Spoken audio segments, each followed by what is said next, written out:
There. Hi, Miss Cat Cat. How are you?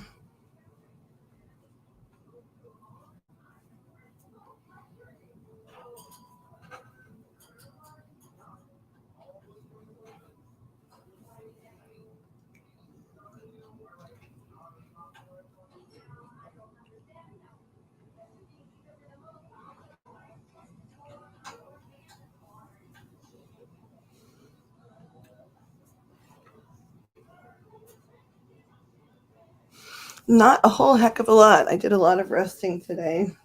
There was no choice in the matter, according to my body. How about you?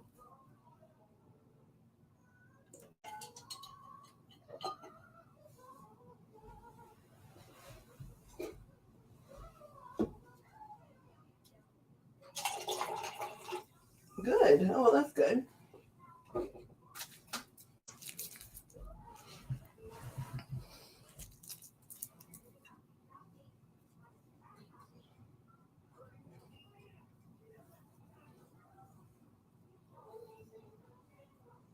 I got a lot of messages today from someone that hangs out here sometimes, but I was out of it, and so I hope she's doing okay.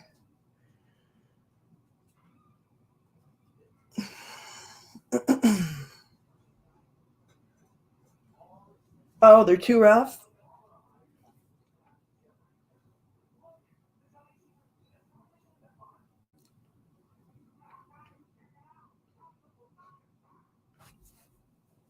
Sorry, I'm not trying to make it rougher on people.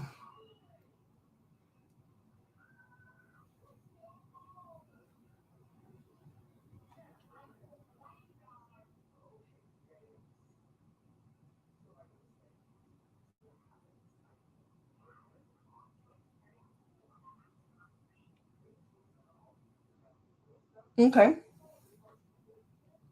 I will read it when I see it, girl. Do do do do.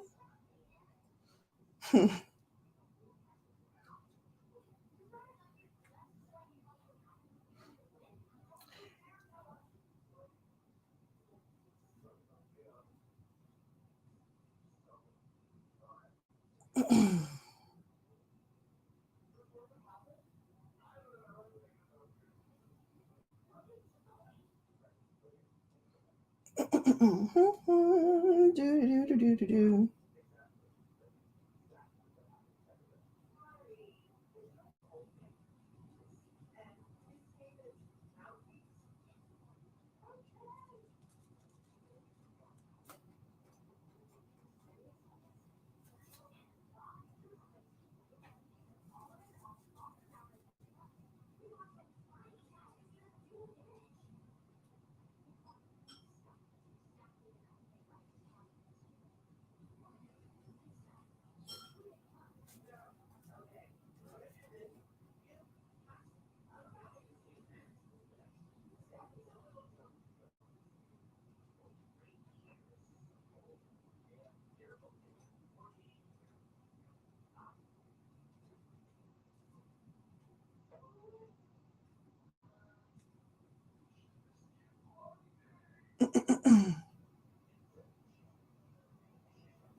Muting for a second.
I'm not sure what you mean.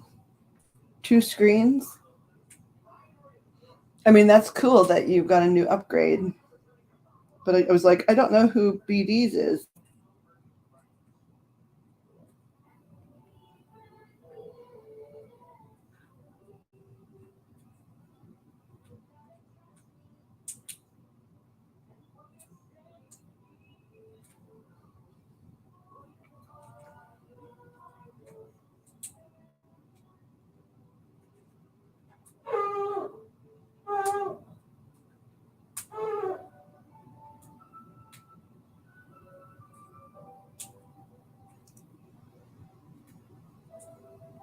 It was something else that popped up, I see.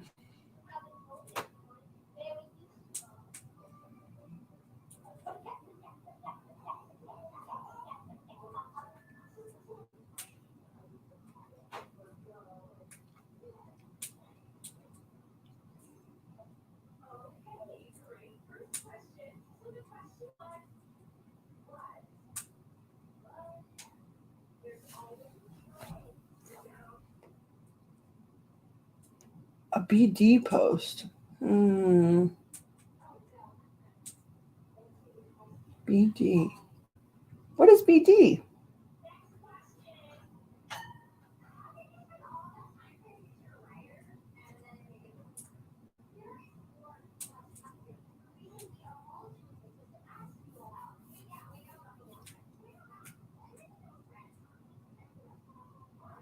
Oh, actually, nope, that's just himself. It's sort of a stem. That sound. For a second, I was like, "What horn? Horn? Oh yeah, no, that's him. That's him sound effecting.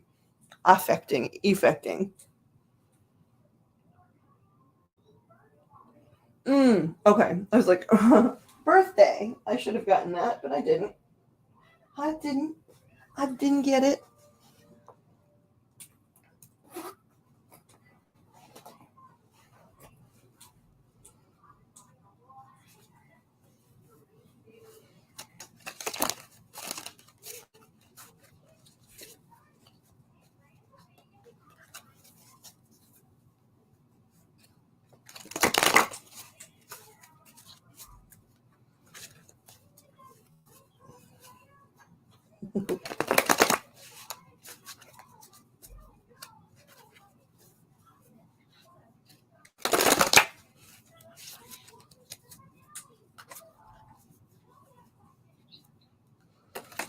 So interesting. I feel like I need to shuffle my favorite deck because it hasn't been called upon, right? In recent times, the guides have chosen other decks for certain people, and of course, that's absolutely correct. If they need to utilize those things, right? Send their message. I understand that, but I feel like it's like I miss my friends, my favorite deck, and that they've like been ignored or something.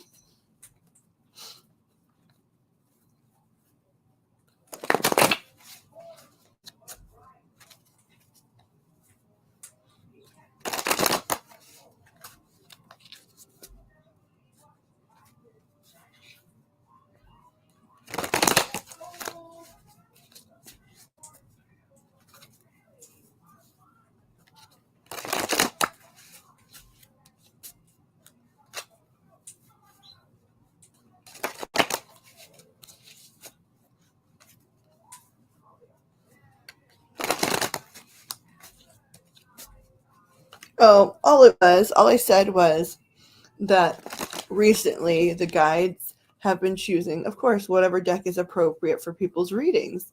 And I respect that because that's the tool that they're selecting to send the messages. But they haven't selected my favorite deck. And so I feel like I miss it and like I should shuffle it and pay attention to it because it didn't get picked. It didn't get picked for the team.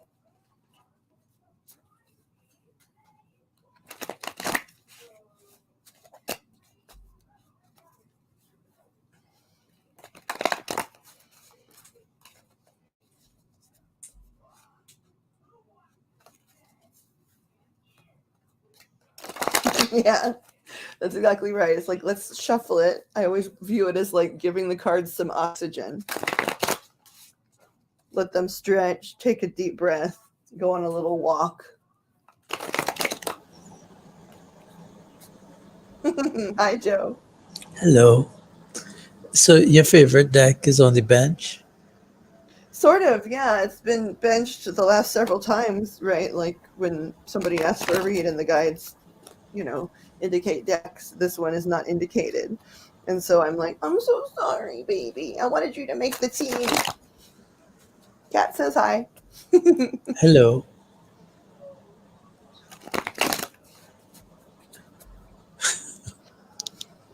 But No, just the image of your deck being benched and you there, encouraging it is funny. it's like, you can do it, baby. I know. I understand everything you say. So just don't worry about it. You'll make the debate team someday.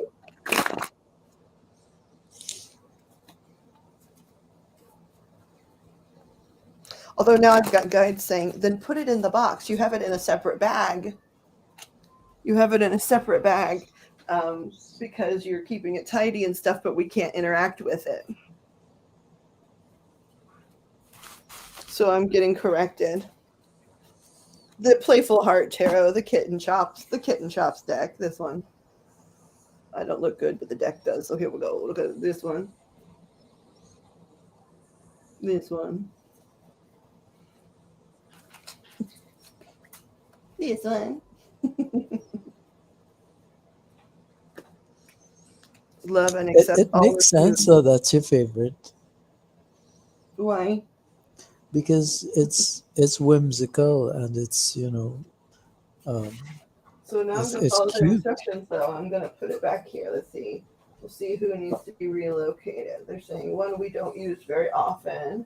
And that doesn't mean we have to publicize what we don't use very often. But they're like, you can move some stuff around here, and then we would be able to interact with the deck a little more. So I'm listening. Here goes. It's in Gen Pop now.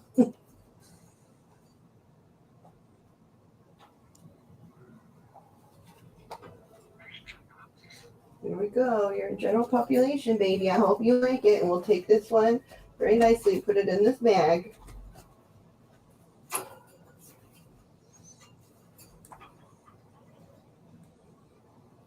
So this is the one they want actually removed, but don't want it.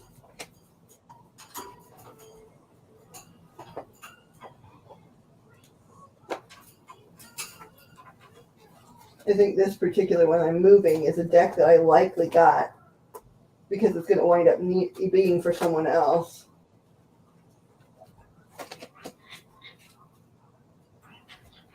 Because I struggle to understand it.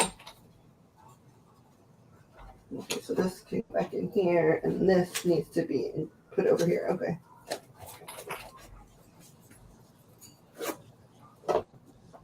Okay. Hopefully that will. I mean, they have no reason to lie to me. They don't. They don't generally speaking like lie for funsies. So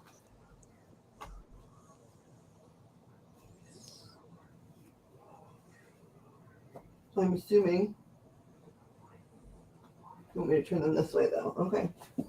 And they're right next. They wind up right next to the angel oracles, which I didn't think I didn't even do on purpose. So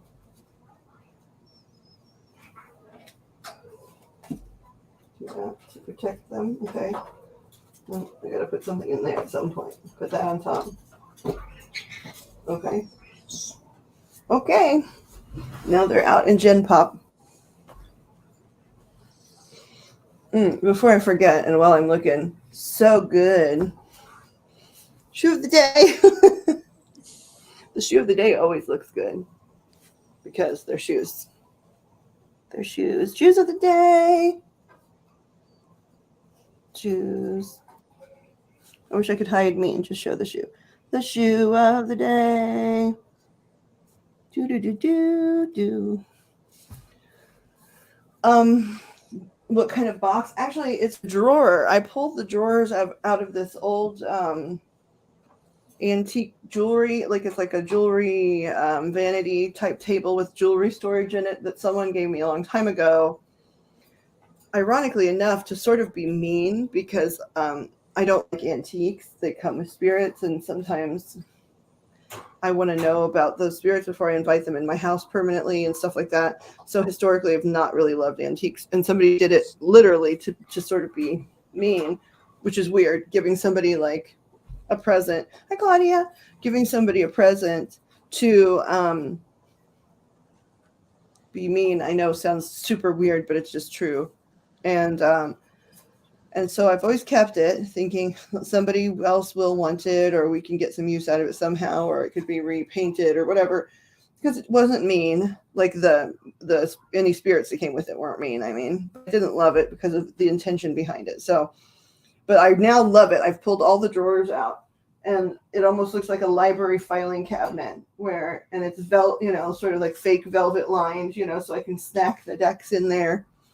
And then there's another one pulled out that holds the oracle decks, and then the thing this computer's sitting on, so it doesn't overheat, is one of the empty drawers, so that the underneath can aerate.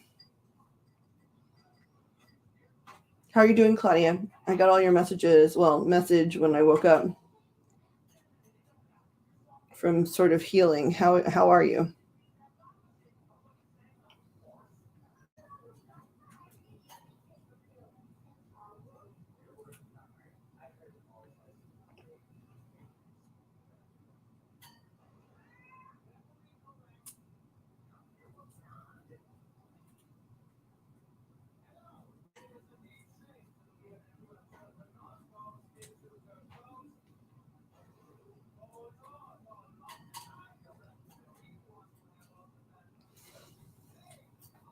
Let me turn this off because it's not doing anybody favors. There we go.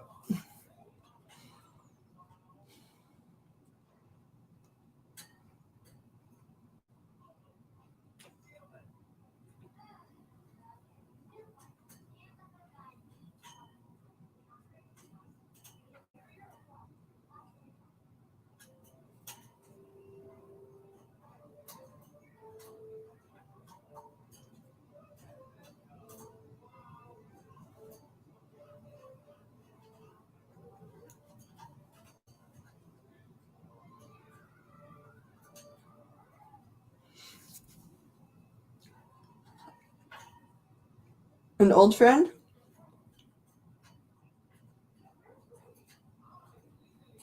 Do you mean coming into town or coming into chat? I'm not sure what you mean.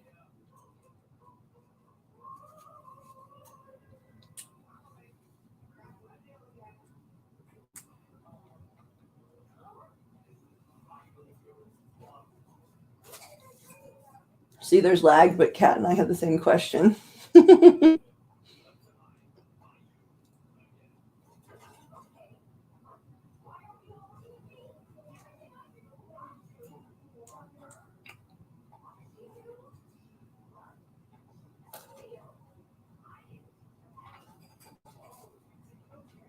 Honey Bunny, are you talking about online or are you talking about here? Okay. Well, of course, anybody's welcome here. Where do you know these lovely people from? Well, the one with children, yeah. That's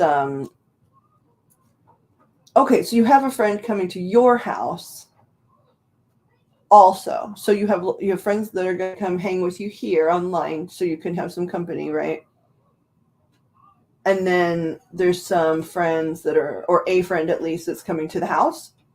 Sorry, the lag, it's probably that you're answering these and I just don't see it yet. So I'm sorry if you're answering these already.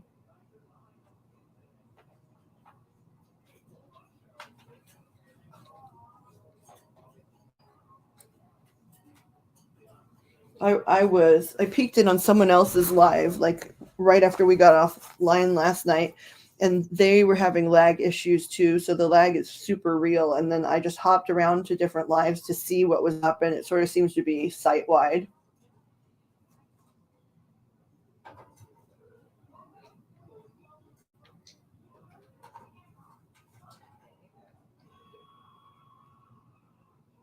Okay, cool. Do we know this friend? Or do they have a name?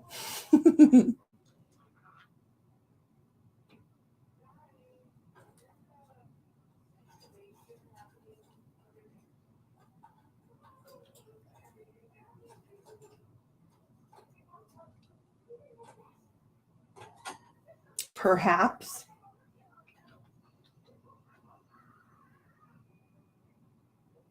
Well, they're welcome to speak whenever. Kat's here modding. If she needs to mod it up, she totally has permission.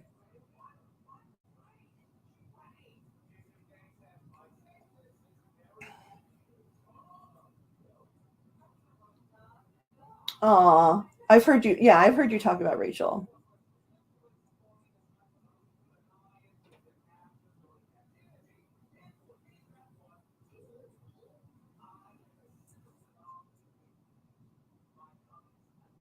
Was she one of the? Well, you were super babysitter, so it's hard to tell. Was she one of the places you babysat?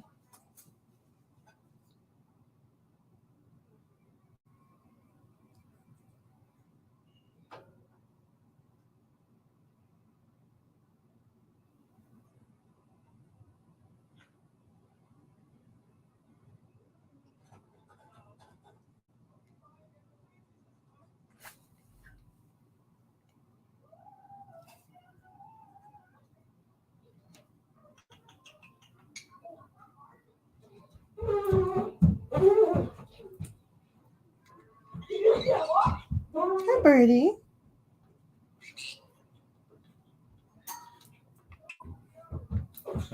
Oh, fancy date.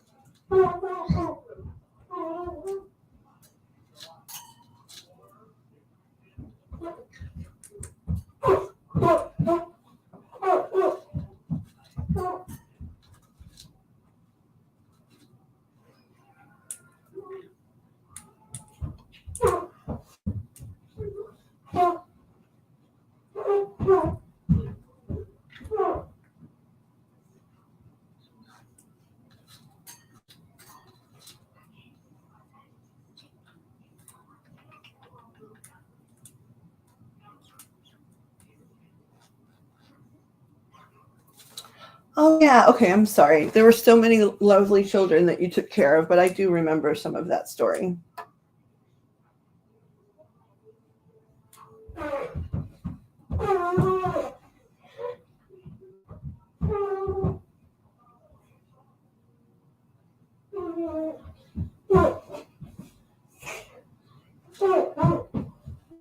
Welcome home, Joe King. Glad you made it safely. Hi, Fruity Pebbles.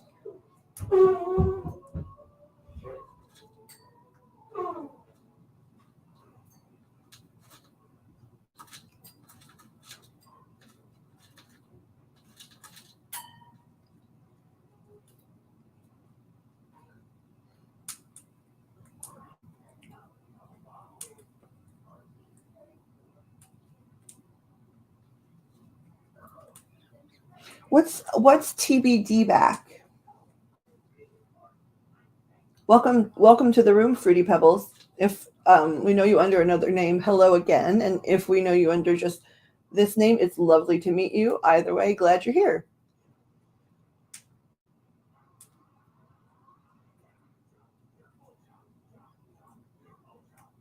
Ah, that's very okay. I thought it was an acronym, and I was like, the to be determined back. I don't know what that means in regards to weddings.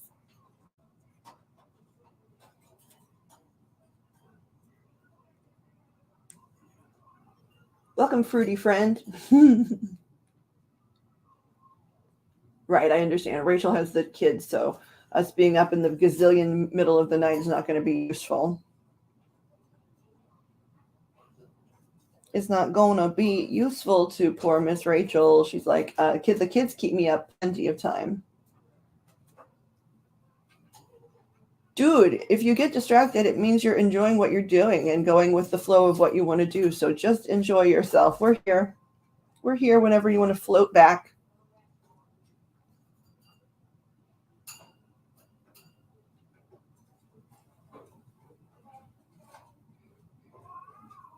So, Fruity, how long have you known Miss Claudia?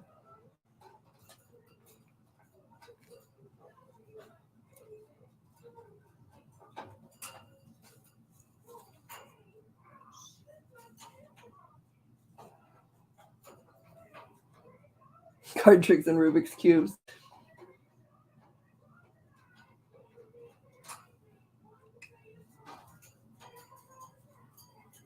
We try to be. We're humans, right? So we have to take care of our bodies first and that kind of stuff. A lot of people here are chronically ill, but when we're functional, we try to be kind. No, I knew you weren't kidding. I knew you weren't kidding, joking. I have a little person who is like interested in similar things. Not indicating that you're childlike, indicating that you both have a mind that can get obsessed with patterns and rhythms. And are you guys? Yeah, I do. It's really beautiful, actually. It's really beautiful. And then we all get to see in text whatever is being recently updated or recently done. And I got a card. I got a Christmas card too, Claudia.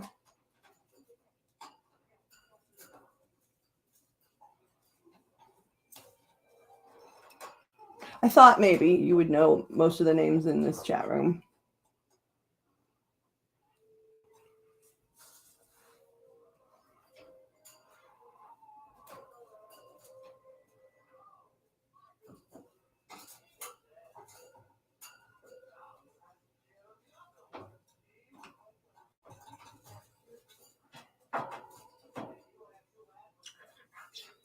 You'll know that I'm childlike from time to time. What's weird is I don't like being stuck on one thing for long. I don't know if that's weird. If your body and your brain need to jiggle, that means you can learn. Yeah, that's right. Joe's right. Joe Black's right. Childlike doesn't mean childish. I think it's a good thing, personally. And when I see it in my own kiddo, I don't think of it as like a game of a child. I think of it as a brain that's interested in certain rhythms and certain patterns of functioning being of interest to them.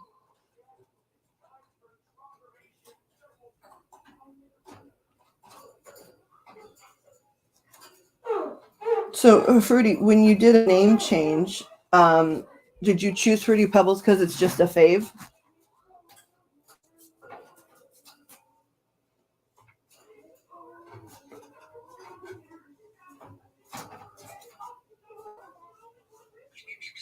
Hello, birdie bird. A baby birdie. A baby birdie. No, it's not because you don't. It's not because you like Fruity Pebbles. Is there another allegory behind it?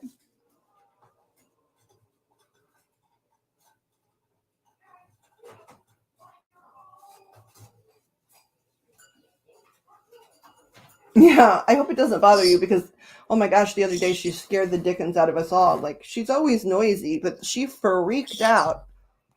And thank goodness it's never happened before or since, but I still don't know what it was. And now she's talking to us. She's up in her little carpet nest and it's swinging back and forth and she's imitating humans, which is one of the funniest things of ever because it's direct feedback on how we sound to her, which is not flattering, I'll just tell you.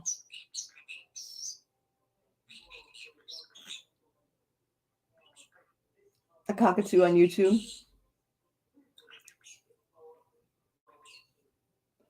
You're a very good adult, Joseph. You hold things down pretty well. You have at least one job at all times, usually two.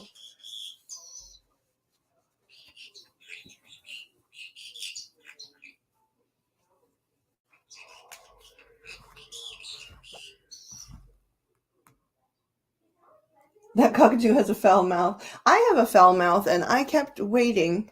I've been waiting for, when I slip up for her to, like, glom onto something. But so far, she says, pretty bird, pretty baby, baby, baby, baby bird. She says cheeky beaky because that's what I call her when she gets sassy. Oh yeah, she's saying it right now. She says kisses and she blows kisses. She's a conure.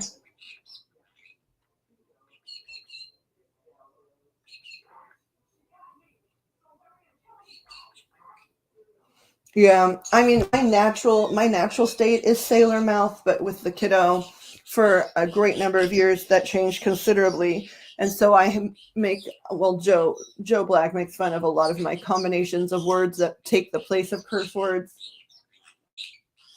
because it's a weird combination of like, oh, poopy doops on a cracker, kind of just nerdy stuff.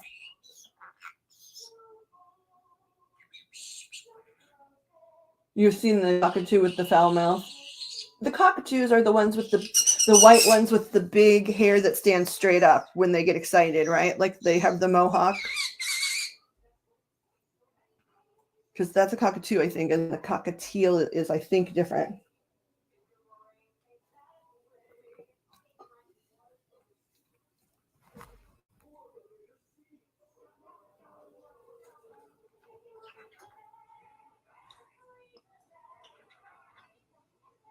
Yeah, they seem to be, as my grandmother would say, they seem to have an Irish temper, even in comparison to other birdies.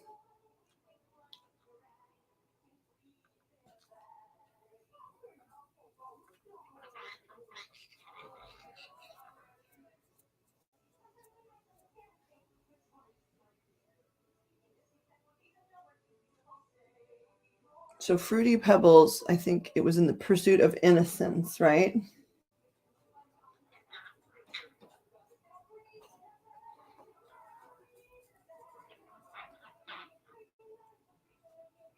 Yeah, I mean it is pretty clear once you hear it, you can't unhear it, but it definitely it takes just a minute because it's not exact until she lowers it into that really low, like flat tone that sort of almost sounds like scary sometimes, right? Where it's like, hello, I am bird, I'm baby bird, and I don't ever talk over like this and I have no inflection. Down in that range, she's very articulate. But when she's up in her higher range, she basically sounds like Donald Duck.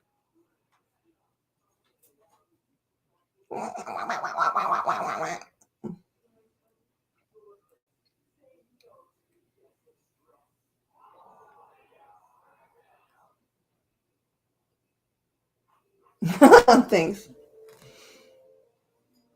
I still miss it. Well, firsthand, I miss just, the flat out self expression of just plain old sailor living. But, They did some studies and they found that people who swear they have higher resistance to pain. well, I mean, I certainly hope that that's true. Although, with my body and my medication, it's hard to tell. But um, I think it's healthier in some ways. Like I've told you, as my kiddo's aging, even though most people would be like aghast, I'm encouraging swearing to a certain degree because I don't want him to wind up pent up and angry with nowhere to put his feelings verbally, and no way to express pure anger. Because, of course, a lot of things can be talked out and verbalized, but there are other things that sort of can't be. And that's what those words are for a lot of the time, is to express sort of a pure feeling of agitation or anger or whatever. And I would by far rather him speak like a sailor and not be pent up and punch somebody or do something crazy. Right, Uh, and you don't encourage him to use it in a sense where it's weaponized against somebody, it's no, more it's for usually self expression. right when he's really had a rough time and he's extremely frustrated. I often offer the option of saying some bad words and let him make a choice as to which one and how many times and that kind of thing. And if he lets it rip in other situations, there's not necessarily punishment, but he would view it enough as a punishment because he gets lectured and he's bored.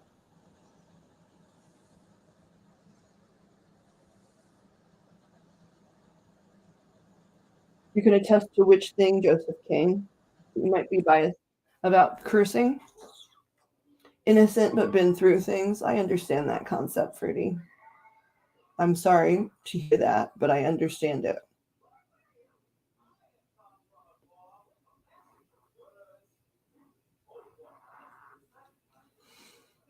Yeah, yeah. I think it's smart. I think it's smart to let, to air out the pressure and to not be so insistent that the lid stays so tight that, the pressure builds. I think that that's dangerous.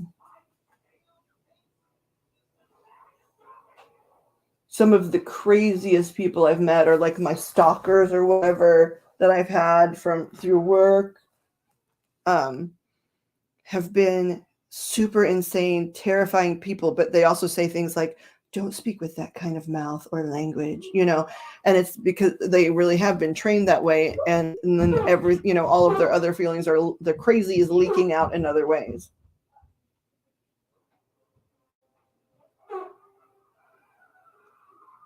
Joseph, do you still have Thursdays off? I thought it switched up, but maybe.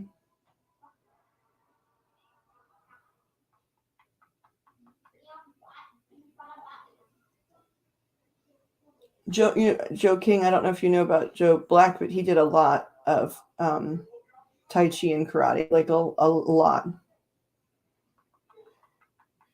I think some time ago, Thursday was one of your days, or like your Friday night or something. I think Fruity is saying she knows us from Mermaid's Room, but I don't know what her name was there.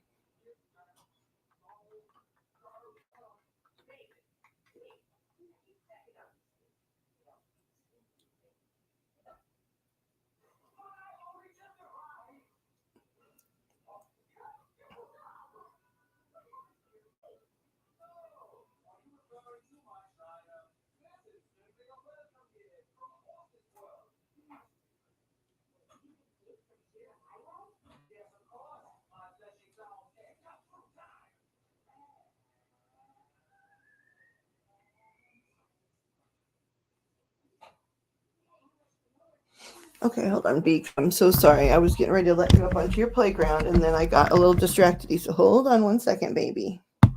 A baby Beaky. Yeah, much better hours, right? Much better hours. Much better days.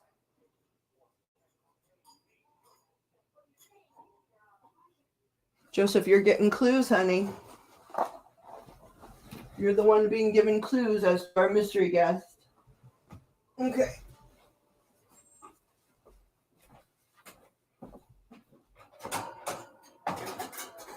Here we go. For the weeks. Would you like to have a millet? Would you like to have a bit of millet to go with your hanging on the playground? Would you like to hang on the playground and have a snack? A baby, beaky, beaky, baby. Here, we'll do it like that. Oh, that's just falling everywhere. Sorry about that. I wasn't trying to get you a millet. I wanted to give you kisses. Listen. Can I give you one kiss? Can I give you 2 kisses? Thank you. Can I give you 3 kisses? Oh, thank you. Will you give me a kiss? No, you want to climb first? Okay, go ahead. Have fun. Don't do anything I wouldn't do.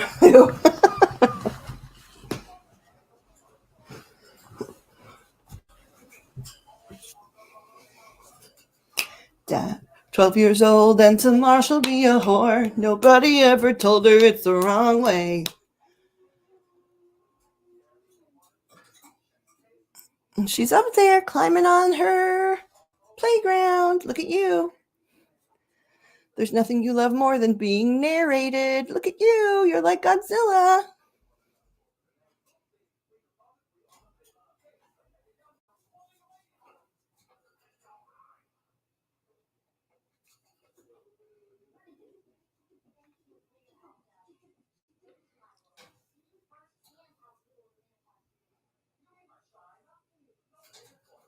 I haven't seen, I guess since YouTube, I've seen a lot more music videos. So that's been quite a few years now. Sorry, alarm.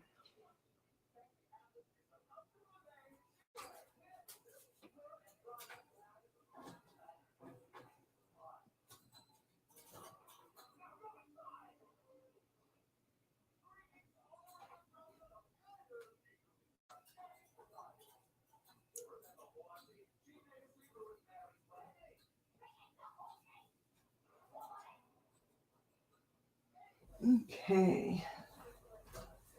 Metal arm, Dunkashing. It's a song reference, Cat, but it looked really weird.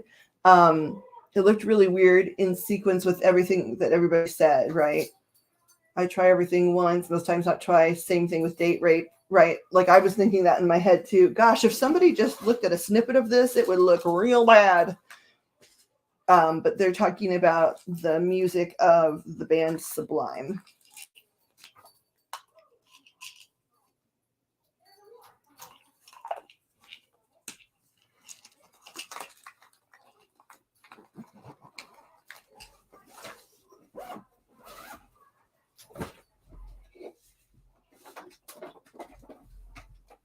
Right. Yeah. I understand. I even know the band and stuff. For a second though, I was like, wait, what are we talking about?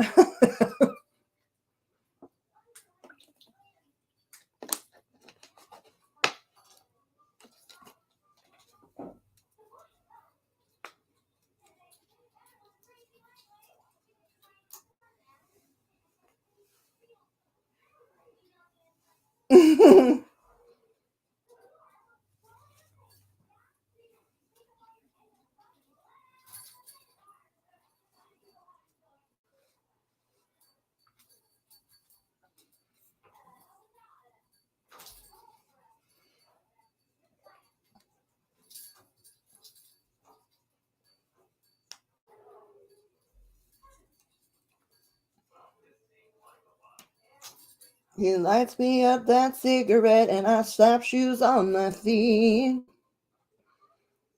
Probably this is gonna lag.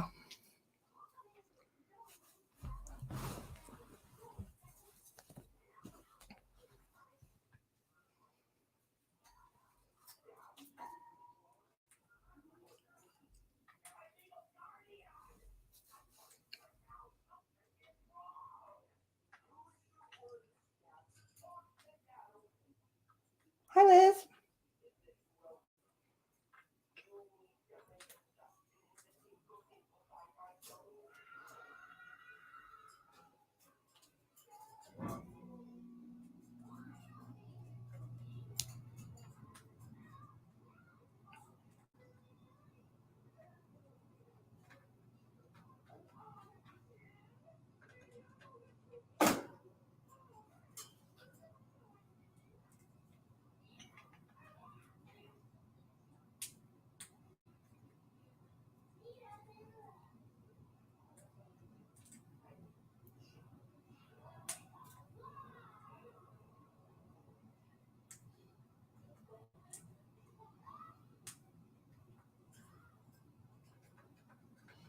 Liz, are you safe? That's the first question I want to ask, considering all that's going on lately.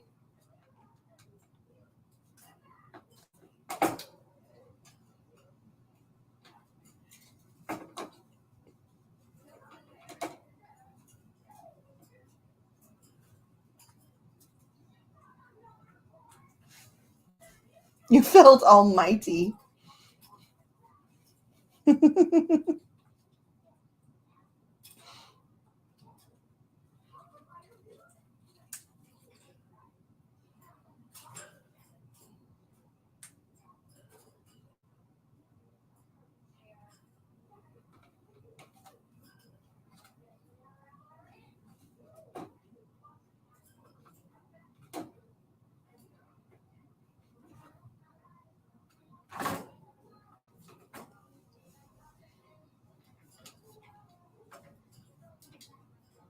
My baby was bullied in school today, has a scrape on his back, and went and got bullied by my ex-husband's stepmother, has a broken finger, and looked down and wouldn't tell me about that one.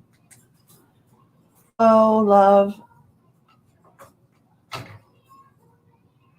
So, first of all, that means you got to see them again today. Is that the case? So I'm very glad about that. You got to see them today.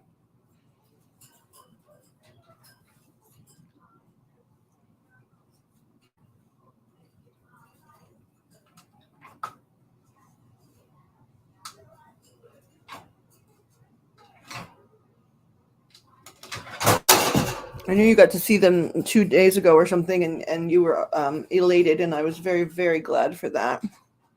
I was also very glad that somebody else was overseeing that visit and not, other family, so that you guys could interact how you want to interact.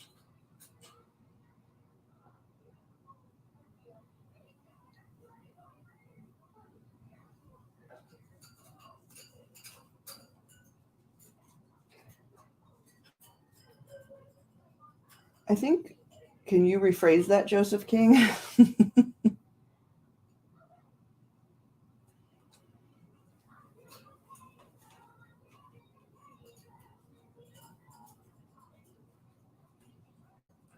No, please listen.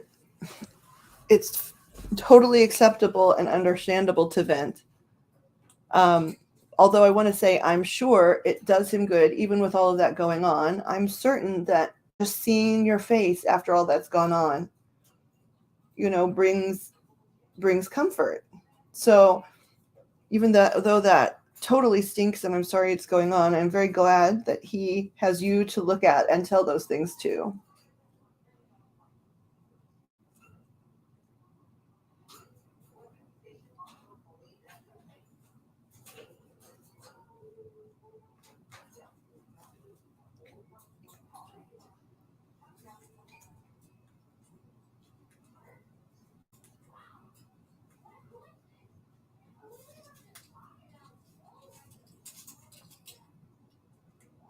I just can't believe that the system,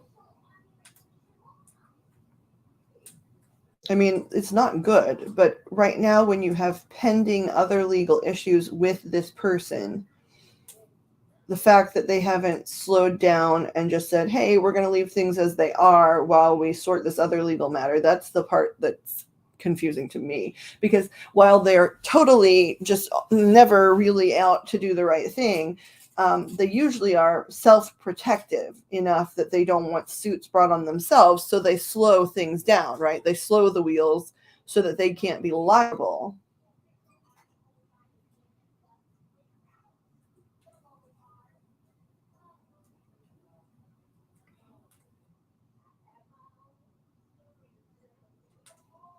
Well, the good thing is you have all of that. You have all of that paperwork from, when he hurt you so bad in the last 18 months. That stuff's something. I hope you found. I know I sent that link. I hope you were able to find at least some places to talk. I know that maybe it's slow, like to get to have an appointment or something, but those chat rooms are 24 hours.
Mm.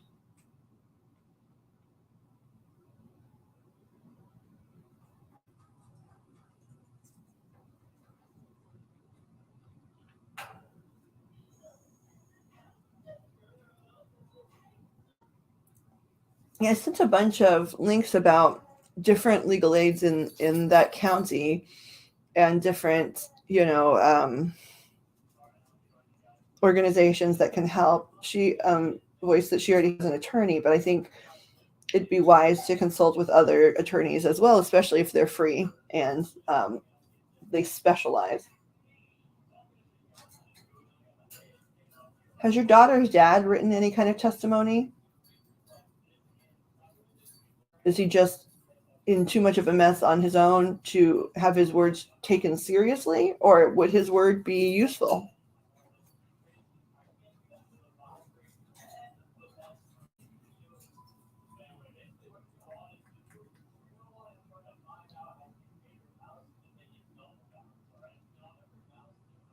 Yeah, she has one, but I think it'd be smart to have more than one, consulted.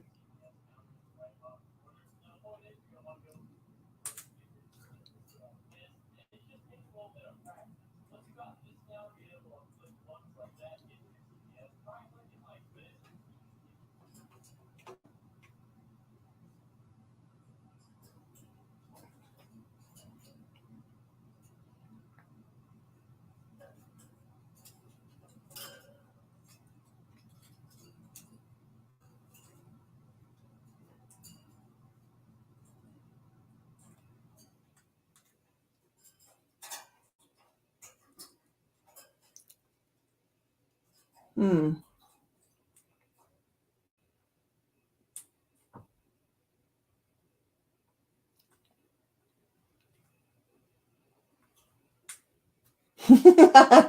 See, Pebbles is telling you something.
What? How did you do that for Pebbles? For Liz's edification?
Good for you, Pebbles.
Liz, this might be a controversial question, and I've been staying quiet because I want everybody to be able to vent and exchange information for those that have more knowledge of the way some of this works than I do. And if you don't want to answer, don't. Okay, please.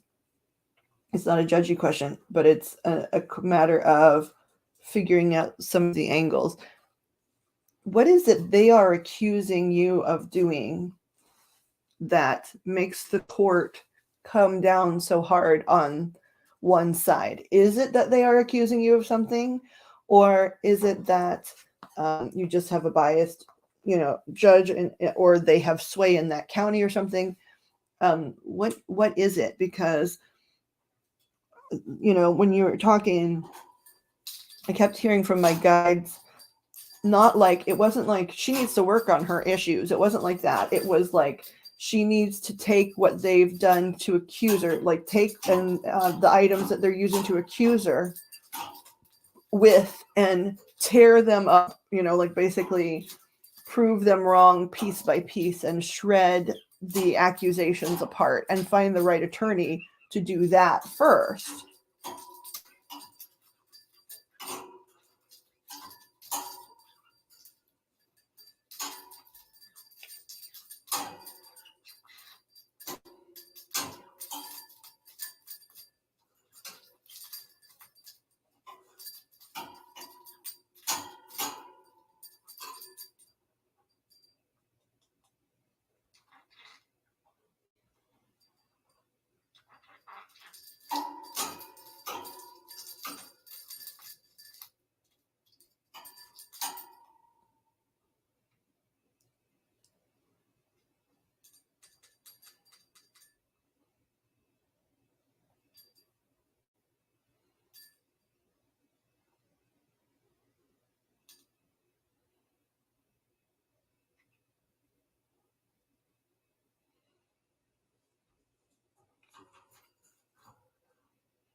Did the policeman say why? I'm always curious. These people that speak so boldly on things, and the policeman's not an attorney or a judge or anything. Did the policeman say like why you won't win in family court? If they're ballsy enough to say, "Hey, that's not going to work for you," did they say why? Like I'm trying to understand. I always try to understand why the system is so jacked from the inside. Just it's the same as like studying true crime and trying to understand why some of that stuff happens.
So they're not even saying anything. They're not saying like she's unfit because of XYZ, or they're not even bothering to pretend to file something that gives them a concern.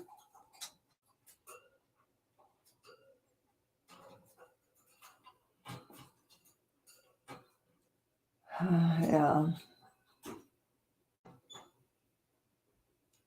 It's so complex. It's so complicated, right? Because unfortunately, there are people that want that, just like there are people that fake domestic violence or fake sexual assault, and then for the rest of us, that really mucks it up.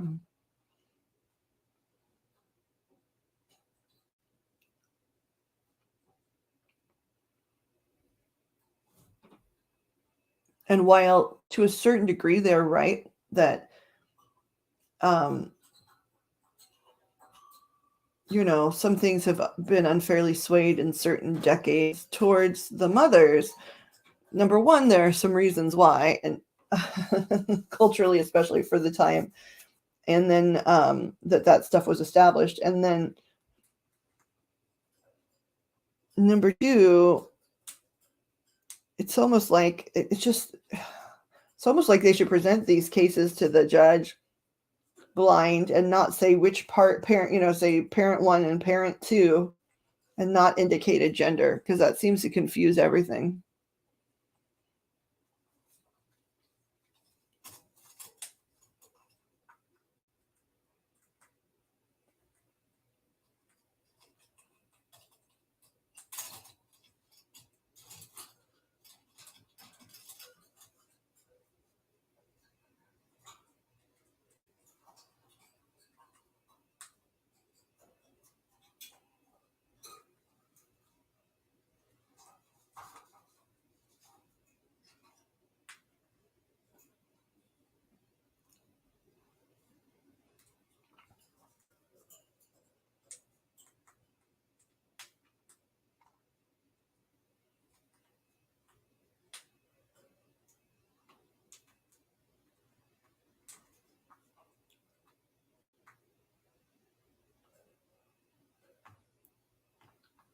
Yikes.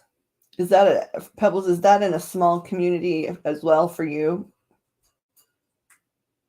Like for you, was it because it was a small system where people can be biased with families, or in your case, was it because it was a huge system in a huge city and people just stopped caring? It seems to go either way.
So you're trapped in a small community, huh, Liz?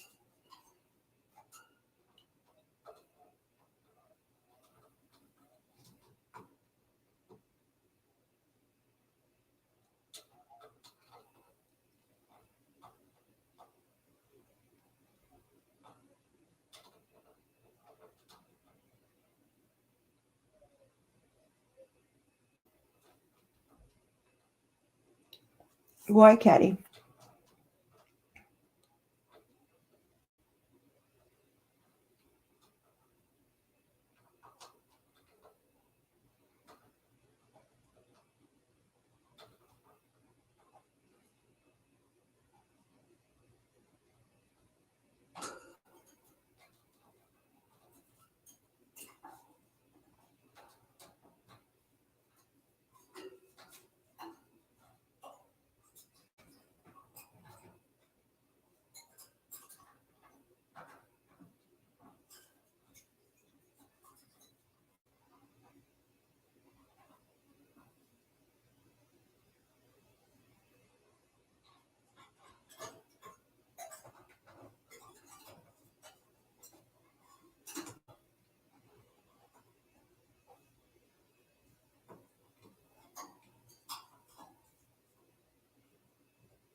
Hmm. My dogs are blowing up.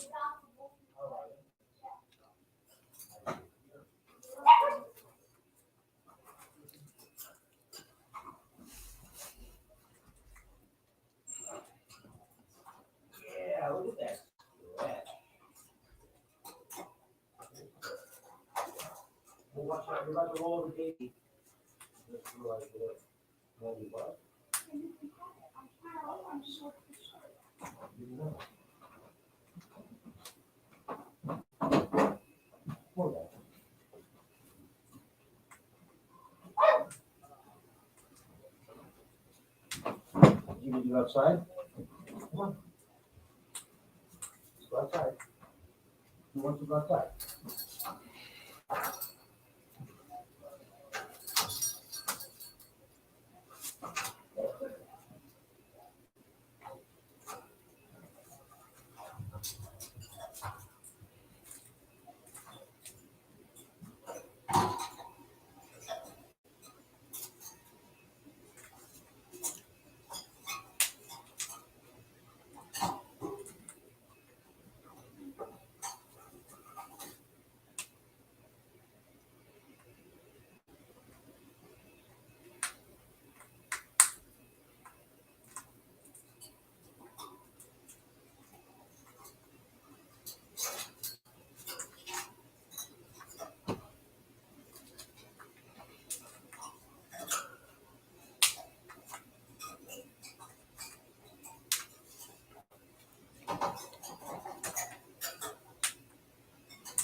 Sorry, we're all still here. We're just letting y'all talk since you have information for each other and understand each other's issues. So.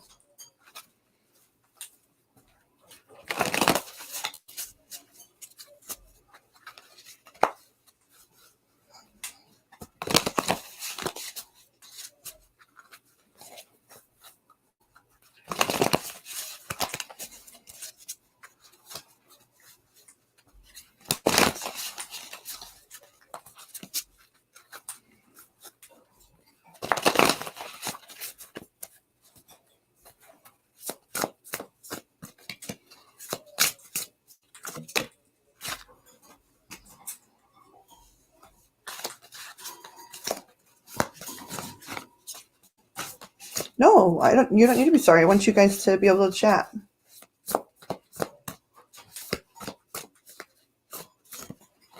We don't have anything overriding going on here, so that's fine. Everybody here is chill.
Seriously, Miss Liz, I did give you those links the other day, and I read extensively, and I understand that I'm sure, they're listing the best possible scenarios on their websites. However, there were so many resources there, and it was in that county that you live in. They even talked about, if you recall, setting up people P.O. boxes so their stuff can't be intervened or tampered with. They had financial assistance opportunities. They had consultation opportunities.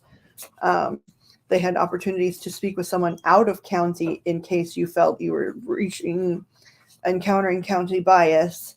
That doesn't mean that they can represent you, but it means you can consult.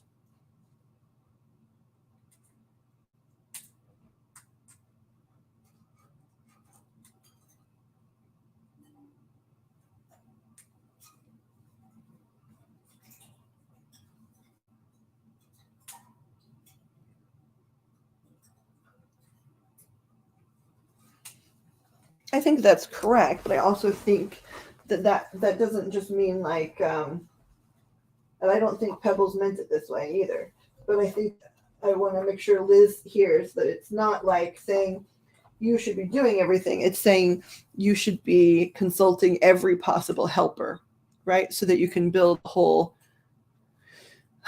team of people, to help understand all of the nuances.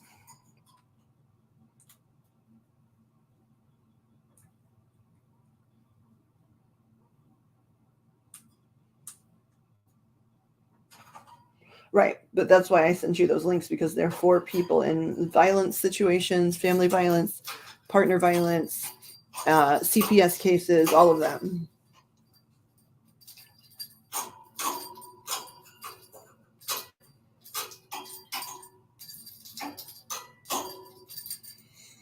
But you're right. It even said it on there. You have to find somebody that can represent you in that county. However, you can consult with people out of the county that can tell you with fresh eyes when they don't have the same connections as everyone else if there's a bias issue, and they can maybe connect you with some people who don't play the same games.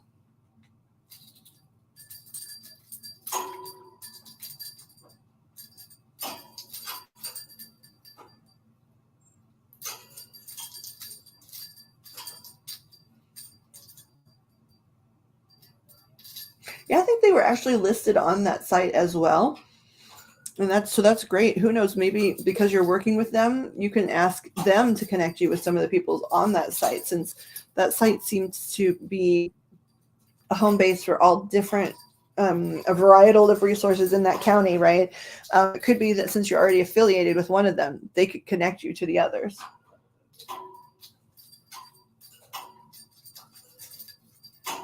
But the guides do keep telling me that there's something that they're quote unquote blaming you for, right? They're not telling me what, and I also have asked them not to tell me, right? Because I don't want to step on your privacy, but I'm going to use an example. Okay. Let's just say,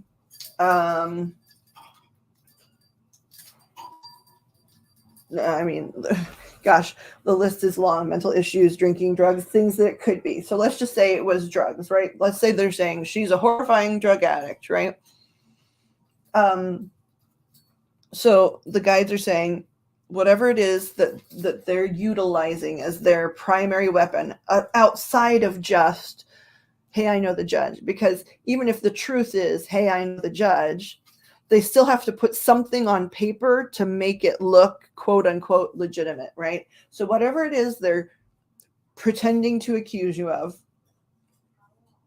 they're saying you need to find someone who can make proof positive against those issues first, right? So that they just can, like, they make it impossible for them to argue those things. If it's drugs, so many different clean drops, or if it's mental stuff, so many doctor's letters, whatever it is, they're saying you shred that up first, and then you're also consulting outside of the county people just to have their perspective, that you stand a better chance because you keep eliminating places for them to hide behind.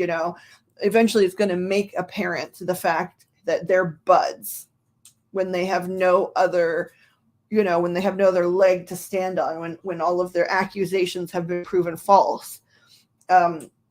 Then it's going to start looking a lot more biased. And then honestly, then other places like you have been consulting might get pretty interested if there's proof positive of a judge being biased, even though it's the wrong reason to be interested, right?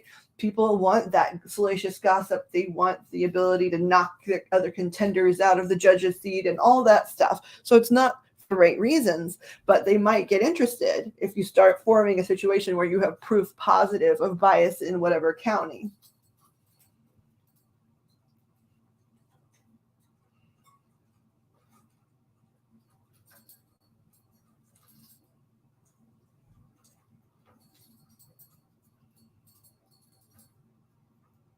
Oh, good. I'm glad doctors.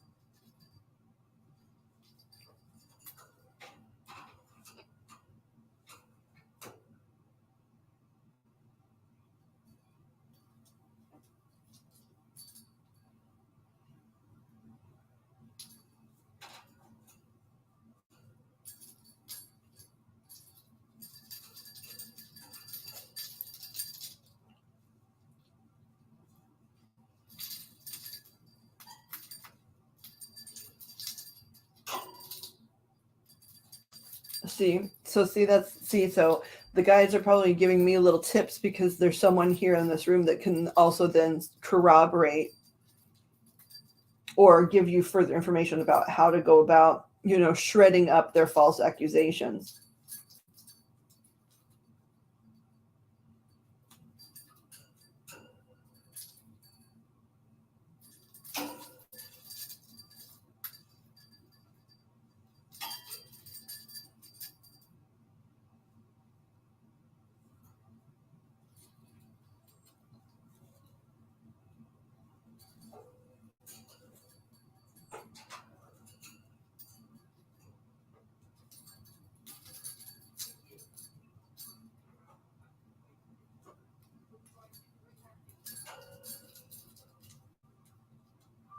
That's amazing. Where will you graduate from, Pebbles?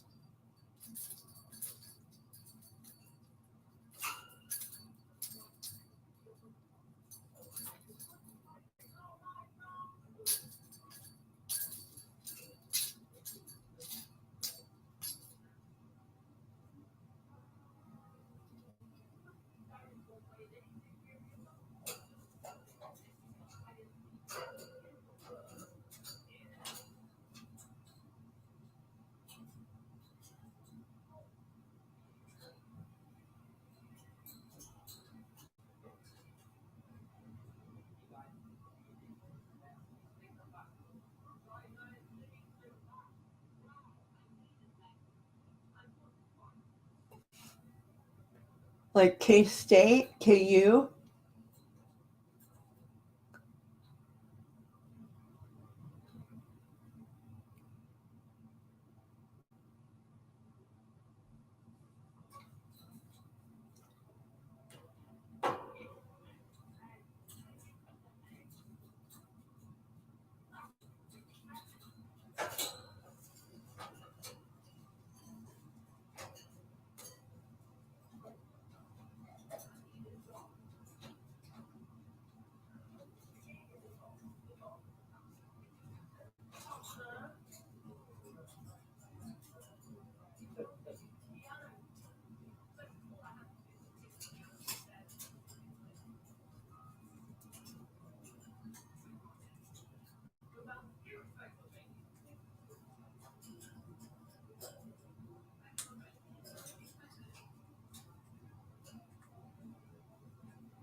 inside the way. You see a lighter. Put a pair of scissors on the countertop is dangerous. So that was just obviously a late.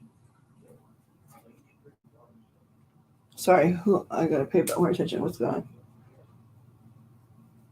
You scroll up for a second.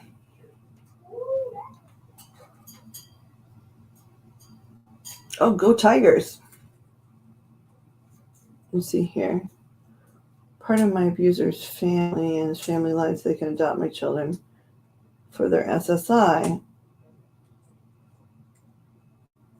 But they can't, well, I mean, I guess I don't know in every state. The state I live in, they get support from the state or the feds as long as they are foster children. But as soon as they are adopted, that does not factor.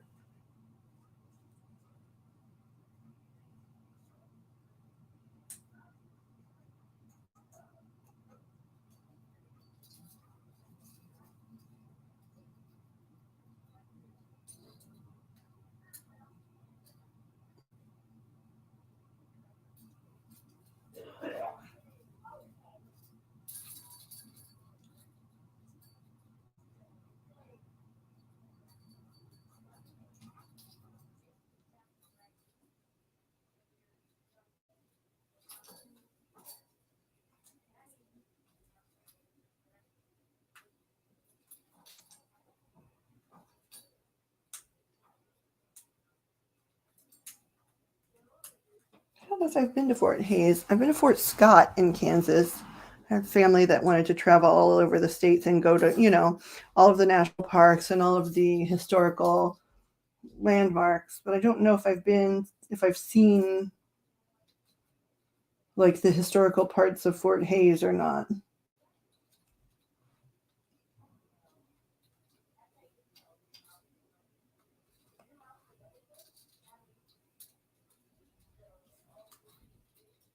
Hi, Ashton. How are ya?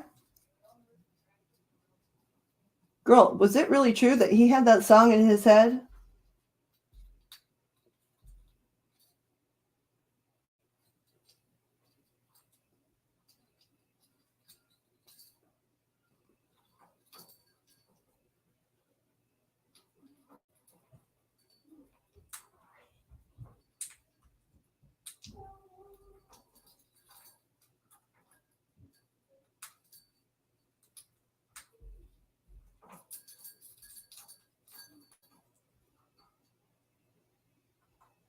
I don't know if I know Russell either. Wow. It's such a big flat state though. Like even if you cut across it, there's things that you can just miss.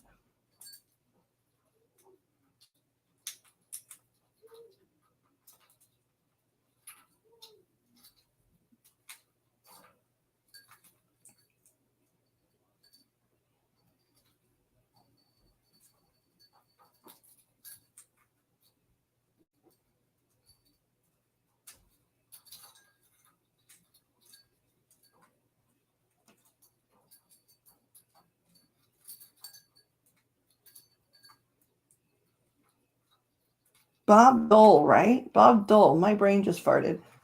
Sorry. Bob Dole had something to do with Russell, Kansas.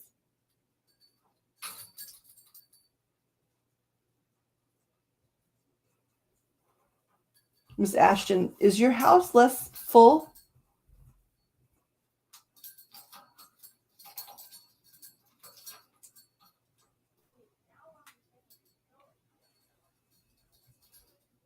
Trying to find a way to answer that or ask that without it being.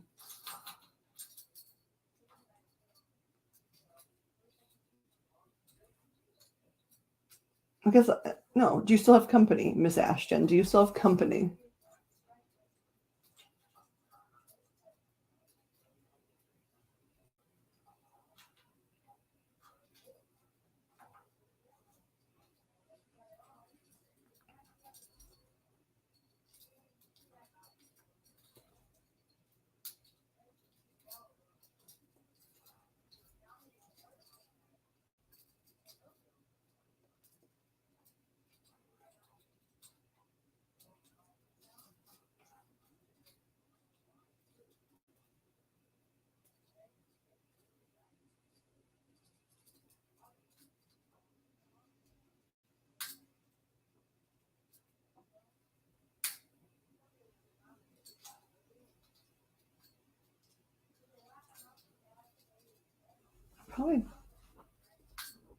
Probably had to have passed nearby if it was 3 hours east of Denver, if it's sort of directly east.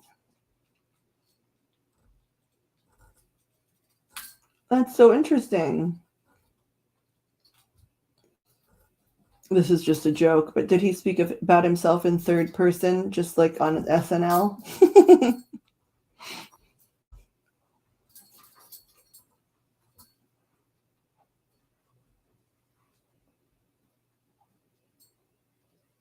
I've been to a lot of different places in Kansas, but again, like it's so square and big, so and very small places, right? I had a longtime roommate that was from Garnett, Kansas. I dated a fella who was from Alma Vista, Kansas, who was the only one. He was the only one like in his high school for a while, like the entirety, not his class, the entirety of his high school.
Boyfriend.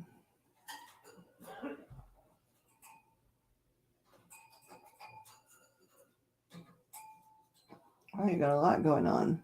I will be right back. Those that are mods here, I can hear something going on in my house that I need to address. But write more about that, Fruity Pebbles, if you want to. Hold on. I'll be back.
Sorry for the delay, y'all. I need to catch up.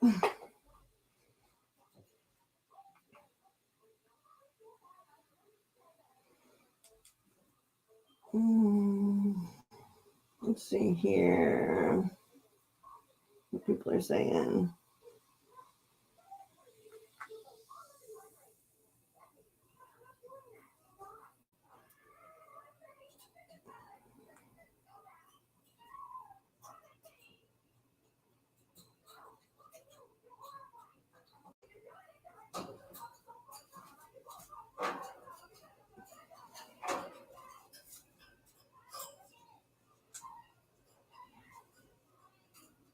Hi, Pix.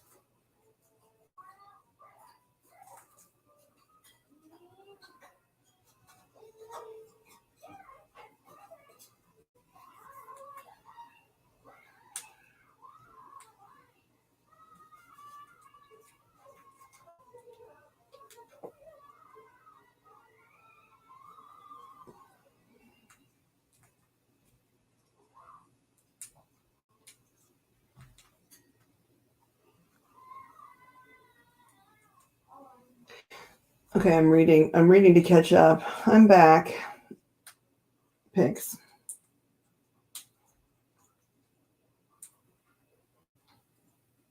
I'm just reading to catch up.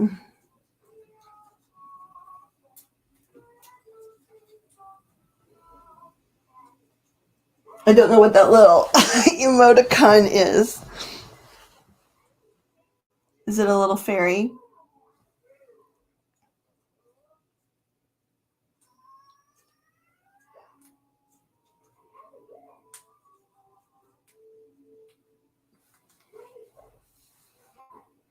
I think one thing I can say to you, Pebbles, based on what I'm reading here, right? When you say that,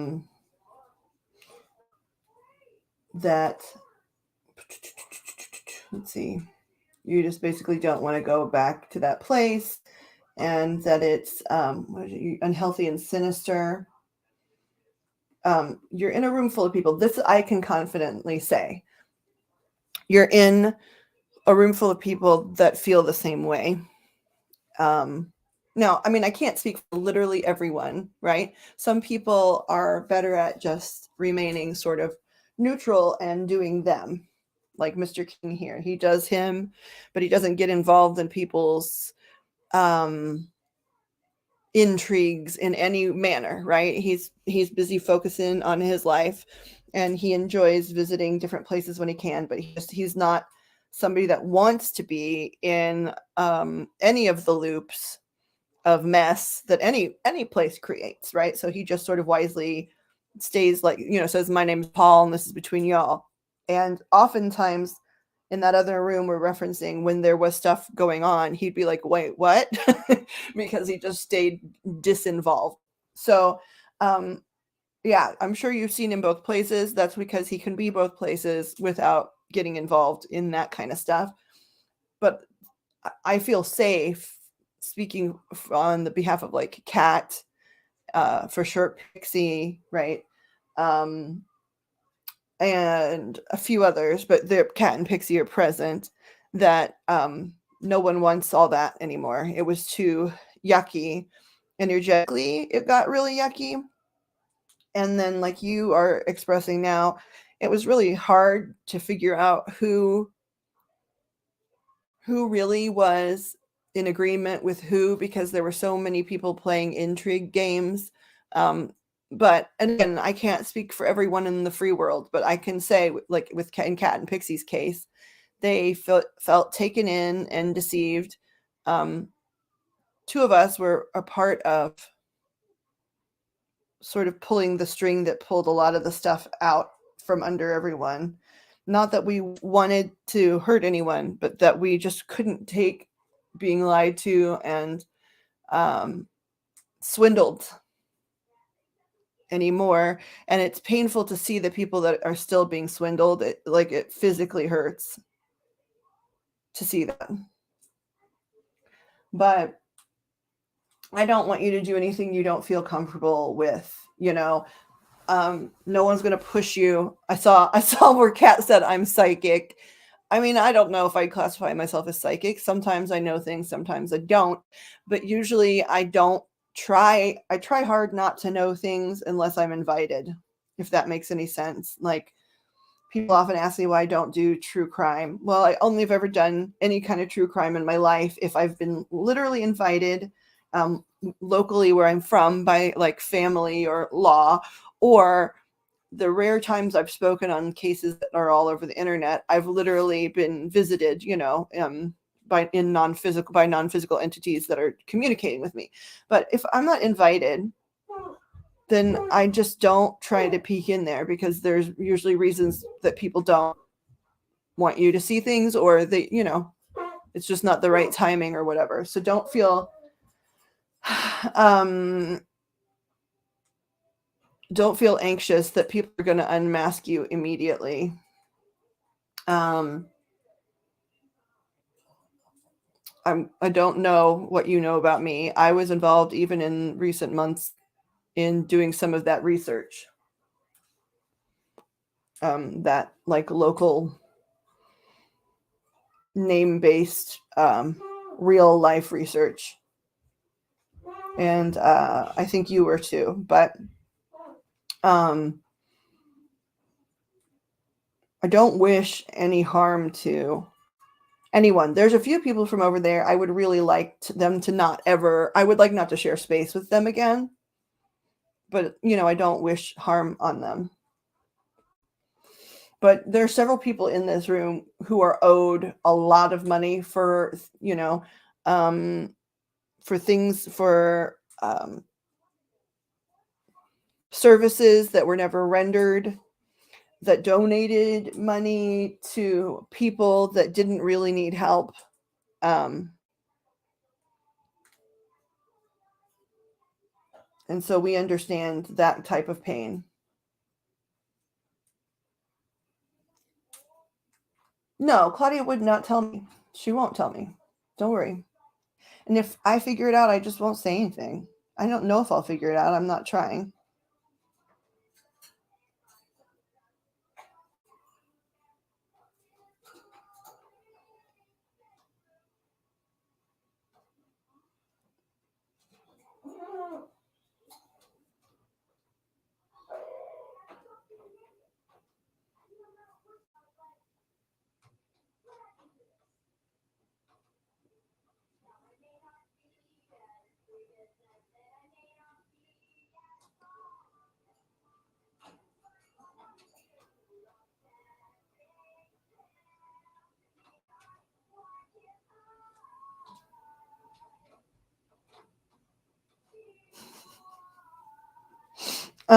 Sorry, I was laughing. Somebody commented on my weird shoe videos. Favorite shoe so far.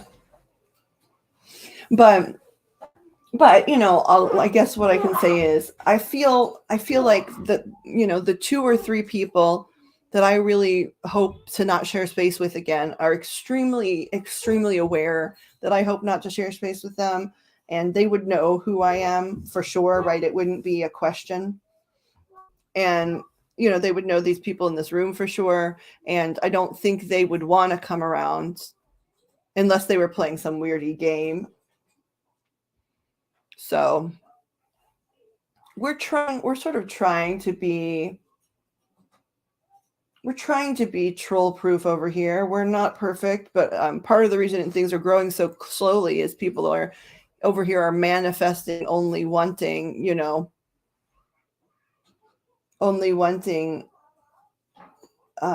earnest people, right? Which then it makes it grow a lot slower, and it's sort of in some ways self-punishing financially, but it's beneficial for your well-being, I think.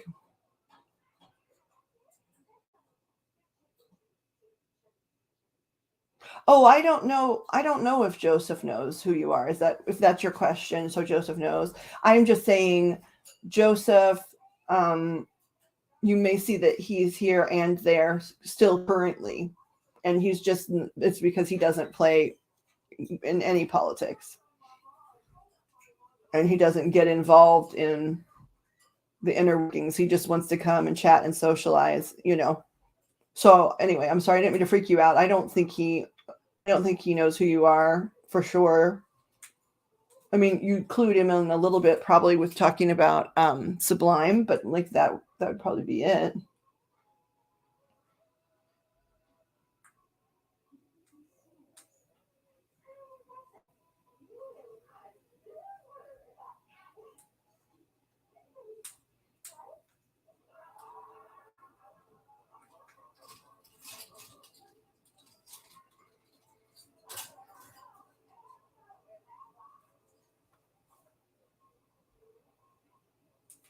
I also would like to go on record, and I think other people here share this feeling.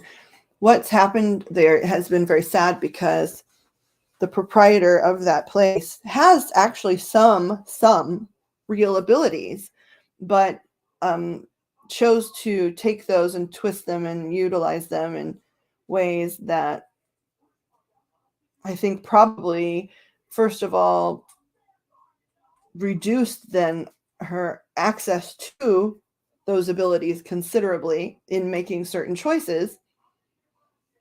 And then some things are just, I think, always going to be there, where like the capability of sort of reading energy and that kind of stuff, and reading all of the reality-based aspects of things that had gone on, seeing some photographs and things like that made me really sad.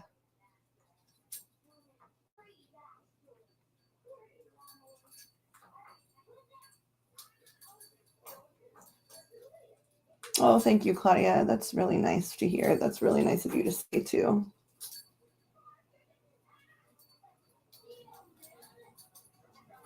Yes. Okay. Fruity. Yes. Okay. So we're talking about the same bout of research that happened about a month and a half ago. And I shared some of that with Kat, and I think some of that with Pixie actually. But I was doing the Google searches as well. I believe you were one of the people doing the Google searches, some of the initial ones. All the photos with the firearms.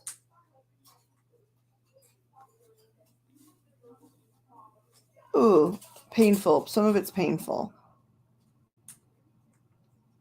And all of that's icky. And what's interesting to me is some of that, if there had been honesty about that stuff, could have reached more people. Let's suppose that the accident was genuinely turned out, because we don't see the court, we don't see the end result of that, right? So what if it turned out that the cyclists themselves was the problem, or may he rest, or that, it was a genuine accident or whatever. Then it could have been such an amazing learning tool, especially for somebody that can speak and hook up to energy like that. It could have been the honesty about that situation could have benefited and blessed a lot of people. And so that stuff is sad.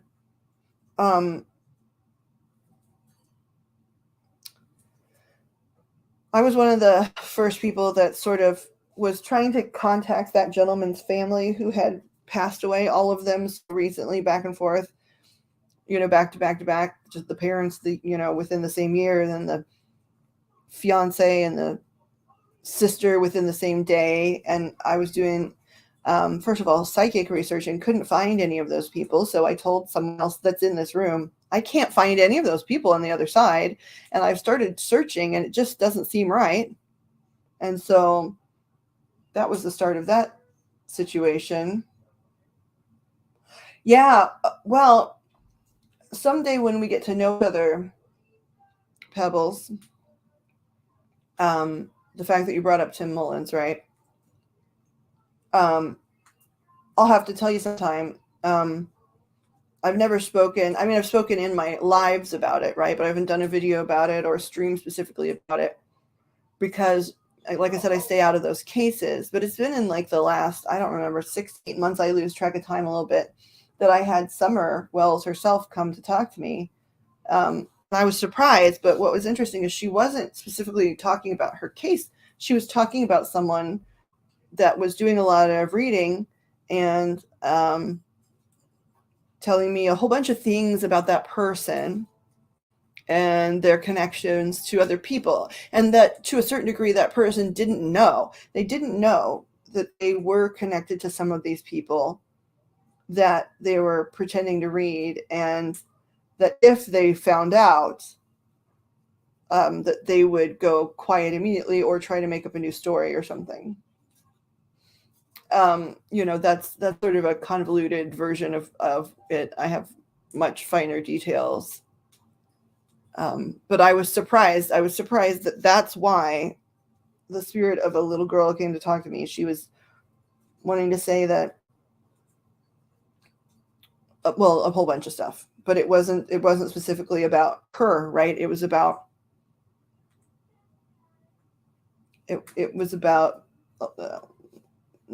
some of our mutual people, I guess is what I'm trying to say. I think so, Pixie.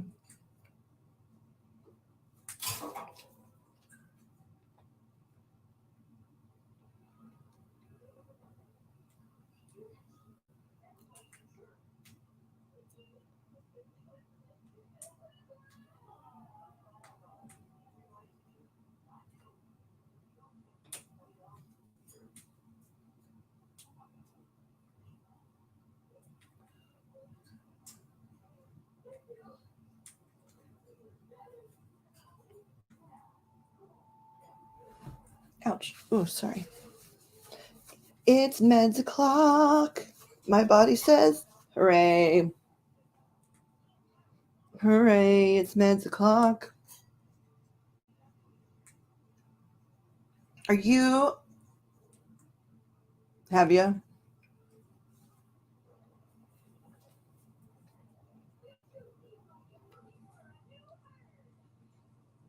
I've never been. I lived in Tennessee, but it was always Nashville. Honey, you didn't invade anything. I was actually, this whole stream has been letting everybody just sort of chat, which is fine by me. I told Kat when I set up, like, I'm going to set up just some of my decks because nobody's going to really want a reading, I don't think, but I'm trying to stay consistent, at least during the times in which I'm well enough to do so. So you did not invade anything. This was an ongoing, open platform discussion, and you're absolutely welcome in it.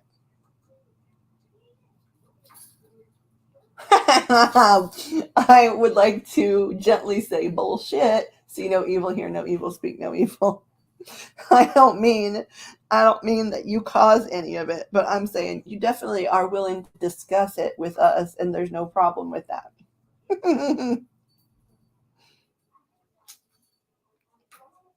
You sneaky beast. Yeah, that barometric has had all of us. We live really far apart on the grid, and we've all been blown up with the migraines. It's barometric and it's the weird weather. I hope that your head feels better now.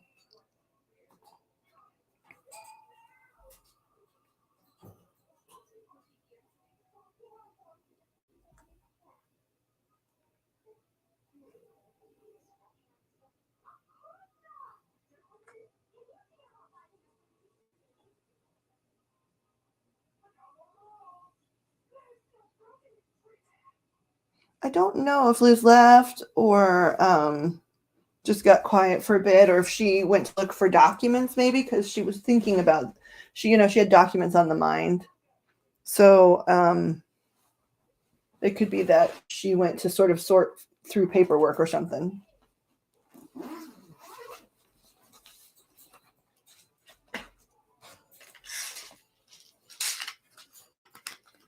Yeah, it's been hitting her pretty hard as well. The guides, I don't know if she heard that at the end of last night. The guides want her to massage her hands and feet. And I always just listen. I don't they're sort of laughing at me right now. They're saying you listen when it's about you, and that's absolutely true. So I'm not judging if she didn't do those things, but their advice was to massage the hands and feet and pressure points for her, especially because it was going to be that getting that circulation going in her extremities would at least ease it up a little bit.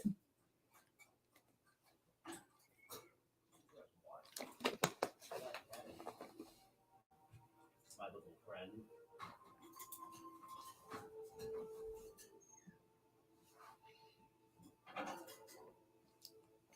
Just like they're always telling Amanda to put socks on.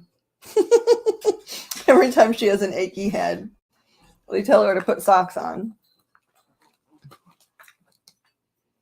And she'll say, I don't want socks. And I'll say, well, touch your feet. And if they're cold, they're not lying to me, you know. And she's always like, they're cold. So her guides always want her to have some socks on. And she lives in the desert, for heaven's sake.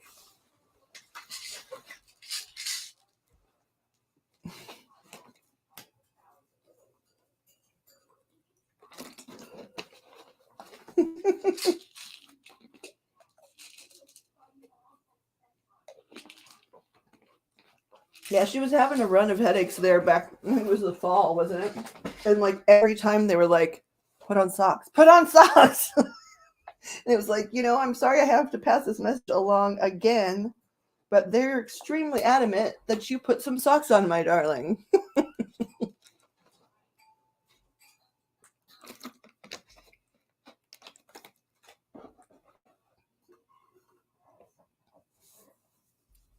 Well, and you probably helped cool him off. Hold on, I got a birdie that wants to come over, I think. Hi, baby girl. You want to come over here? You want to come here?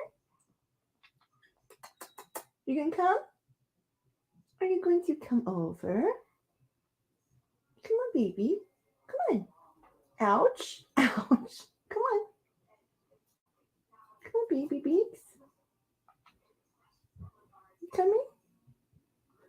What are you doing? Okay, I'll try this one. This one better? Come on, beaks. Are you coming? You coming, little beak? Ouch. Come on.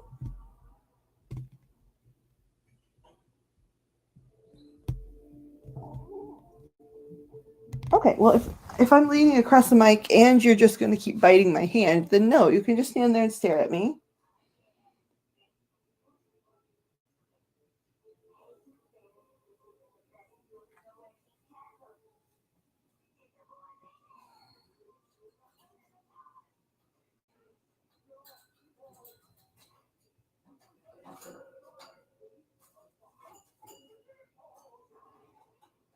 Back when I had my YouTube channel it was for chronically ill people, like it was for vlogging about that, and it had a big community going. Actually, I miss it, but I had to leave it behind at a time where I was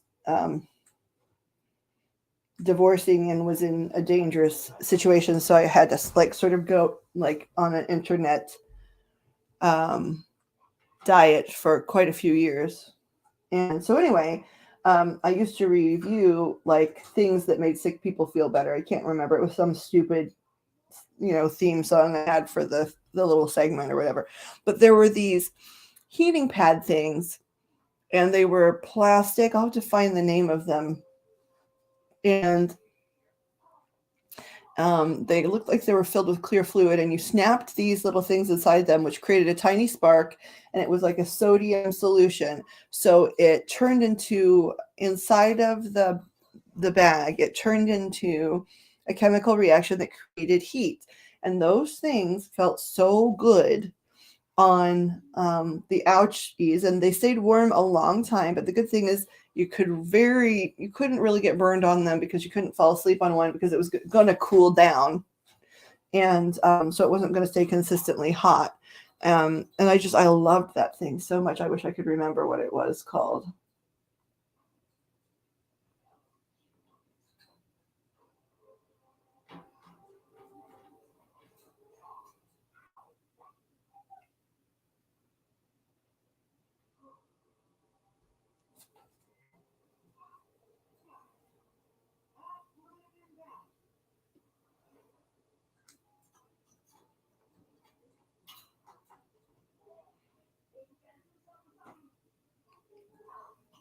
Hello, Beaks. Okay, you want me to try one more time? I'll try one more time. Are you gonna come? Are you coming? You just want to lay forward in my hand, but you don't want to step on here. Are you coming? Come on, come on, come on, come on, come on, come on, come on. Are you coming? Make it difficult. Come on, my baby. Let's go. Ouch. Are you coming? Come on, come on, come on. Let's go. Come on, come on. All right then. All right. I gotta go. I gotta go if you're not coming.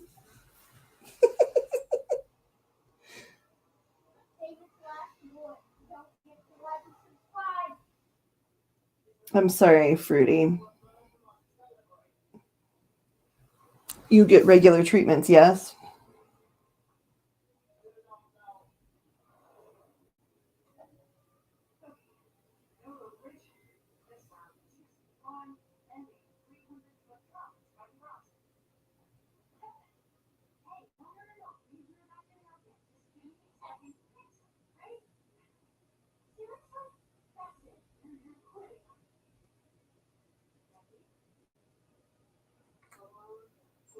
Yesterday.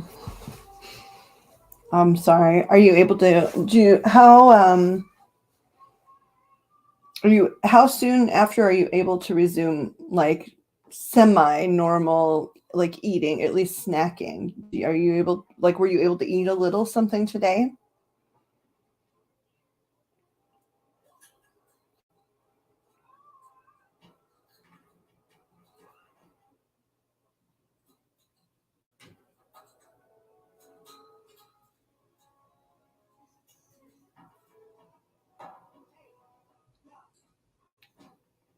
I'm both sorry and, proud to hear that. I know that it's both like a mark of sort of taking control and also a mark of just making things easier. So I'm sorry that you have that going on.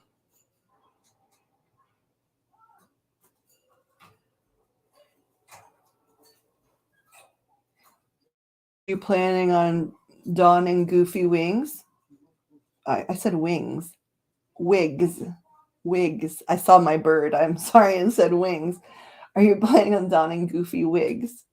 Green beans and rice, a hot dog. Okay, so a little something, something.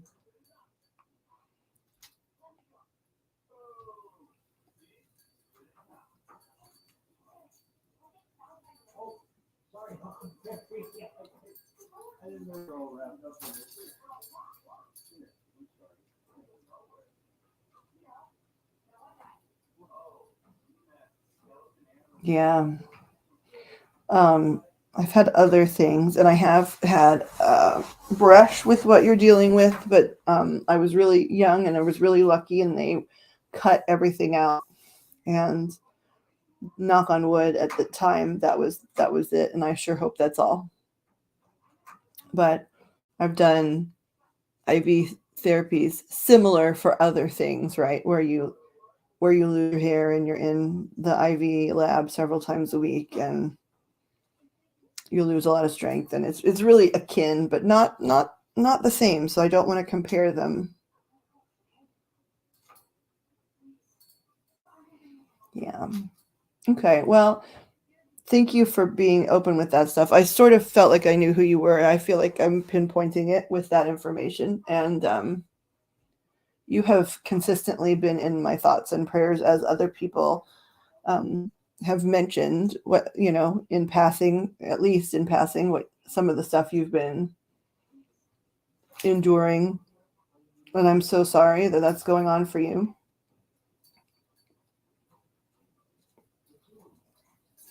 You're a pretty in tune person. Do you have certain angels and archangels that you prefer, or would you like an angel card reading? A lot of times here we do a shuffle to see, which of the archangels are, working most prominently with the people at the time. And a lot of times it sort of gives you insight, in terms of the type of things that that particular archangel represents, the types of prayers that go along with that archangel, colors. And I don't know if that would help you at all, but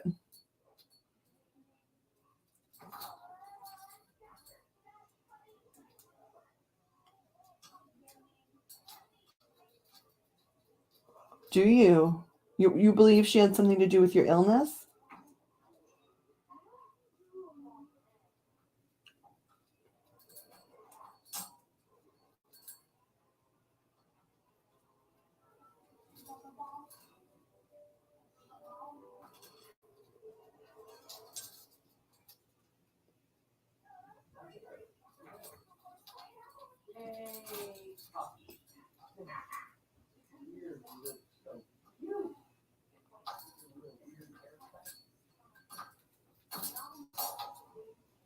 So it did come on really suddenly then. See, because you and I didn't and haven't known each other that well. But, a lot of people talks about everybody, And all of a sudden one day people were talking to me about you, fighting, so triumphantly. And I thought, why have I never heard about this? Like, why is nobody talking about this until now? Is it something that came on quite quickly? I know that's a weird question to ask, and if you don't want to answer it, please don't. But okay, I wonder, just because, especially the people that were saying, hey, pray for her, and stuff like that, are the type of people that, if it had been ongoing, we would have heard about it before, And so I just was like, this is so weird for it to be out of the blue like that.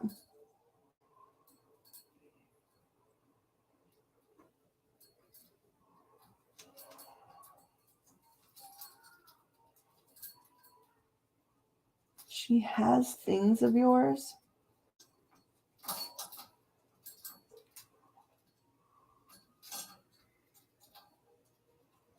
I'm sorry it came on suddenly. I'm sure that is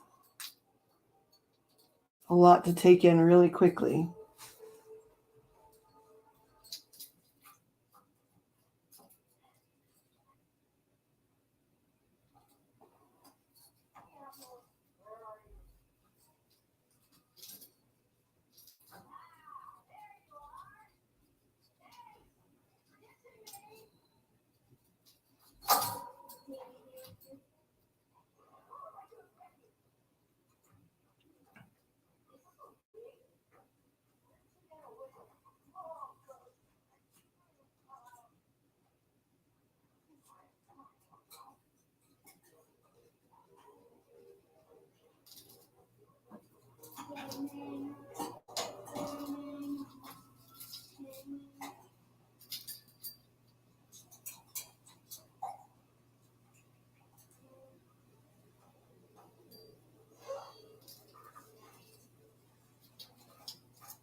So I have heard bits and pieces of this story of the demon and something about a portal closet or something. But can you elaborate?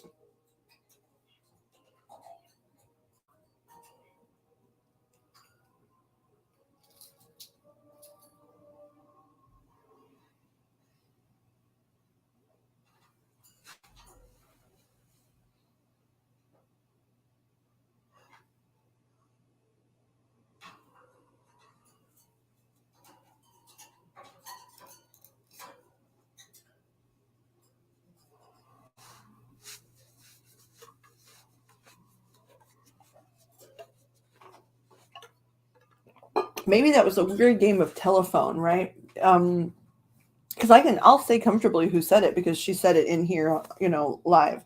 Wolf said something to the effect of, in the house that you're referring to, there was something in a room or in a weird closet space that they believe led to somewhere bad or held some bad energy, and maybe it's just that she phrased it that way, but she's talking about something else. Like, maybe you know what she's talking about and she just like phrased it a different way.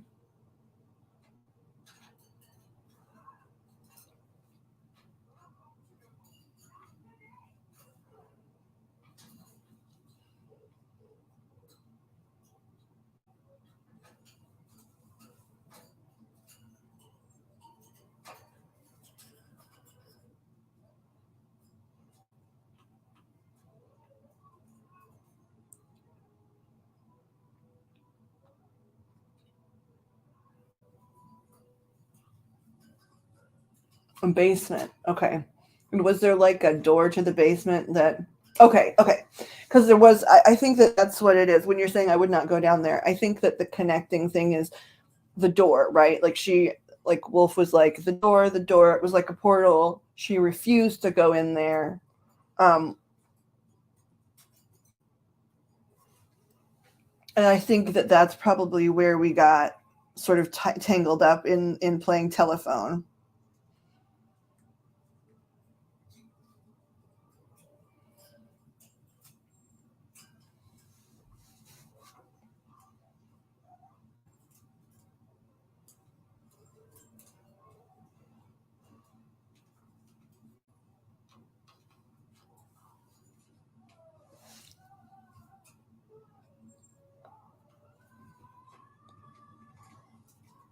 Oh, so you're saying, okay, so you wouldn't go down to where her cable is and her setup?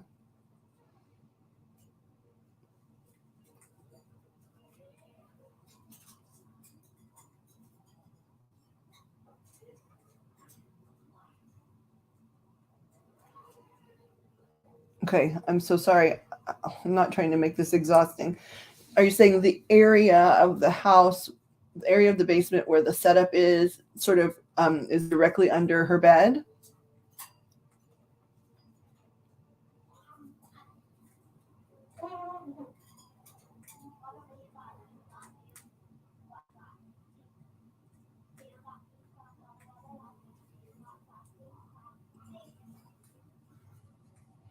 But so you clearly had no inkling of that before you went, right? So um, was it something that you felt? I've been wanting to ask you these questions for a while since I've heard other people talking about it. And because we were researching often the same side of we were researching the same things at the same time a lot of the time. Um, but so when you got there, like, was it peaceful and calm at first and it took a while for things to reveal themselves, or did you know, like, at the door, boom, I don't like this?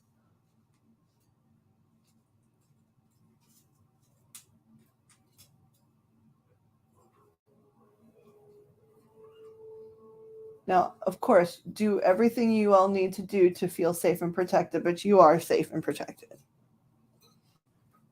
You're surrounded by the love and the golden, white, green, blue light of the archangels and God. They're consistently in this space, wanting to love and build a barrier of protection around anyone that come here to want to communicate safely and effectively with them. They're permanently called upon here, and you're under their protection. But of course, anything else you need to do to make yourself feel safe, do it.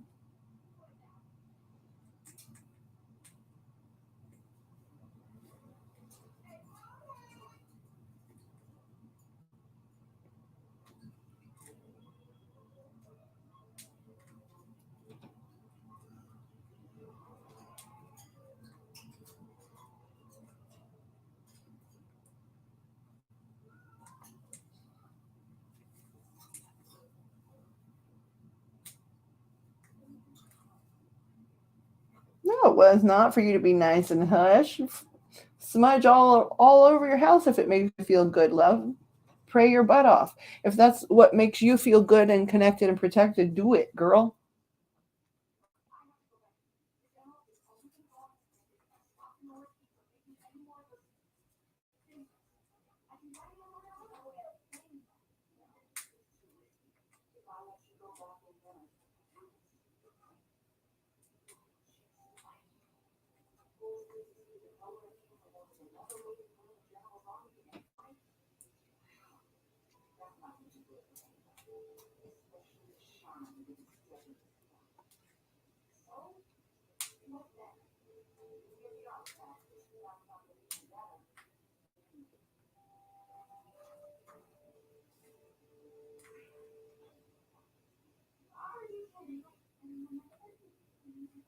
What are direct interactions like? Are they normal?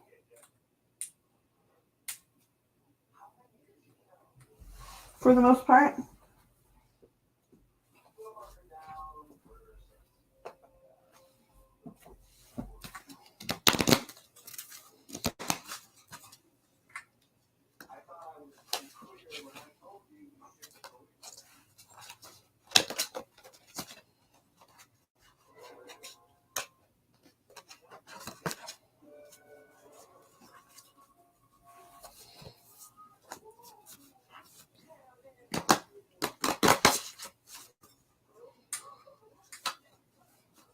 Dear archangels, angels, and guides, please watch over and protect us and all interactions. Asking Pebbles, archangels, angels, and guides to watch over us in these interactions and help us to take a gander at what and which archangels are recommended to be points of communication for her assistance and higher, greater good of her well-being and the happiness and joy of her life.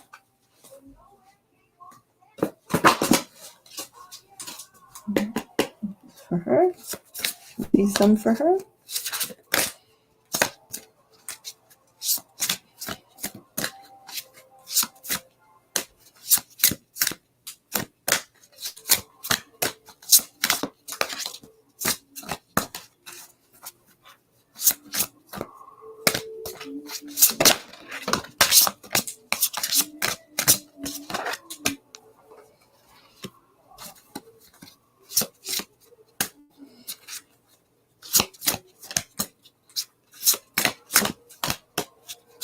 From Miss Pebbles.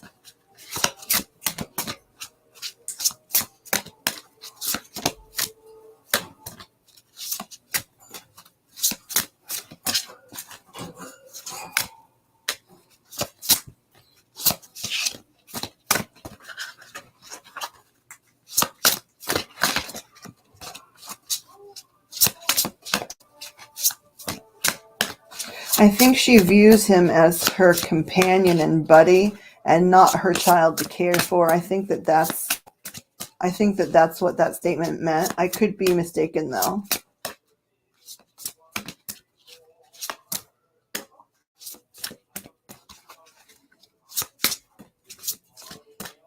He's not allowed to be her kiddo.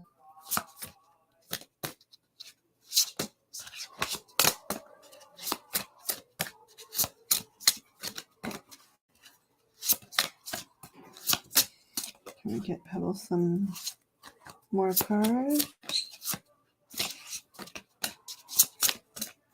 Hi, Beaky. Hi, Beaky Baby. Oh.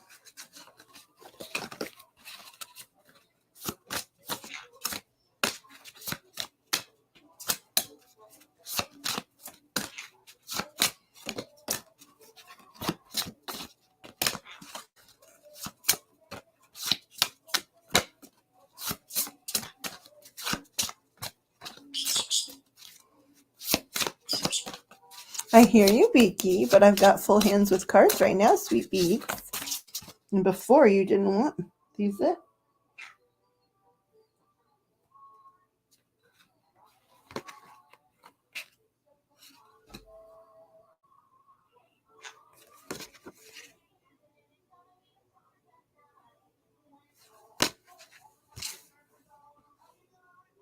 Okay.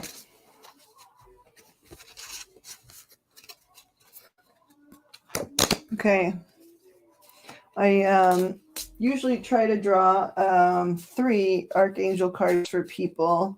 My guides indicated, Pebbles, that 4 might be idyllic for you at this time in life. So I asked for your archangels and angels and guides and those interested in your higher and greater good to help send the message about, which archangels might be your best high great consultants to call upon, at least at this time. It can change occasionally. You got some heavy hitters here, girl.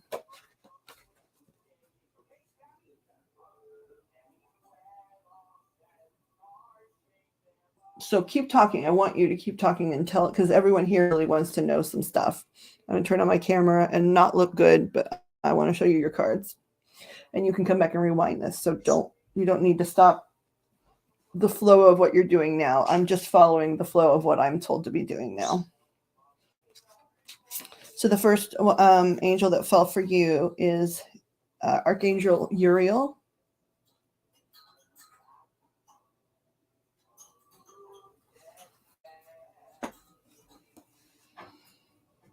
And I mean, I'll give further information about. There's prayers for each of these guys. There's colors, that you can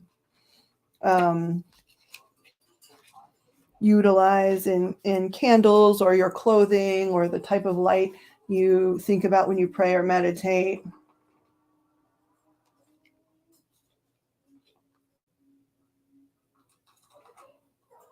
Uriel is the archangel who helps with mental functioning, including focus and concentration. Call upon Uriel to spark new ideas and solutions, as well as to increase your confidence in your intelligence and wisdom, right? And there'll be more information we'll get about Uriel. There's a lot more specifics.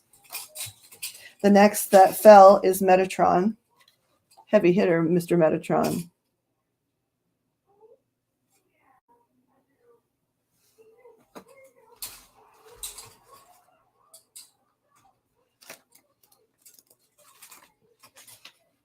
Archangel Metatron can increase your motivation and energy levels so that you'll accomplish your priorities.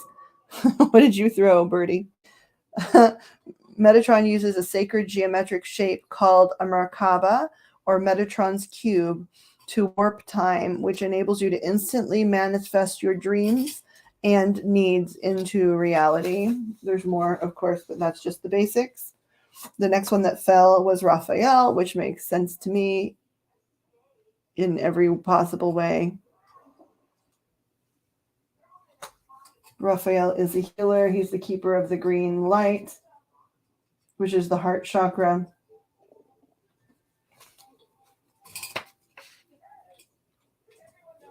Archangel Raphael, in addition to being the angel of health and traveling, is the patron of soulmates. Raphael can help with significant relationships, including those of romantic, friendship, business, and family. He can also help you manifest the soulmate partnership of your dreams, be it romantic or non-romantic. And then the last one that came up, again, another heavy hitter, is Archangel Michael.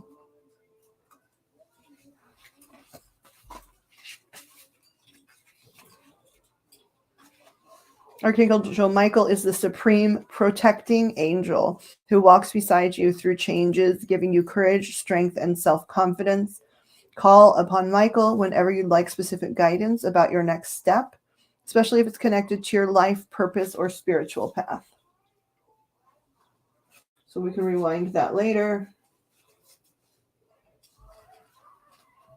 Let's see, let's put these in the right order. They came out. Uriel, Metatron,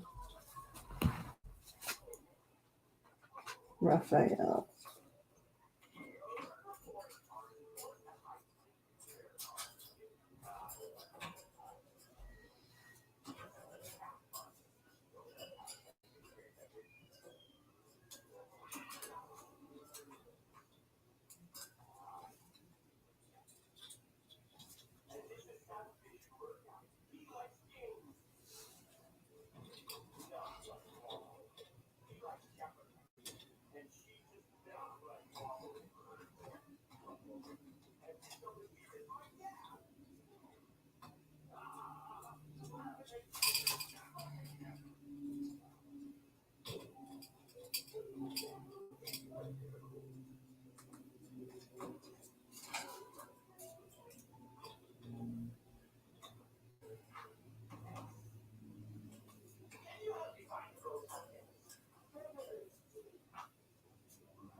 Okay, I emailed the pictures of that to Claudia to send you later on.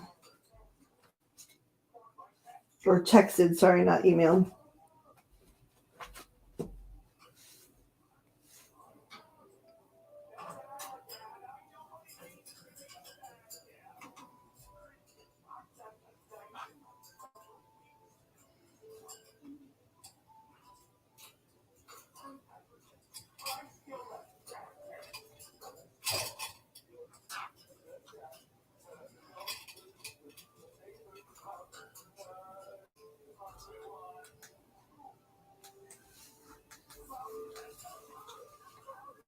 Okay, let me see here.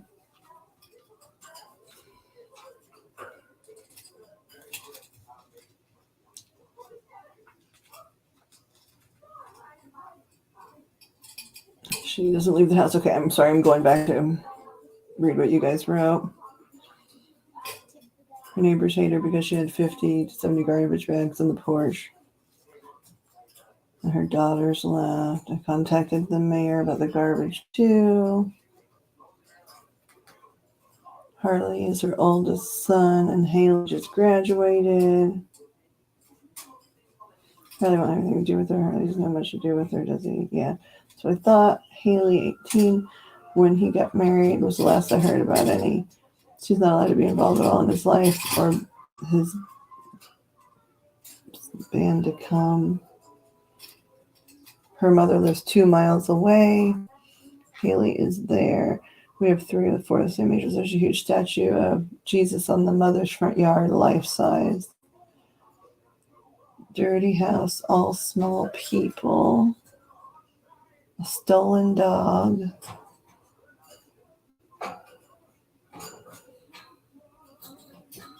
Some of the ones with the guns seemed to be a while ago, and then there were some that were recent. They were time stamped. I think like when I showed you stuff just privately, like that I had cropped stuff so that would all fit when I sent it to you.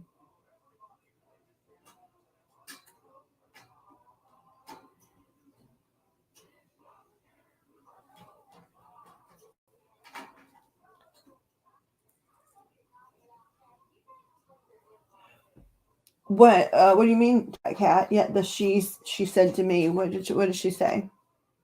And Pebbles, can I ask, what did you mean by small people? Did you mean personality wise, or do you mean like malnourished or something?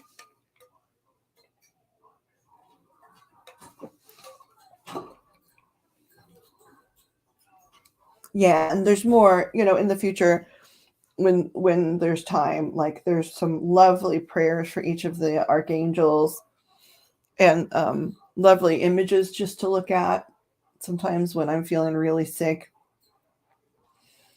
I can just look at the images, but yeah, you and Kat do have some overlapping. We have some overlapping because I have in my group, my regular group, I have Michael and Raphael, and I know for sure Kat has Uriel and Metatron. I'm not sure who the other one is. Is it Michael for you, Kat?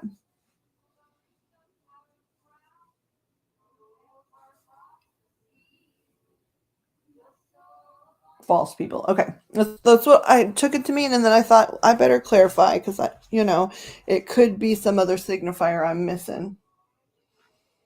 Oh, she used religion and spirituality as a freaking knife in your heart, Kat. And it was one of the things that made me the most angry of all the things I've seen done there.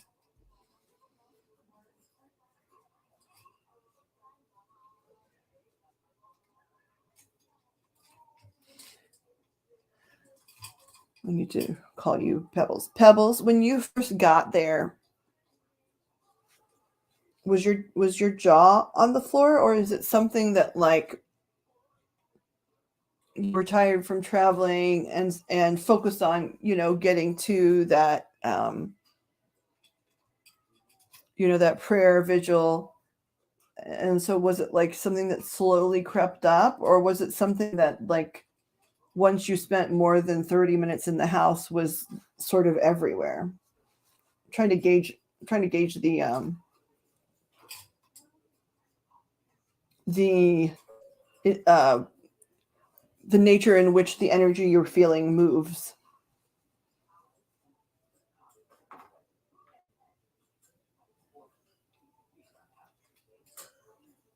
All four, Kat. That's awesome.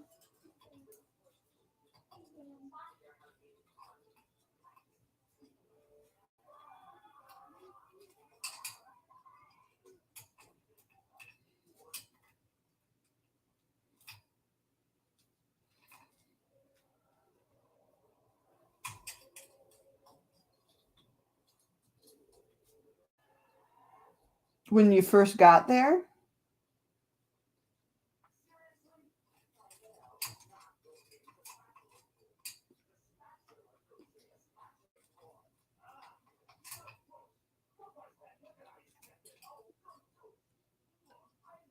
Was it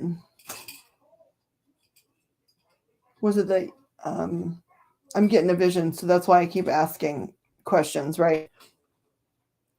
Was it that you pulled up and felt sort of immediately freaked out and repulsed, like almost like nauseated, but you were trying to assess if like it was nerves on your part or if it was health issues or social anxiety?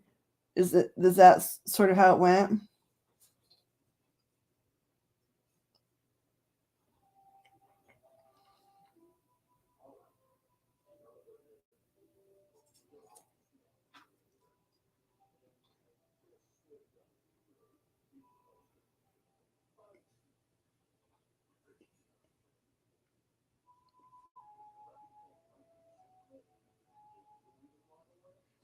You were pissed?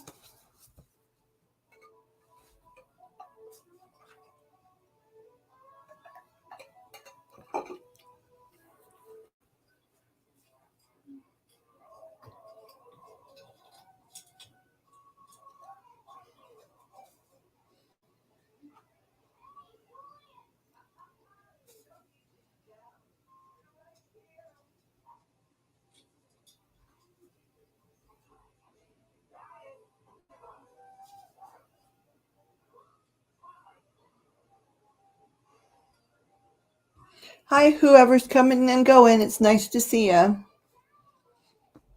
I'm sorry that this is all you get to see at this time. I'm not put together today, but we're having an important chat.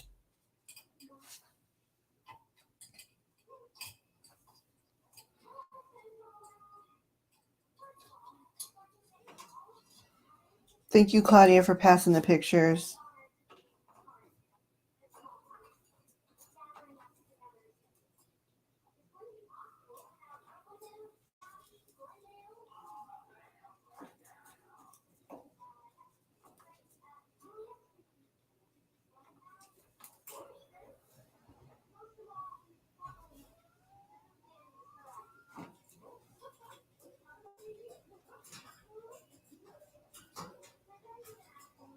There we go.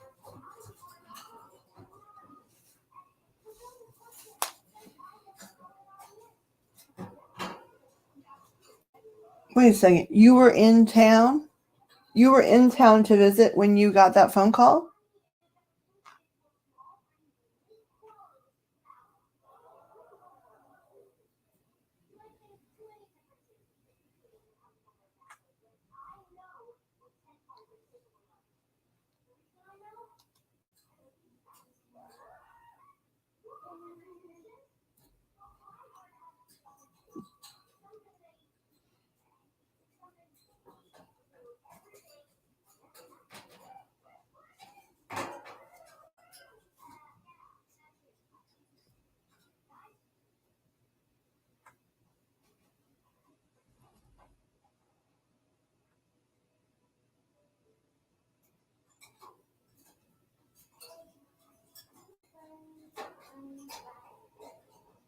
I don't understand. My phone has been doing this weird thing.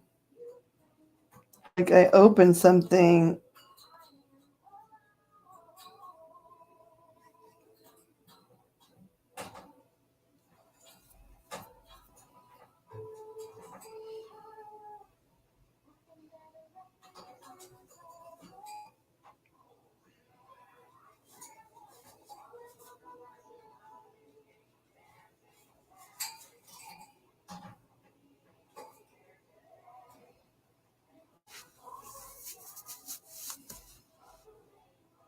Yes.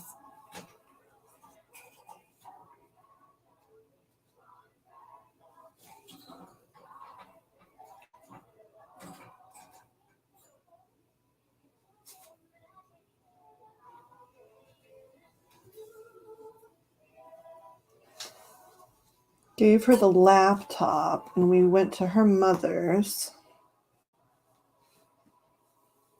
Give me a second. Is this after? I'm sorry to be looking so great on the live. I know nobody really gives a crap, but did is this all after the prayer vigil?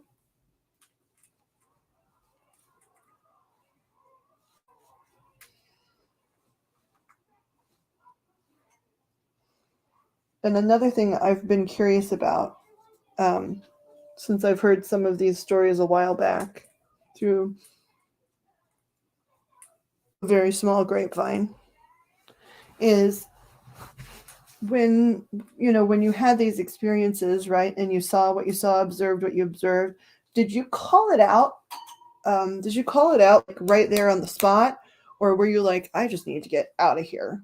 I've been wondering that for a long time.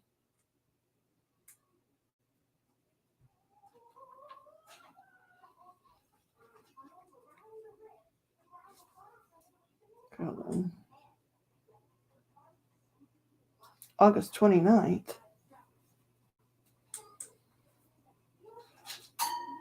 Yeah, on the anniversary.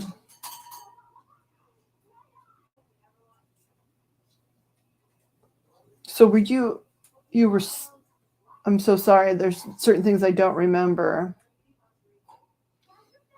from what I've been told, and probably some things I haven't been told. Had you staying there since that time? Like, did you stay there for that length of time? Or at least stay around there? Or was it another video or another visit because it was close enough to do a little traveling? Okay, there it is. I'm sorry, there's a delay. I didn't go to her just in June. I got it now. For the lag, I'm so sorry.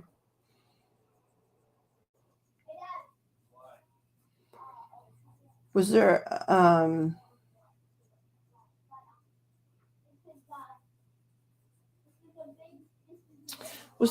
was there a reason? Was there a reason for the second visit? And had you the first visit?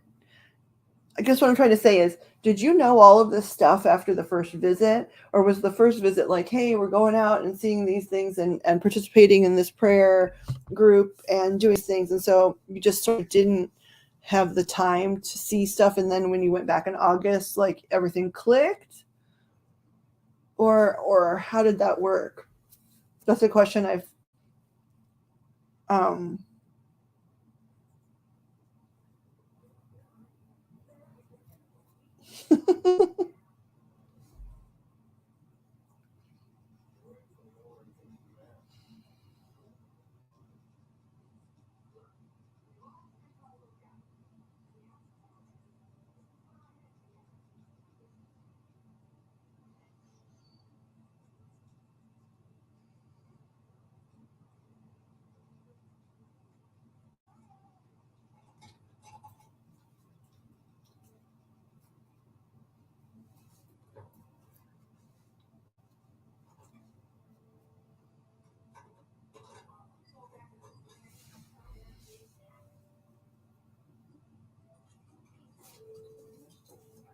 Hi there, the official ambassador.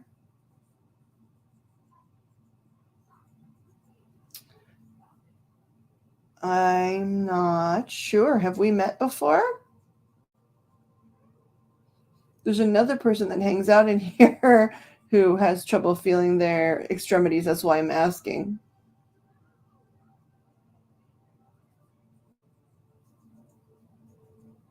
Also, how are you doing this evening, night, morning, whatever time it is, wherever you are?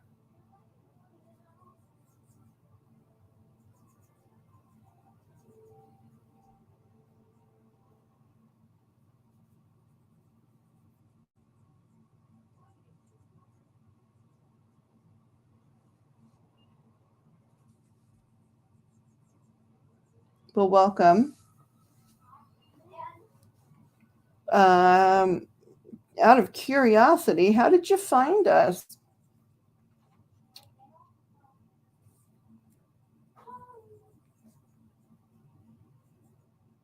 And also, how is your day?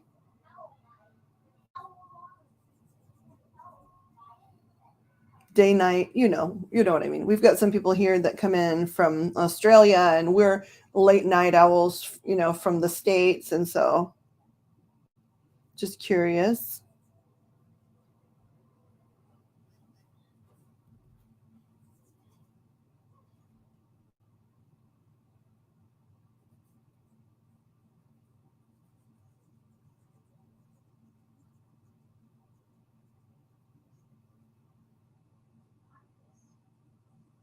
I'm looking at a few of your videos. I haven't gotten to watch it, of course, because I'm here talking to you, but I'm sorry some crazy person jumped in your car. And I love all of the piano music and the Bach.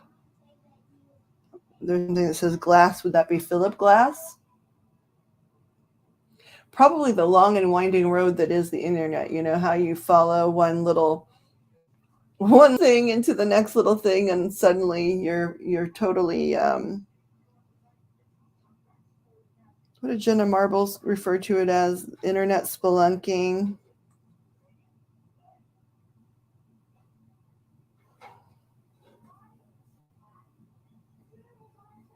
Internet spelunking.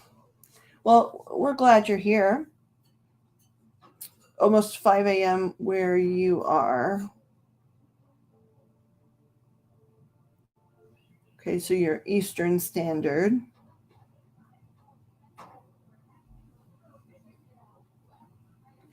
Are you someone who is interested in tarot and getting a reading and that kind of stuff? Or are you just happy hopping down the bunny trail of the interwebs?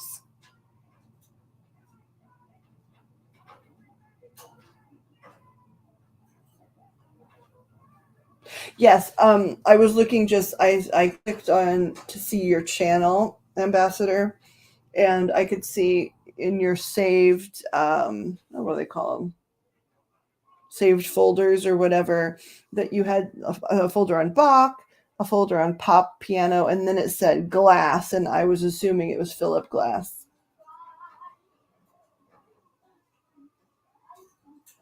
So I was commenting on already appreciating your musical interests, I guess is what I'm saying.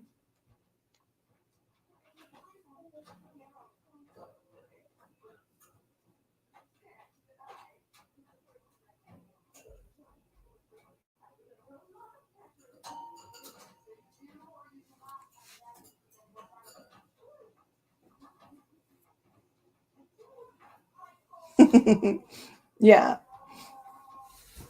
I was doing a little bit of spying. Spy girl, spy versus spy. Now you just suffer from boredom.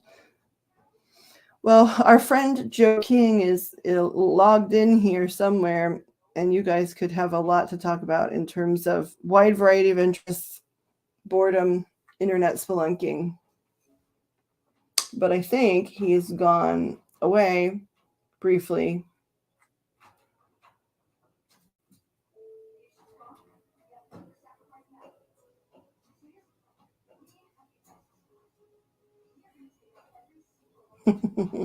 But I don't know why you can't feel your toes. Do you suppose your shoes are laced too tightly?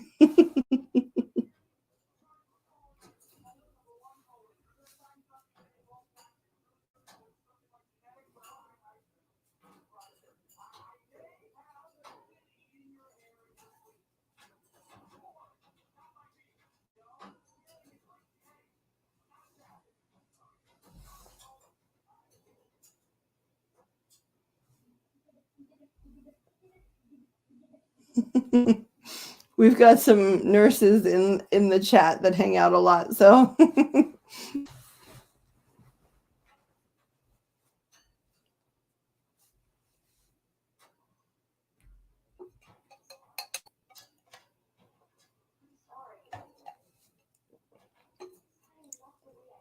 Pixie, I actually didn't know your son plays cello. Is it Hayden?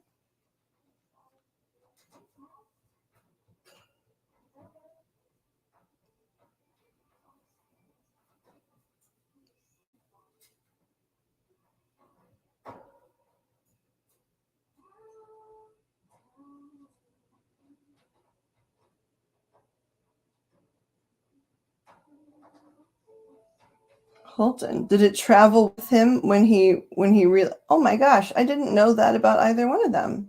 Have they played together recently, or is it something from when they were younger and had to sort of pick an instrument for schooling, or what?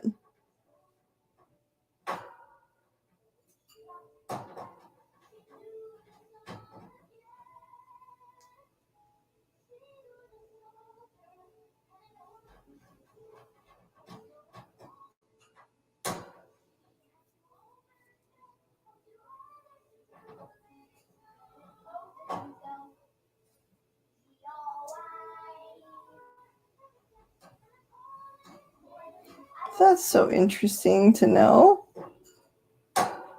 Twins, the string twins. And one of them still very much playing, huh?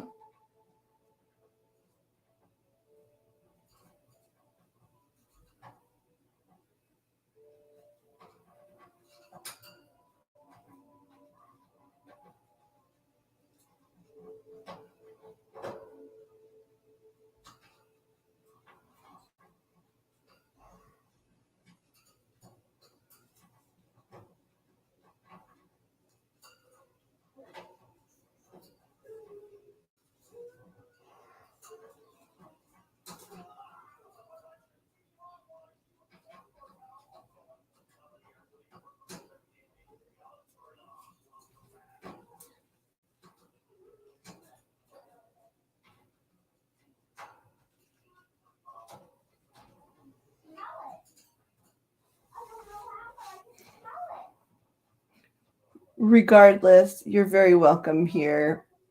We're sort of having a quiet chat night where we're catching up and we're reconnecting with old friends. Hey, Annabella, it's so good to see you. I'm glad you came back. How is the weather? I almost did a terrible Aussie accent and I stopped myself. How was the weather down under?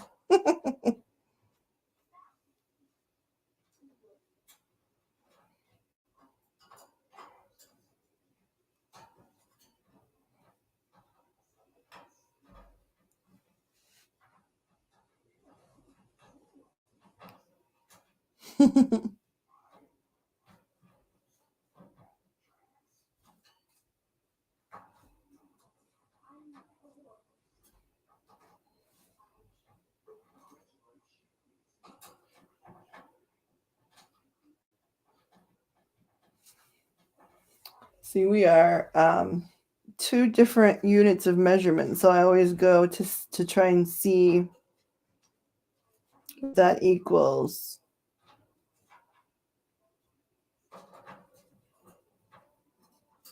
Ah, that is nice. Here, that would be 73.4 degrees, just for those of us that are trapped in Fahrenheitville.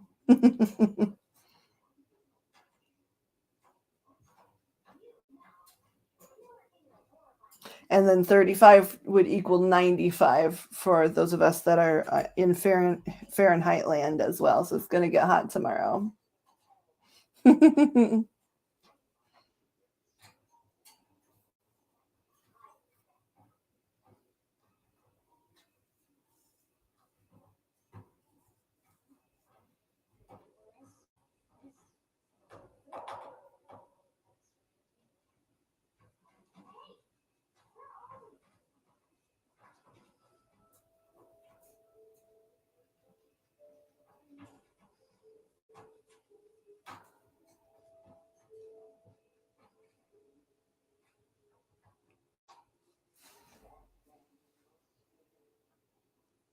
Friday night. Oh, that's right. Oh my gosh, I keep forgetting how far in the future you guys are. It's the future in Australia. Tell us what happens. What happens next?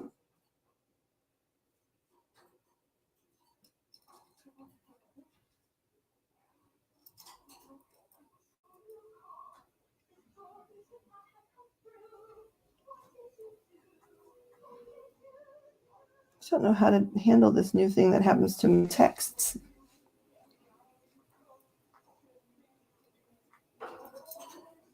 Yes, and I'm not sure what's supposed to happen next, but it doesn't feel great on my bones. On my bones! So I think it's supposed to at least stay cold. I'm not sure when the next dump of snow is coming.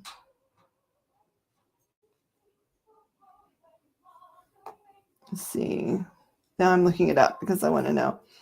Oh, interestingly enough, right now it is 35 here, but that is Fahrenheit, which is still slightly above freezing at the moment. We're this much above freezing.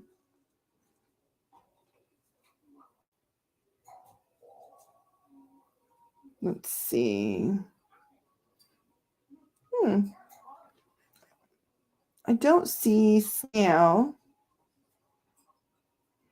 but I see neutral cold. So not the cold, not as cold as it can be.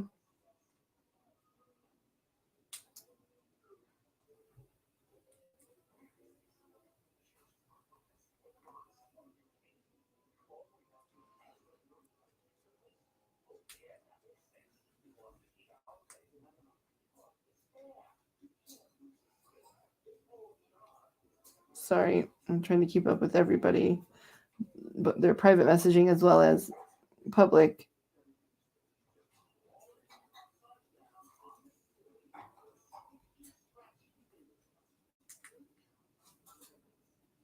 There we go.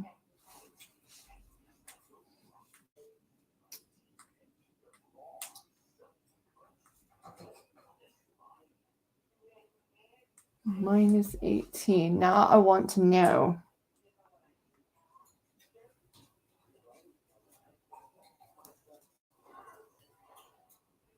Minus 18 Fahrenheit to, no, minus 18 Celsius to Fahrenheit. That's what I want.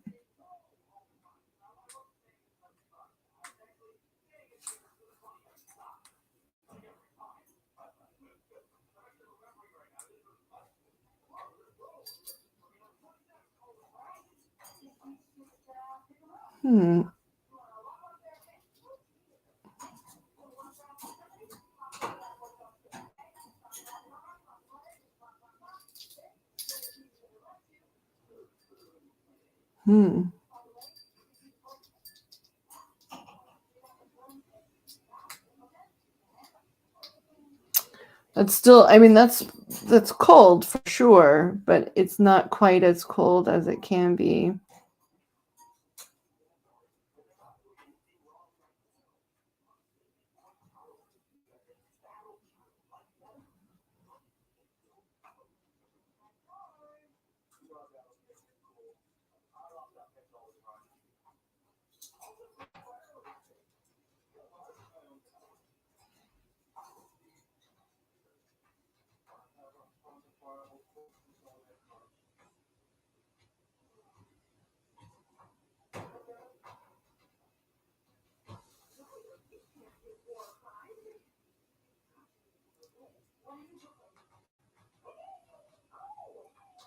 Annabella in Siberia? I didn't understand that. And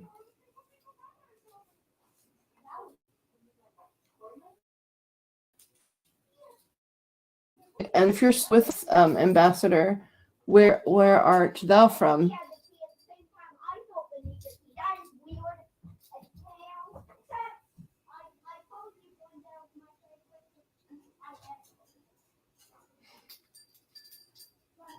Mistress Fruity, there's some concern about your well-being at the moment. Are you okay?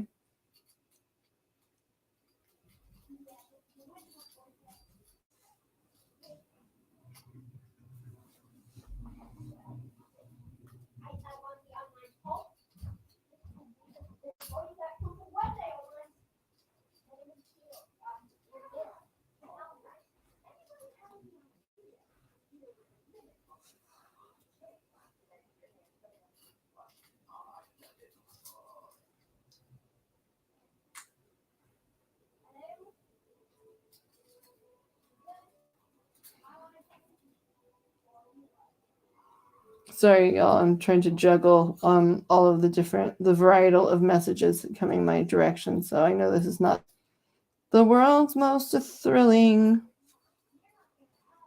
thing happening here. So I'm sorry about that part.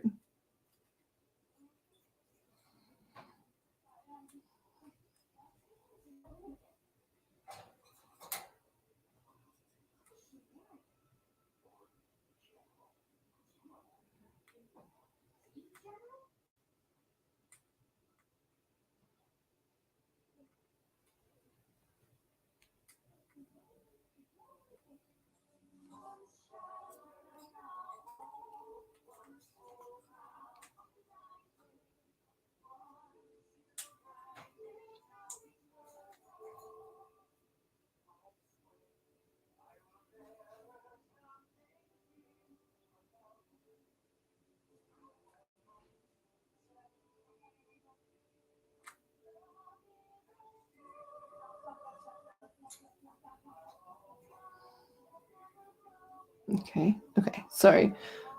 Between the messages and the medications alarms, I'm just trying to get things sort of organized here. So I apologize.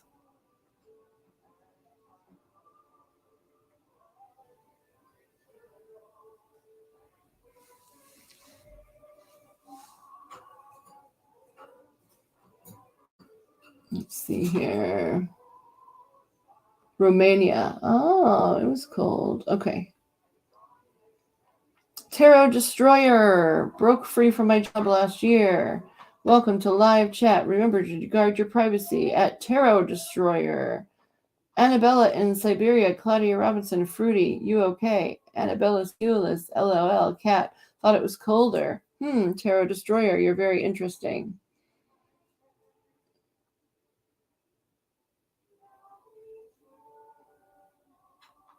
I am not certain what the heck that is. Friday night for us, but they are repeating things.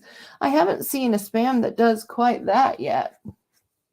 So that is someone determined to sort of freak others out, that's for sure. Well, Tarot Destroyer, let's find out some things about you. So Tarot Destroyer has 4 subscribers, no videos, no playlists, no channels. They established this channel March 7th, 2015.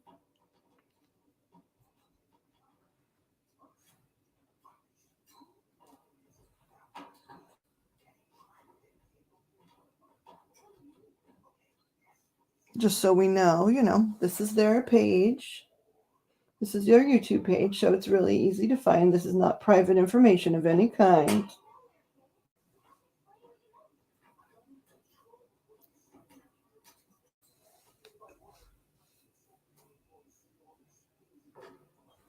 Oh.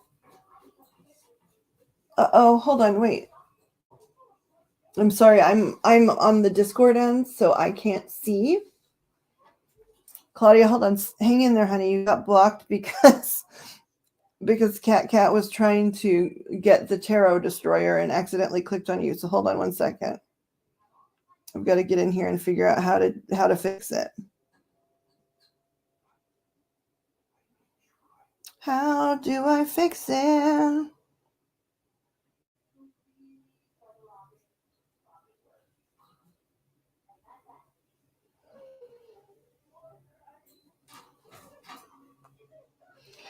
I'm trying to figure out how to help you, Ladybug.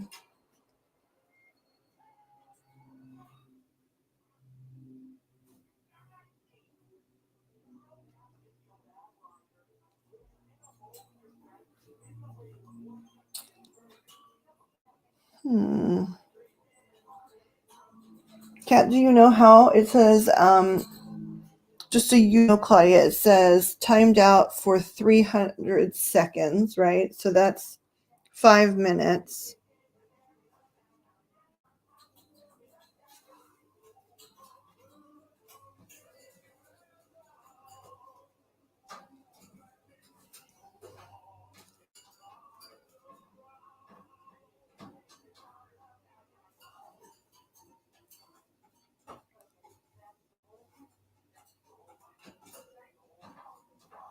So I hid the user on the channel, so even if they're messaging us, we will not be able to see them moving forward. But I'm trying to figure out how to fix Claudia's situation here. We're sorry, Claudia.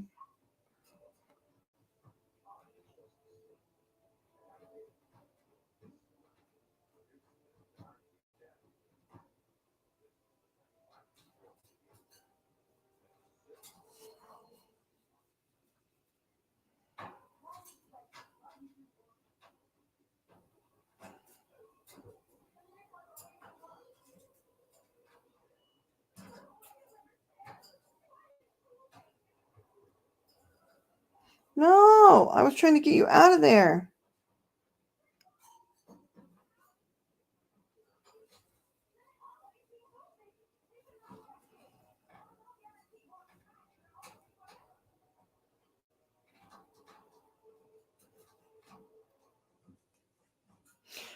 Claudia, I know since you're texting me, can you still hear us? Will you text me if you can hear us? I'm sorry. I'm trying to figure out how to reverse this.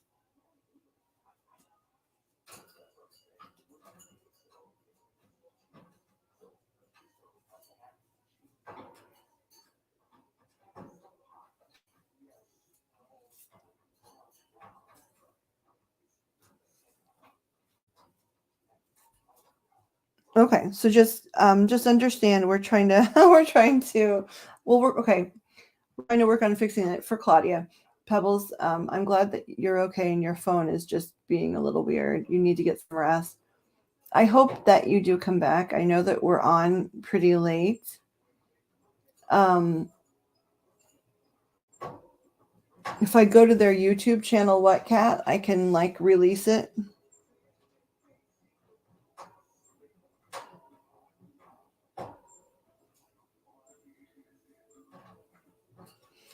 Okay, Claudia's also saying she's almost asleep. She's sleepy. So, not to worry about it too much, y'all. And she knows the ban will lift and everything will be okay.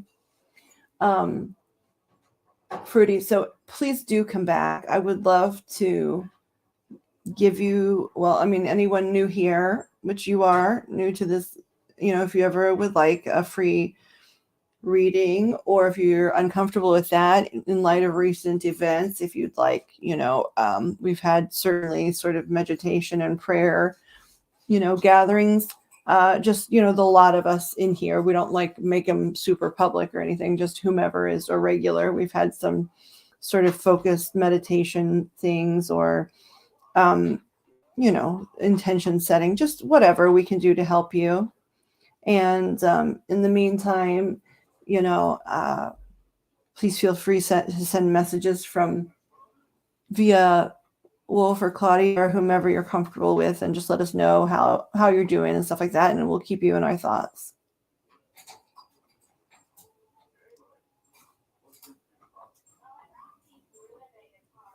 I'm sure it feels that way, and I'm so sorry that you feel that way, and I'm so sorry about all of the challenges you are facing, and really, like, I'm trying not to cry because I can feel, and I also know, but I can also feel how just yucky and despondent that can feel, and I'm really sorry for that, but I can also feel love, so much love in you. I can tell you've been, a faithful person, and a person who's reaching out to God and the universe and source and whatever you want to call all of the things that people, refer to as God. And that's why you wound up in the groups you wound up in, right? And I'm sorry that you got taken in by some tricky folks. Most of us here got taken in one way or another, in that particular space specifically, but I'm sure in other times as well.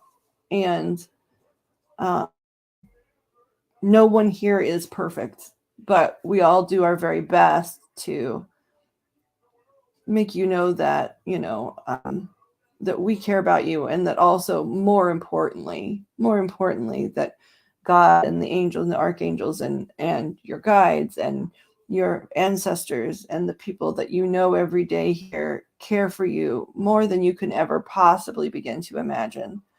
And that if we can represent just like 0.5% of that and share that with you, we would love to be able to do that. You got good news?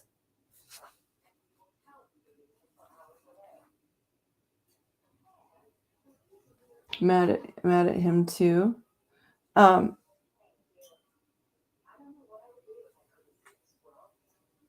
God having big shoulders.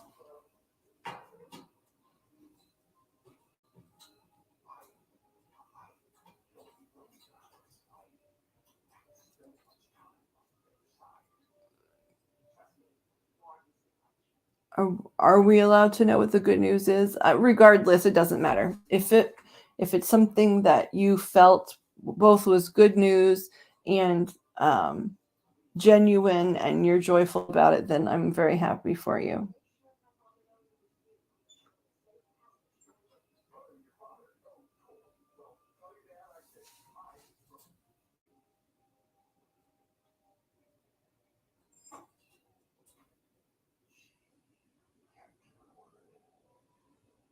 Ooh.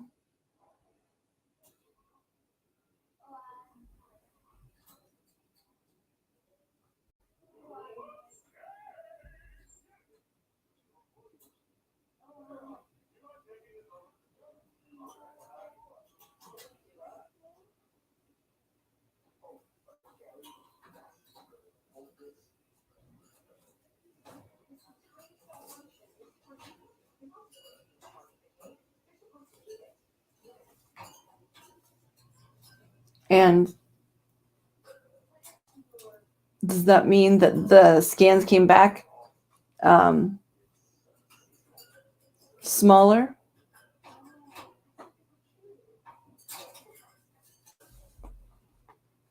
Could it mean gone? Because sometimes, when you're typing to close letters, I wonder if it's gone.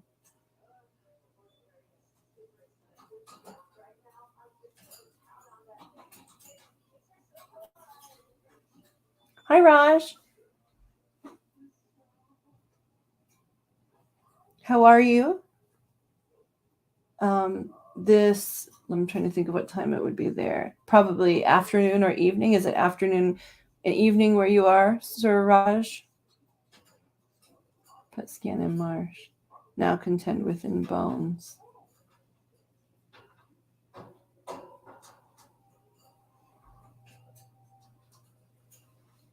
I'm very, very glad that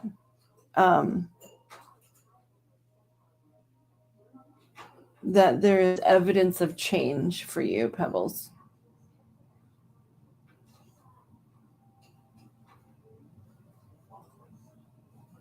I understand that. I'm so sorry too.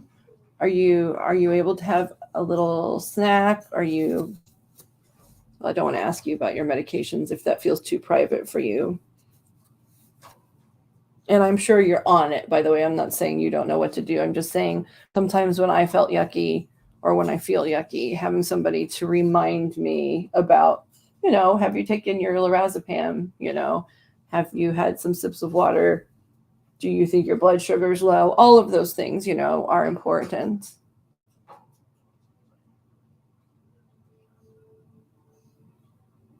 Yes, Raj, I'm sorry. There's a lag of often somewhere between 9 and 15 seconds. So if it feels like I'm speaking over you or answering things or asking things you've already answered, I apologize. It's just the nature of how streaming has been on this platform, just more recently.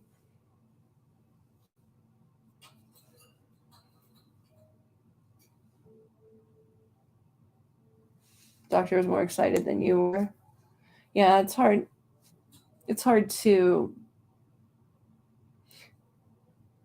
It feels dangerous, right? To glom on and get excited and decide to be thrilled when it feels like rugs are constantly being pulled out from under you, right? And so it's real scary to be like, yay, because you just feel like, okay, this feels like a trick from the universe. I don't understand. And I'm not falling for that one again, right? It just sort of feels that way, but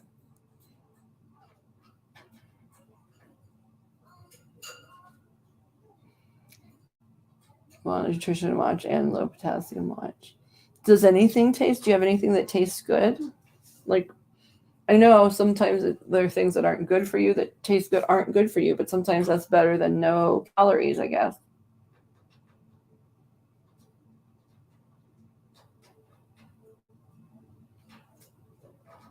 Yeah, I understand.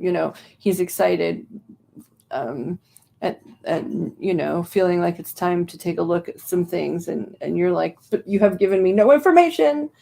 And so how am I supposed to like get out my pom-poms and cheer for this?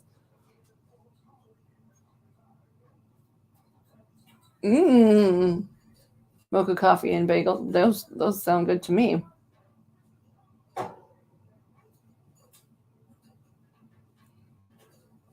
What's your favorite kind of bagel? Sir Raj, by the way, just so you know, I see you. I see that you love a reading, and they're free to anyone new that comes in here. So I'm absolutely going to read your question. I promise you that. I'm just finishing up a conversation with our friend Fruity here.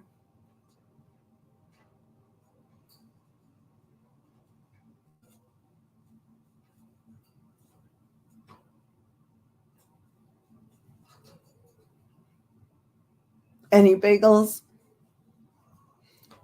There's a person in my house that's an everything bagel like monster, and there's another person in my house who likes, I guess any of the sweet ones, right? The blueberry, the chocolate chip, all of that stuff.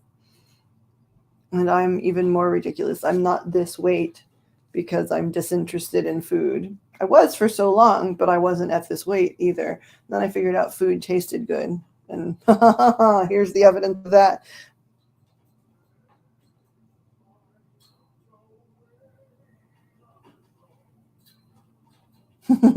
Husband lives on plain bagels. Mocha coffee too sounds, caffeine plus chocolate. Okay, Bird, I'll reach for you one more time. You gonna come, honey bun? You coming? You coming with me? Come on, Beaks. You gonna come? Ouch. You coming? Ouch. Come on. Come on, honey. You coming? Nope. Okay. I'm trying to grab you, but you say no. So Raj, one more time. Ooh. English muffins and cream of wheat. I like English muffins as well. Do you have a favorite type of like jelly or jam or something to put on it? Eggs. Yeah. If the world stopped tomorrow and, shipping and things came to a screeching halt, I think the first thing we would need to do for our house in particular is purchase some chickens. Soup. Do you have a favorite soup? And also, Mr. Raj, could you please clarify your question? Would you specify for me? So, and then I'll immediately start to shuffle for you, sir. Flowing with the flow. That's nice. Ooh, plum jelly sounds good, Pixie.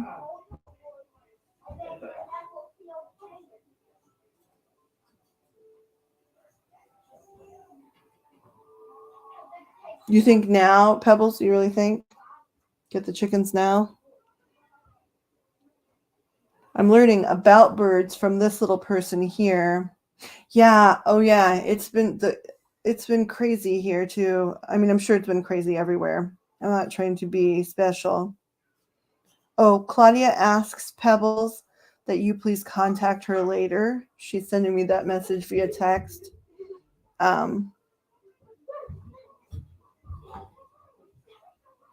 So she just says, please get a hold of me later when you can. Yeah, it's been close. I don't know if I've ordered 18, right? But it's been like so close to $7 for, 12 of them.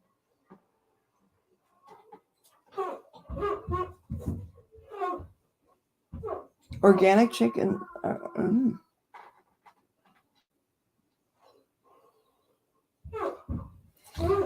The most I know about birds is about this little con here.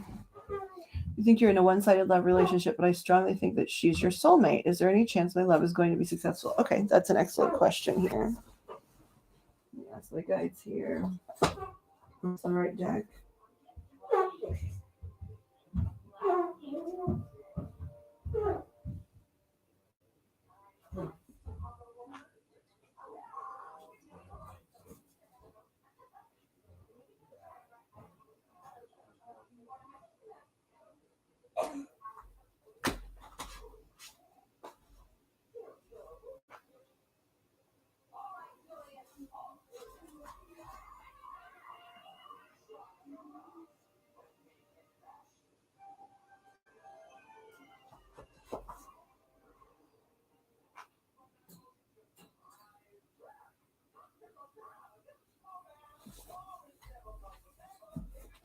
Okay, unsurprisingly, we're going to start off with our love relationship deck here, sir. I'm going to shuffle a little bit.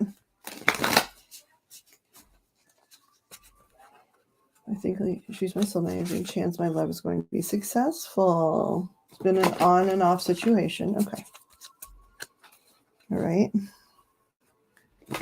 I ask for my archangels, angels, and guides to come and help me to give Raj a thorough reading wherein I interpret the information that he needs to receive properly and for the higher, greater good of everyone involved. I ask also for Raj's archangels, angels, and guides to please come forth and help transmit the message that you would like to send about the status of his love relationship. The question is there a chance that Raj's love is going to be successful? The current love relationship he is in, is there a chance that his love is going to be successful? Is there a chance that Raj's love is going to be successful? Okay, let's see here. Let's see what we can find about. Is there a chance that this current love relationship for Raj is going to be successful?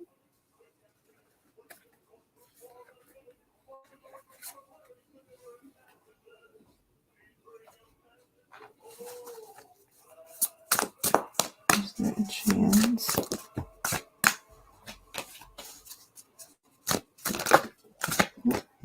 that Raj's love is going to be successful?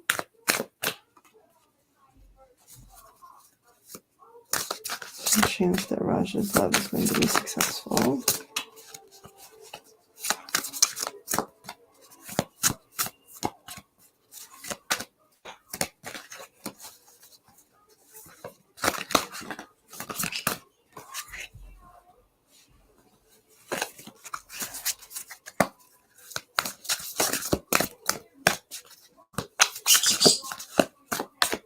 There's a chance that Raj's love is going to be successful.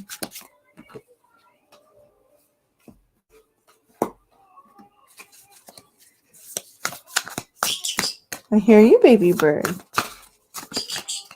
Cheeky beak, I hear you. Cheeky beak, baby bird. Baby. Beaky. Pretty baby, that's right. Let's see what we have here, Sir Raj.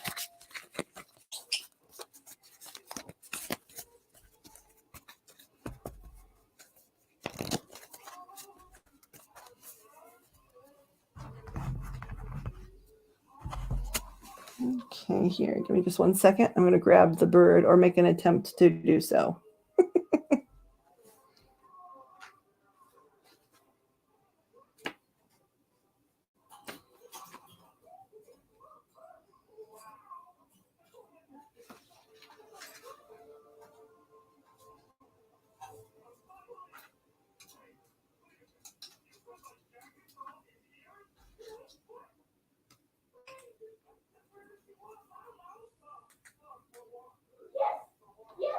You are the most difficult. That's the finale we all wanted. That's the finale we deserve.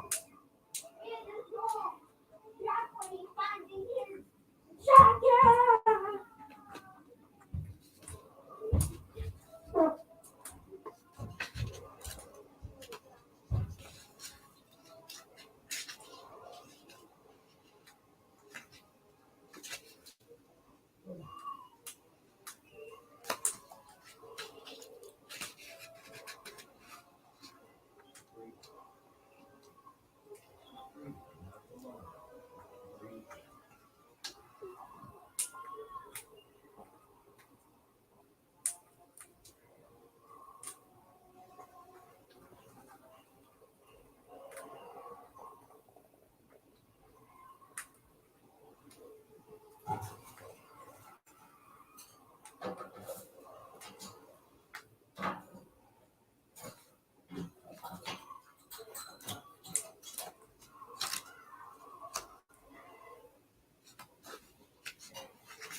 Yeah. Oh, yeah. If I told you this is the most beautiful dog in the world, would you agree? Or would you argue?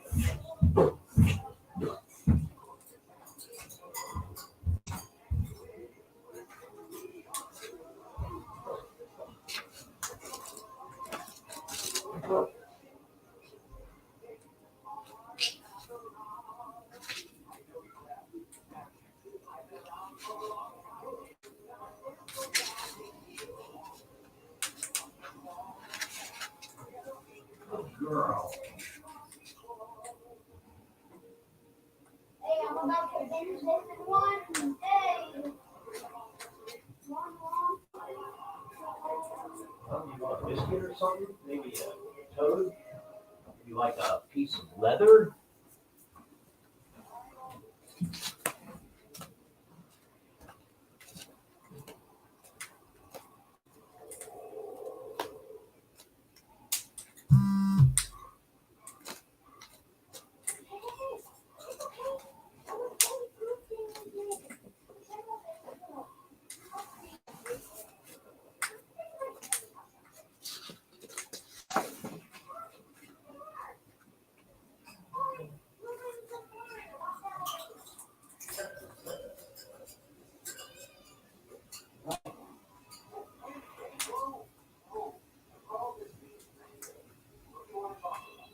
Hi.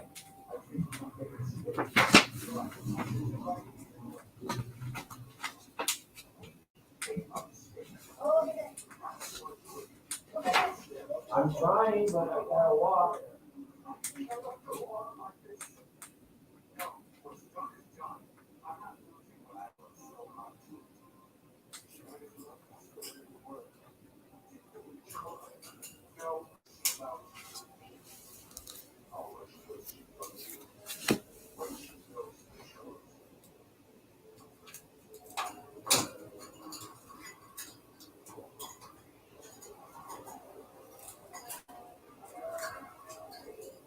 So, Raj, can I ask a question to help me clarify how I'm interpreting this? And the question is, when you say on and off, would you consider it, even though it's been on and off, to be a fully established relationship?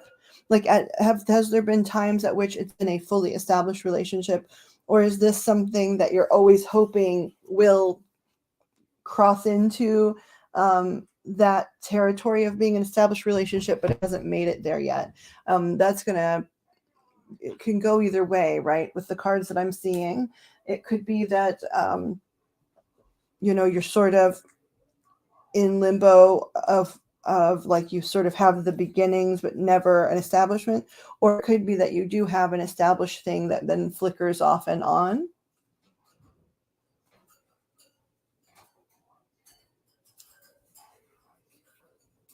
Hold on, let me see what's being said here. Oh, I can't wait to read everything that's been said. Yes, Kat, please do get some rest. Beautiful. And then, you know, also if Pixie gets tired, we do have Joe here too.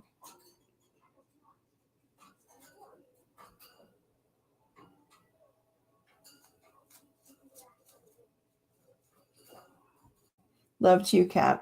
Love and light and beautiful sleep and dreams. Okay, so you're best friends and you confessed to wanting this to be more than that. And then when you say off and on, is it because of the feelings where she backs off, or your person backs off because they're worried about the feelings?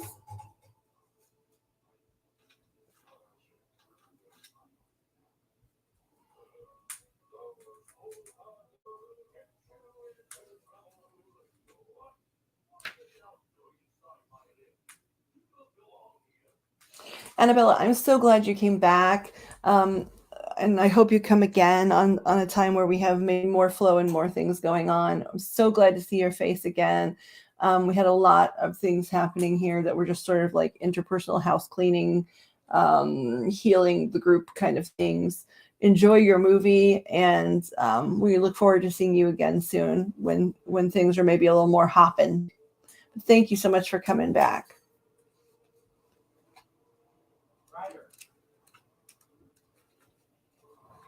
Ryder.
So, okay, so let's see here. Let me see what you've written here.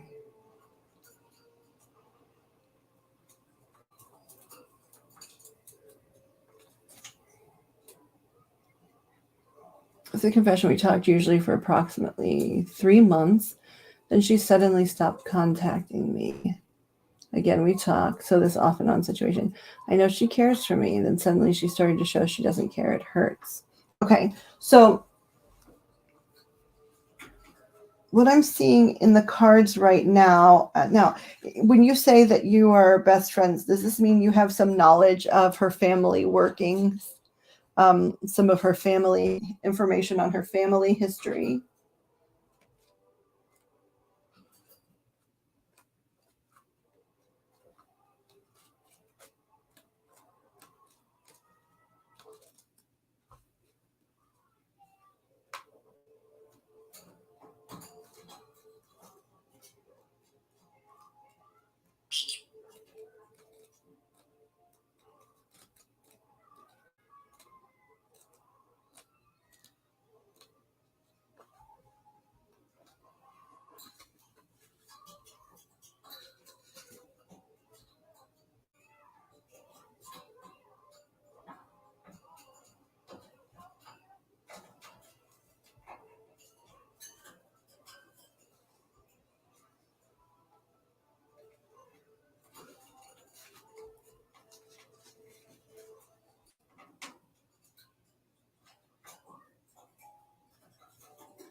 Okay, so some of this stuff will not be surprising to you. Okay, so what the cards sort of initially started saying, and that's why I wanted to clarify if this was something that had actually been a full-fledged thing yet or not.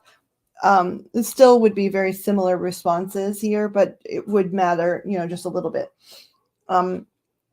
So something in her situation has happened in her life, just in general, okay, outside of you, where she's wanting to spend sort of a lot more time alone, introspectively, just in general, like just outside of her engaging with you, just in her life. She really is wanting to spend more time alone, to sort of gather up her strength, and to be able to listen to her intuition. There's things she sort of needs to be resting from. To me, what it looks like it is that there's been something that's happened in the family, in her family, that's sort of been almost like so it's changed her worldview. Is this something that you know about? Something within her family dynamic has changed. I don't know if maybe there was a divorce, if there was, something where, a spouse of someone in her family unit passed away, if there was some big secret revealed in a relationship. It looks to me like potentially some relationship within her family that she thought a lot of. She thought very highly of this relationship, and felt very almost secure in her perspective on love and relationships because of this relationship she was witnessing. But something changed with that relationship, and it has shifted and skewed everything she thought she knew and believed about love relationships and how to approach them. And it's made her pretty scared. Something that's made her sad too. Would you know what I'm referring to? I don't need you to tell me, her private family ordeals, but do you know, like, is this something you understand about her?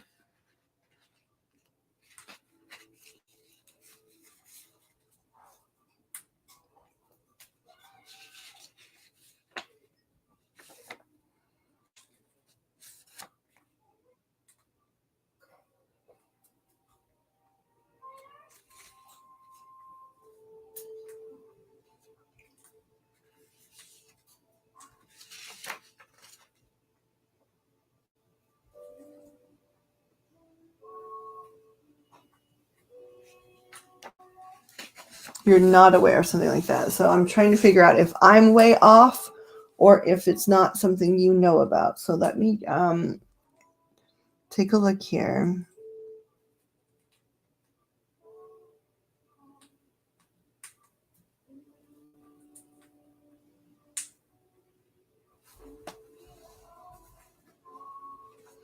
Actually, I feel pretty confident in what I'm looking at here. Something where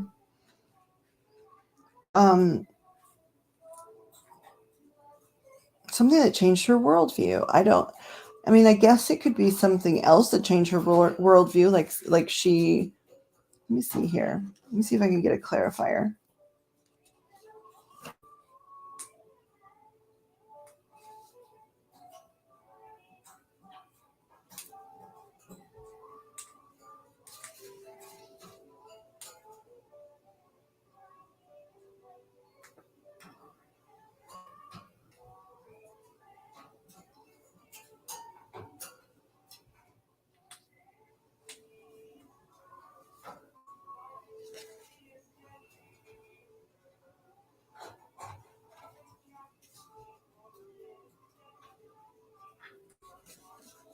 Would it be something that you would be aware of, or is this something that could be going on that she would not necessarily have shared with you? Like, hold on, I'm going to ask for a clarifier here. Can you please clarify for me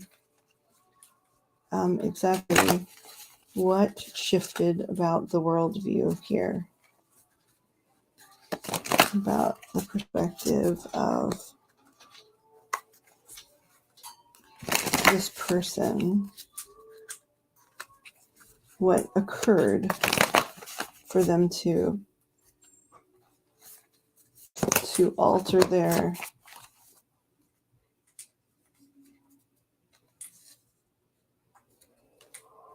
so I asked for clarifiers, sir, and my divorce card came out immediately.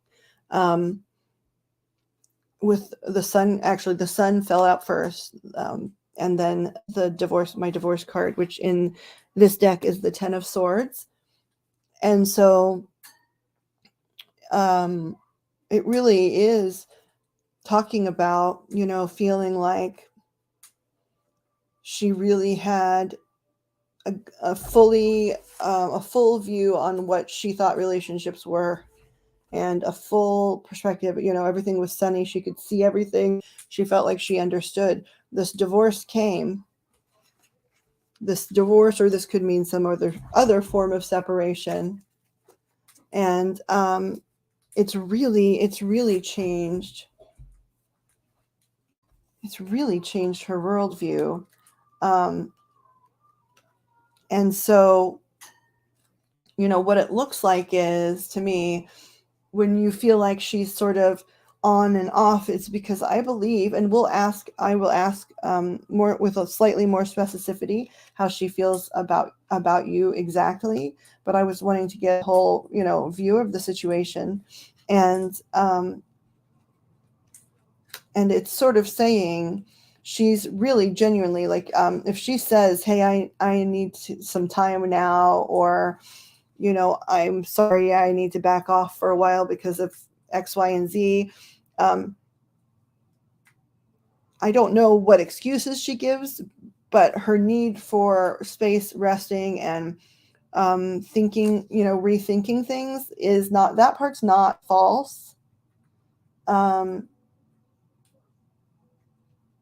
desire to keep things simple between you is because of how confused she feels about relationships on the whole, and not about how confused she feels about you. So let's find out, how does this lovely, can you please show us how this lovely lady feels about Raj? Can you show us with these cards, please, how this lovely lady feels about Raj,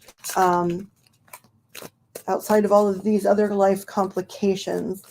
How does she think of him? How does she feel about Raj?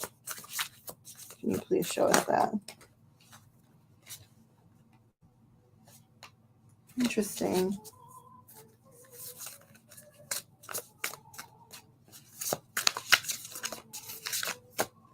How many more? Okay, thank you.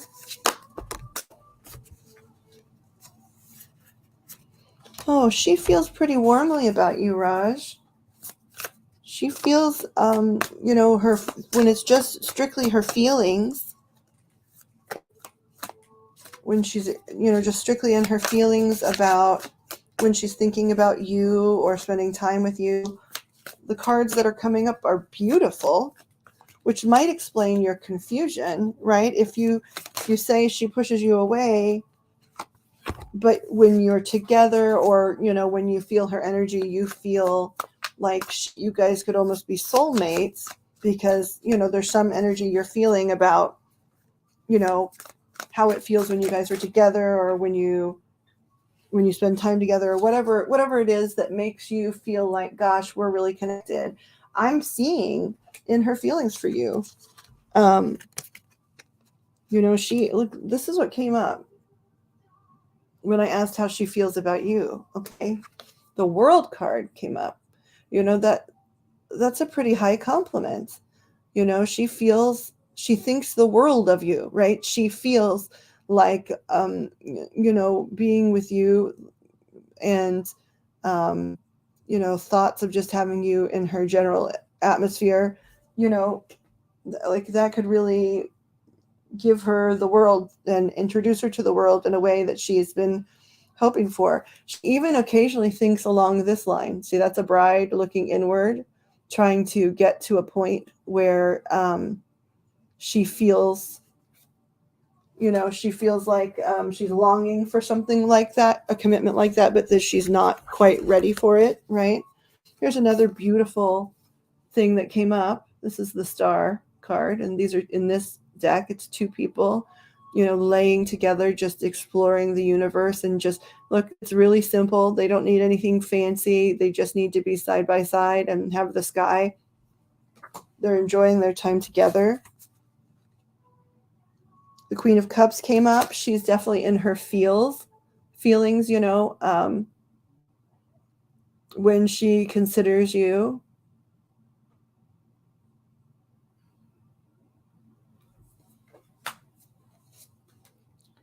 She is somebody, though, that wants to make sure that things are very stable, that she has a really solid foundation under her feet.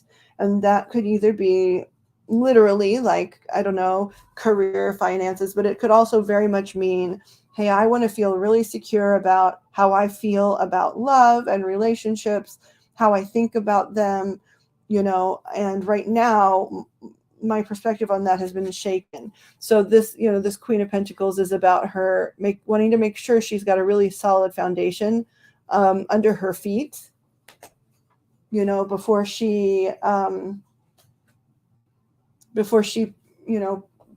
jumps in with both feet. She wants to not make a mistake, and it's nice. She doesn't seem like somebody that wants to. It doesn't seem like she enjoys playing games or wants to provide you with an experience that feels very up and down. Let's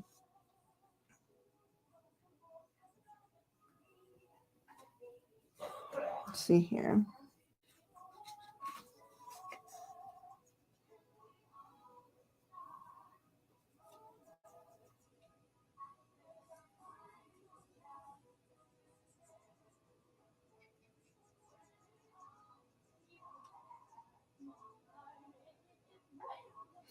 So she feels warmly about you. She's Fruity Pebbles, I'm very glad that you came in. I know this was a lot, both energetically and in terms of sharing information and in, talking a lot about yourself openly. I'm sure it was a challenge. We're very honored that you came in and were willing to consider us, as to contemplate as to whether or not you'd like to visit here more. And we would love it if you would. Have beautiful dreams and sleep and healing. Oh, I like Love and Thunder. That's amazing. So Raj, I don't know if you're still here, but some of the advice that was given, throughout this situation, especially if you feel absolutely certain that she's the one for you, right, is to just really take care of you, right? Take care of yourself beautifully. Make sure, that you're eating well and sleeping well and having adventures that, inspire your mind, or pursuing studies that do, and that, you're headed towards a solid life of your own, right? Because to me, what it looks like, it doesn't look like this person dislikes you at all. It looks like, for whatever thing that has scared them off, and it doesn't seem to be you. It does not seem to be you that scared them off. Something else has happened. And so the advice that's given, and it's a lot of major arcana cards, which means big deal, not just small deal, big, important, thing, life lesson. Even, even if I don't believe this is true, but even if you never spoke to this person again, right? It's a huge life lesson. I believe you will be speaking to her. But it's sort of a big thing about, sometimes timing is really important. And if you feel as strongly as you're expressing that she is the right person, and part of the reason you feel that is because she does feel, she feels these ways in your direction, right? She really does. And she's just confused about something to do with relationships. And so she's trying really hard to just stay honest with you about when she's available. And I think some of the times that, you know, you guys have spent a lot of time together, it's because she finds you difficult to resist. She enjoys that time, or she wouldn't be doing it. Then I think she gets scared, is how it looks to me. And it's because of this other example or mess or something that she is afraid of that could happen just to people in general. And it's got her confused. And so then she cools off because she becomes afraid. And so, you know, I sort of had asked, what is the best approach here? And it's just to be consistent, to not push too much, right? But consistently taking care of your well-being, your making sure that you still go out. You don't put your life on hold for her, right? You don't put your life on hold. You go out and have adventures and see the things you want to see and take the pictures you want to take and be with friends you want to be with, and build a nice life, so that if things align in a way that they very easily could, once she feels more stabilized. And if she sees, oh my gosh, I already liked him so much, I cared about him, and he didn't push me, he just stayed available to me for fun and adventure. He is living a beautiful life for himself, and gosh, I would like to join that life. Look at how stable he is. He's not like these scary people here at all, right? He didn't go up and down on me.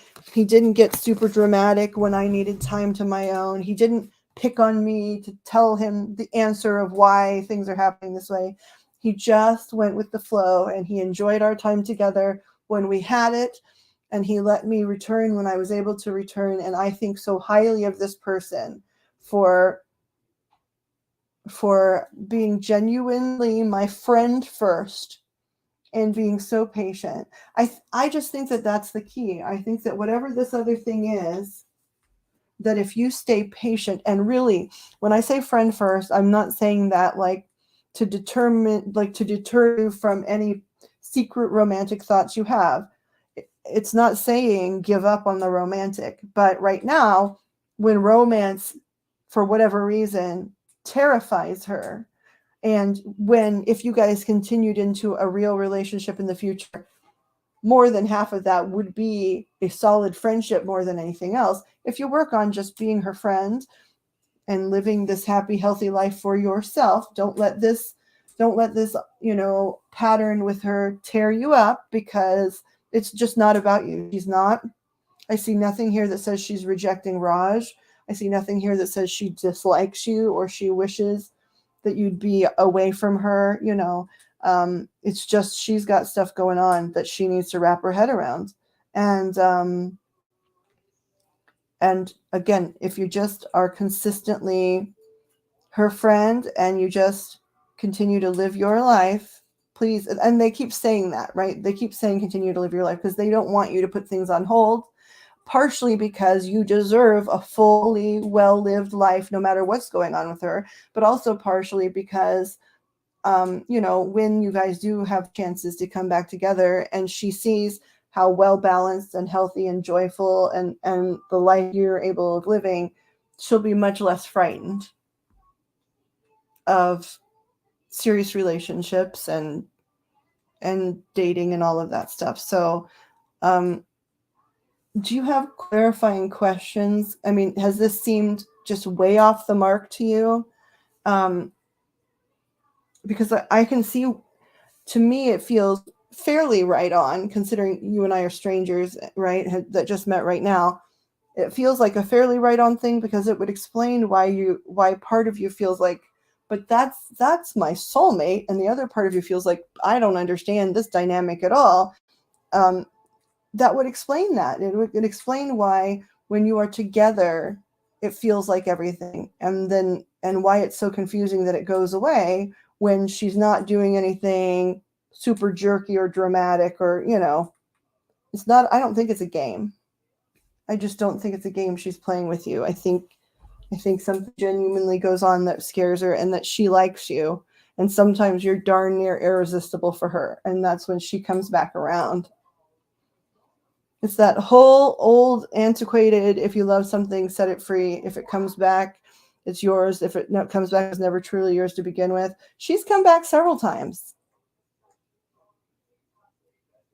They just want you to live a joyful life and stay tuned in with Raj. And they seem to think if you're able to do that, and because part of staying in tune with who you are is caring about this person. She's a person you undeniably care for and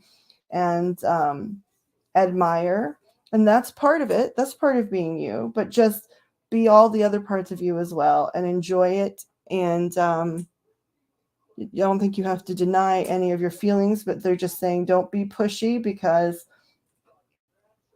she sort of already feels the same way. It's just the thing that could destroy it is pushing really hard when she doesn't feel like she has stable ground to move forward on.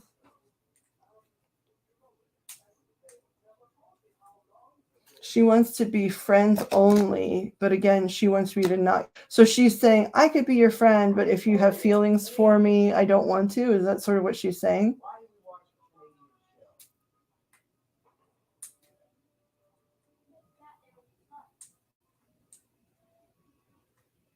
The only good thing that comes from Canada, maple syrup. Oh, and solid rock.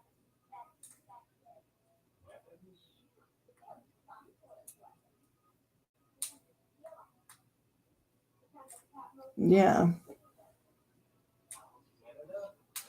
When she says don't care about me, is it like, does she say it in a fashion that's sort of like, I want you in my life, but you shouldn't like me because I'm bad news? Does she frame it in that way?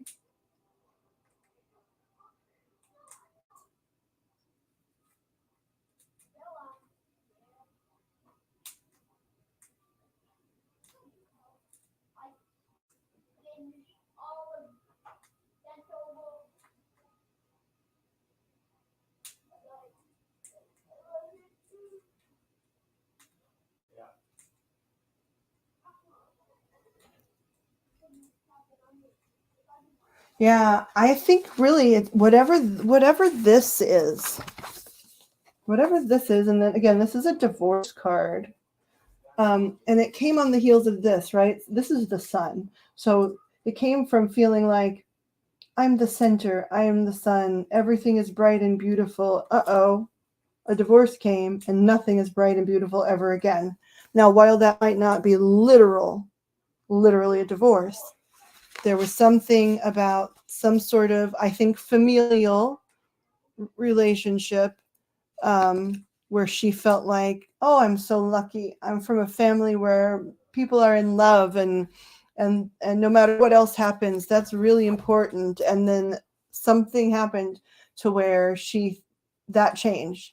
And now she feels like damaged good, like broken. And the reason I framed it that way, the reason I asked you, does she say, you don't want me, I'm bad news, is because whatever this thing is, makes her feel that way. It makes her feel like, oh, I thought I was good at this, but I'm not. I don't know anything about love. I'm stupid and love is a failure. And so you don't want any part of this. I'm bad news.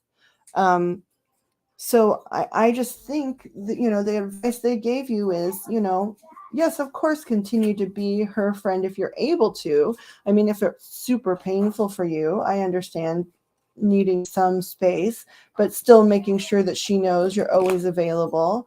But I really think that there's a high likelihood of her coming back around.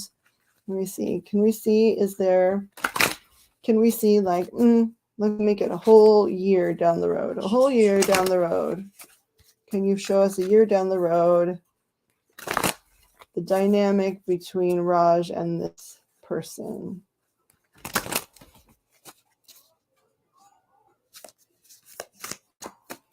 holier down the road.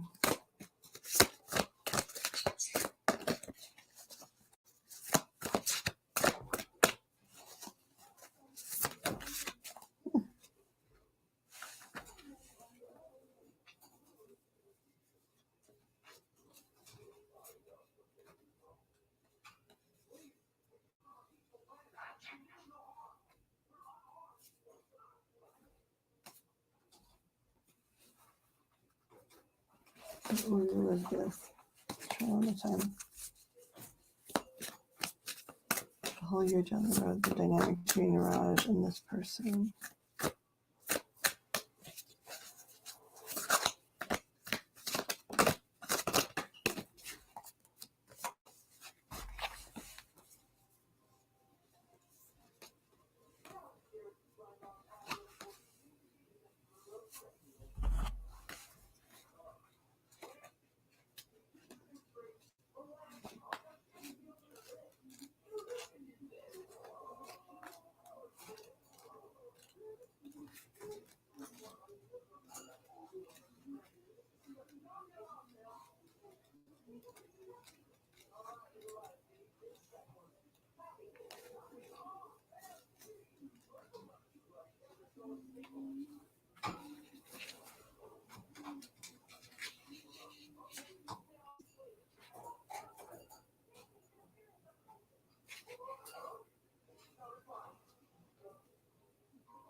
Yeah. Yeah, it's interesting. The cards that came out basically when I said, "Hey, can you show what what the relationship between them would be in a year's time?" Right? We got this one, which is the Knight of Pentacles. We got this one, which is the Three of Pentacles. Okay, and these are saying, basically, don't stop, keep going. You're making great progress. Slow and steady wins the race. Things are warming up, right? People maybe thought you were a fool, but things are going in the direction you want them to go. But also in both settings, it says don't forget that self-love and self-care, because that's what gets you to this point. Remembering how valuable you are and not letting her walk on you when she has rough moments with whatever else she's dealing with, but still being a good friend and, person that cares for her. It's important to make sure that you give yourself the respect that you are totally, valid to receive.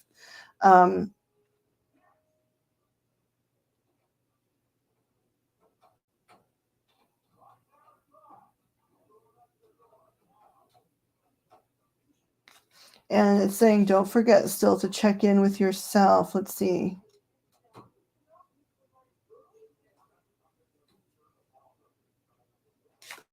Yeah. Yep. Yeah. It says, make sure you, the last one that fell was the Hermit. But when it's in this configuration, it says, just make sure that you nurture all relationships, right? Because nurturing yourself first and then being a solid, stable friend that doesn't allow yourself to be walked on by this person shows that in the future, you'll be, moving in the direction you like and being closer than you like expected to be and stuff like that. But it's also saying, don't forget to nurture your other relationships, your family, your other friends, because those are the relationships that will also help your growth and help guide you towards towards a healthy, beautiful relationship, and will give you great advice, when there are wrongful communications perhaps coming up from her camp or whatever. I'm also just sort of hearing, and I saw a thread through the cards too, that they keep reiterating you are not wrong. She does have feelings about you, and you should you don't necessarily need to give up. You can stay consistent and care about yourself. However, they are saying too, it could surprise you if you stay in her friendship, and good graces, but you also respect and care for yourself. In that year's time, could you be with her? Yes. They're saying yes. It also could be that you then find you've developed into someone who's drawn an even closer soulmate. But at the end of a year's time, they feel really certain that you'll be with someone that you care about a great deal.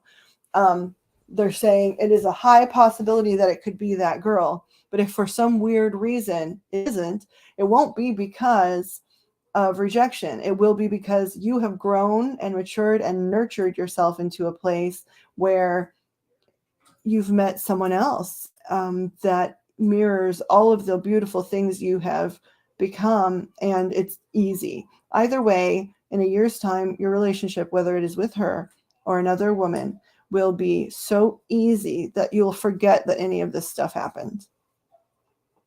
I hope that helps you, sir. I'm glad that you came by the channel. First readings are always free to newcomers. Please do come back and feel free to ask clarifying questions. I wish you luck with this girl. I really do believe she cares about you. But I think the areas where she's a little messed up have nothing to do with you. They don't. Something happened that broke her heart in a million pieces, and it has something to do with some relationship that she idealized her whole life. And so now she's a little bit running wild, thinking none of it means that much anyway. And because she cares about you, she says stuff like, stay away from me, I'm bad news. Because she doesn't want to hurt you in the dust cloud of feelings that she's experiencing. Oh, come on. I'm gonna charge my phone.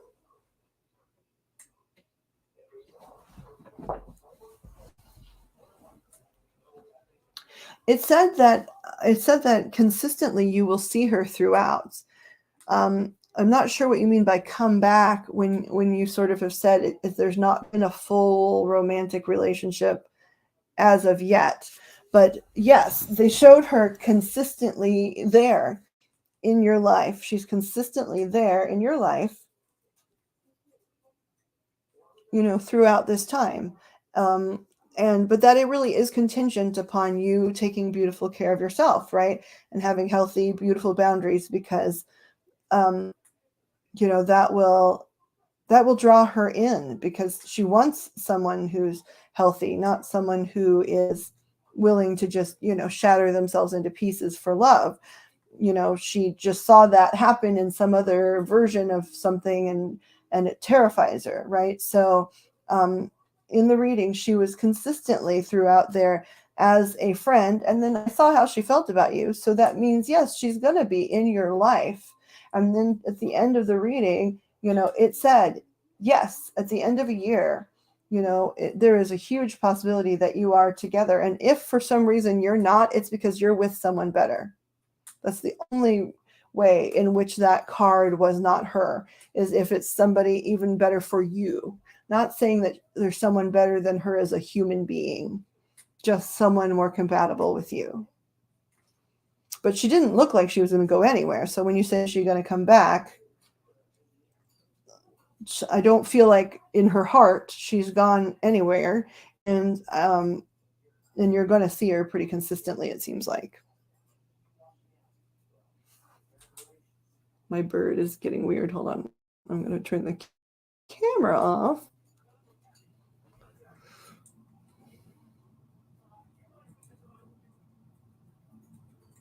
But yeah, those cards said wonderful things about you, and just said, hey, you're a wonderful guy. Make sure you keep taking care of yourself. Take care of yourself, nurture yourself, allow your loved ones and family to nurture you, and your friendships, your passions in career and interests. Allow all those things to nurture you, because you're a worthy man, and you deserve growth no matter where this girl is. But this girl is going to be around you more and more, the healthier and calmer you are about the situation. I want money.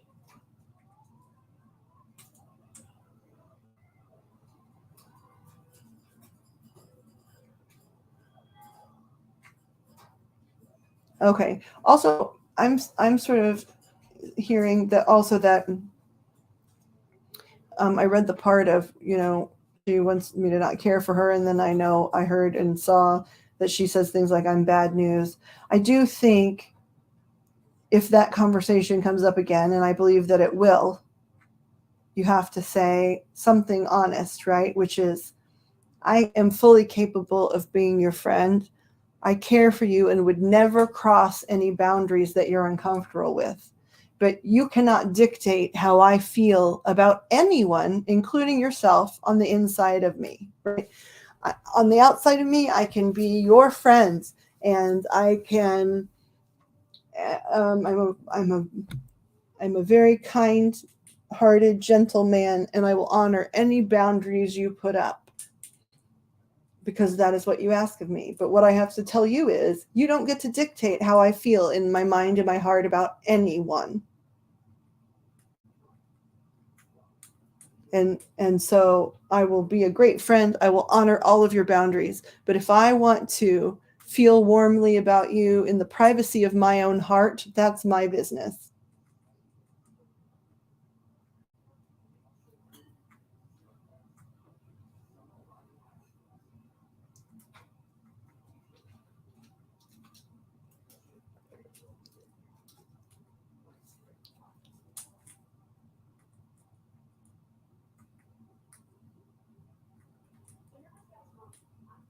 Joe, are you awake? Yes, I'm here. Okay, I have a question for you. Okay. As a male. So, do you feel that's fair? The cards and the guides feel it's fair to say something to the effect of, I will respect all of your boundaries. So this is never going to be anything that you don't want it to be. But you are not allowed to dictate to me how I feel in my heart. And don't you feel, Joe, that any woman that was being rational would respect that? I think so, but I think it also has to be said in a certain way that's not antagonistic Aggressive. or aggressive. Once it's said with a kind and gentle way, then because even if she kind of,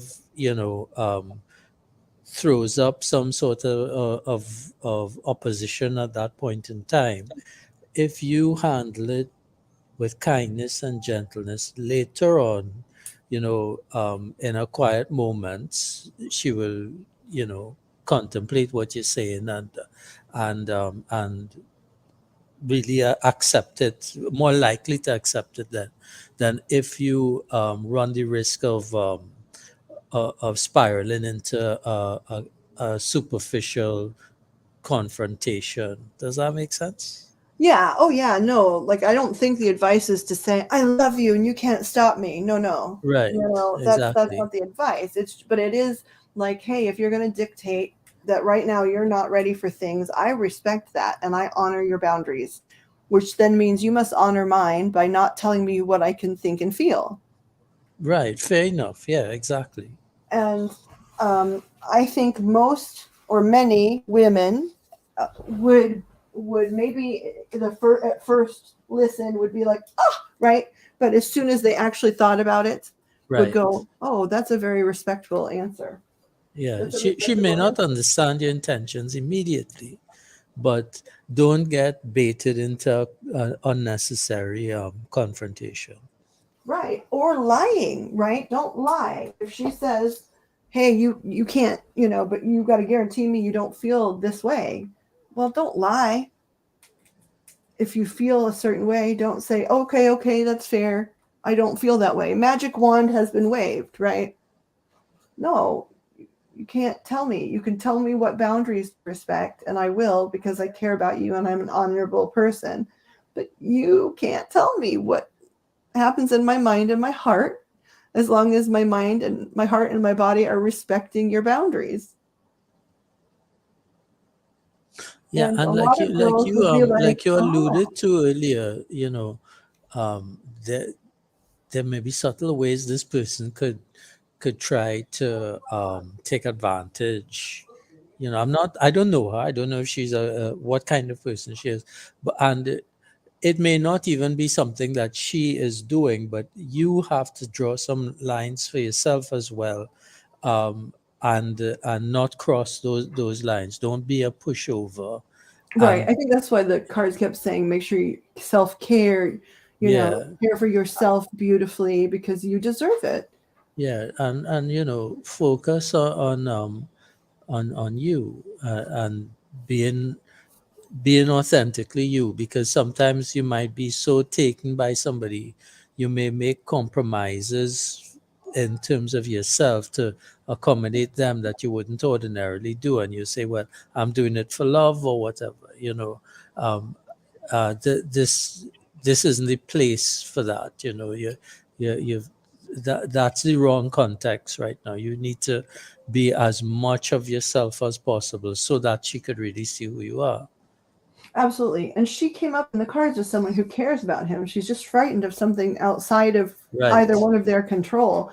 And so especially if what she's afraid of is unhealthy relationships, seeing him be healthy towards himself and set up healthy, respectful boundaries, I think at the end of the story, would mean that she would find him a much more valid partner and much more safe choice when she fears the dysfunction she's seen other places.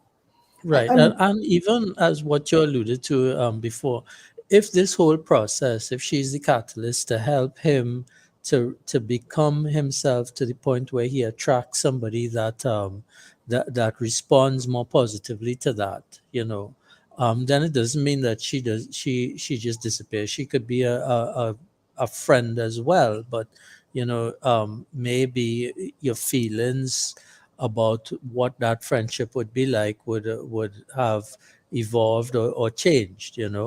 potentially in some time, yeah, because it was a year down the road just to give it some time to see what would happen. Yeah, yeah. But either way, it sounds like it's positivity all around. Or what they're saying is to just continue being who you are. Well, yeah, at the end of the year, this gentleman Raj is in a love relationship that makes him so happy he can barely keep from singing. So I would say that that's a pretty good ending. Yeah, I think so. Hold on, I've got someone knocking at my door. Raj, we hope you come back soon. That's the end of this particular initial free reading. Sending you love and light, and I'll be right back.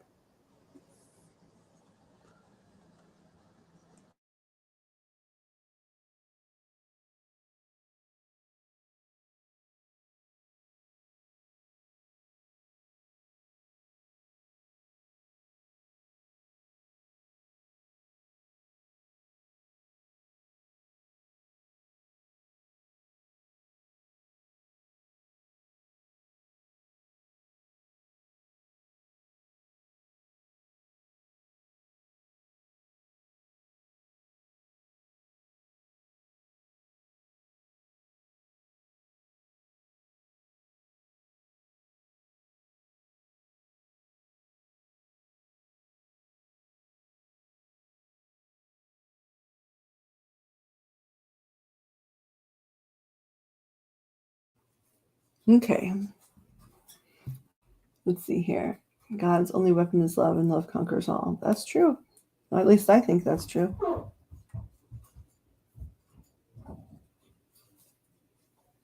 I don't know if Claudia was leaving and that's why she said bye, or if Pebbles was leaving. But either way, I hope whomever is here is doing well and whomever has left is doing well.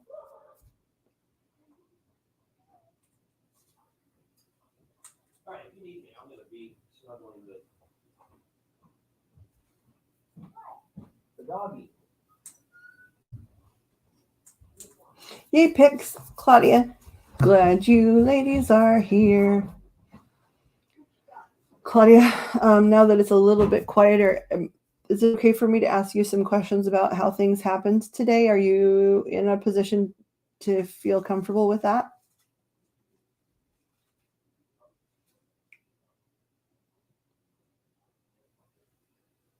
Hello, Nicholas. Word. How are you?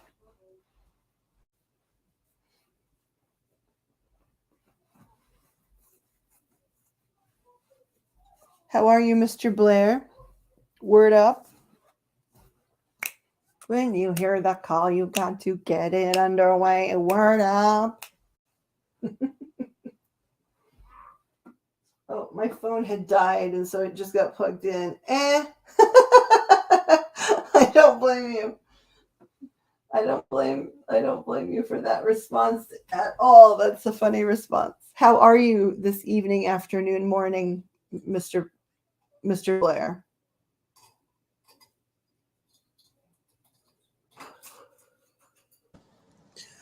I think we may have dated ourselves with that word up song. Oh, well, I always am dating myself. Absolutely.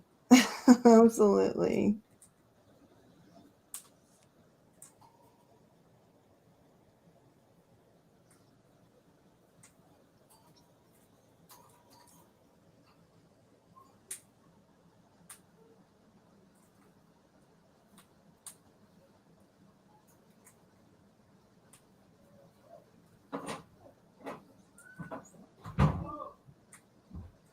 Yeah. Oh, yeah. My phone died at a time where I guess it was blowing up. There we go. I'll be all right. Not too great. A lot of changes. What kind of changes, Mr. Blair?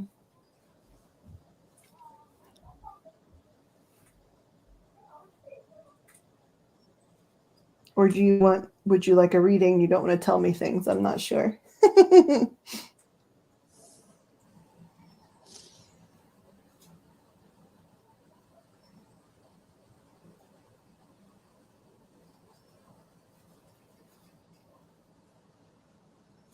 Moving.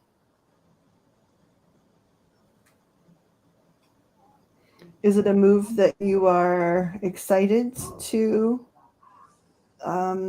engage in?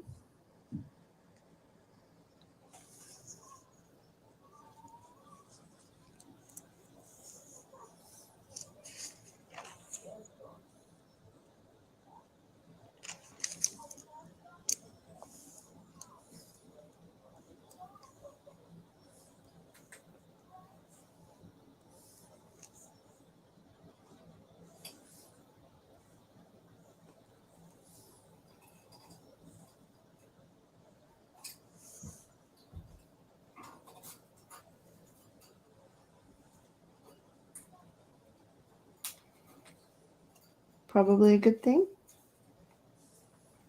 Can we ask what drew you in here? We're glad that you're here. Very much glad. We're just sort of getting slightly different traffic tonight than normal, and I'm curious about how that's occurring.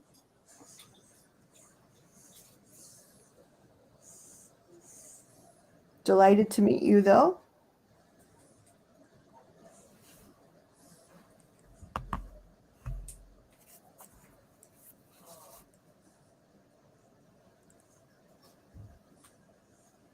And I also apologize. I think there's a 9 to 15-second lag on this chat. So if I wind up speaking over you, it's not intentional.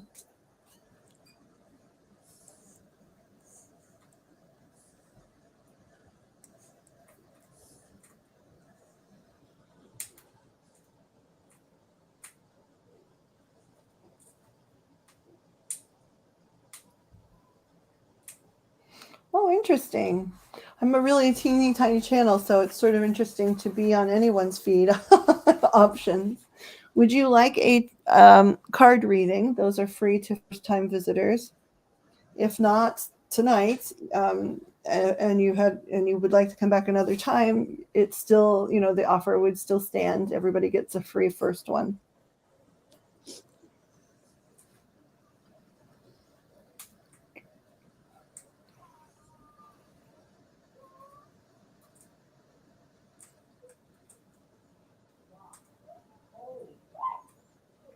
Yeah, I think it must be kind of new, just because my channel's not very old, it's a year-ish, but the last day or two, just in that window of time, there have been a lot more people sort of wandering through. So I think that must be a new option or button that people are finding.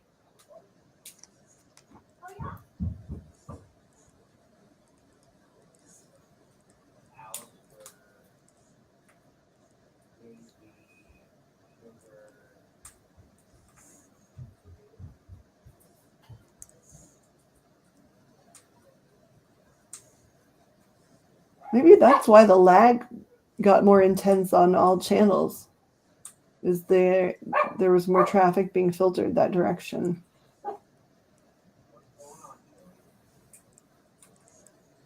Reading would be appreciated. Do you have a specific question, or would you like a general?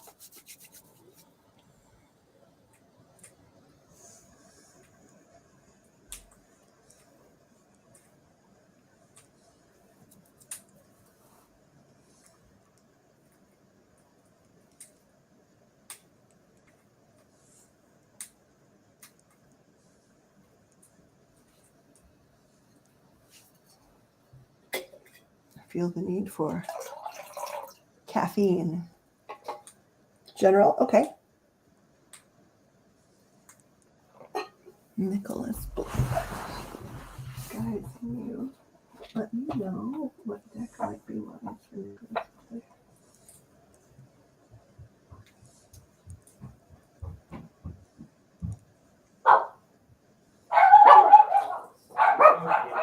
Yes, can we please stop that with the barking?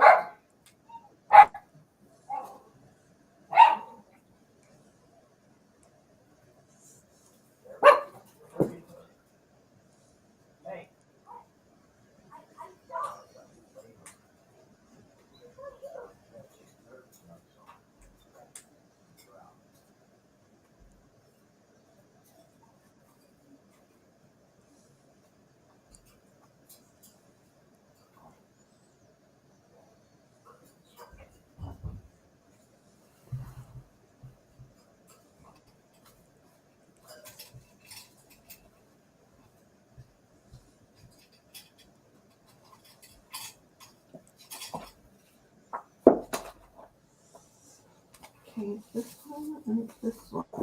Okay. They chose two decks here.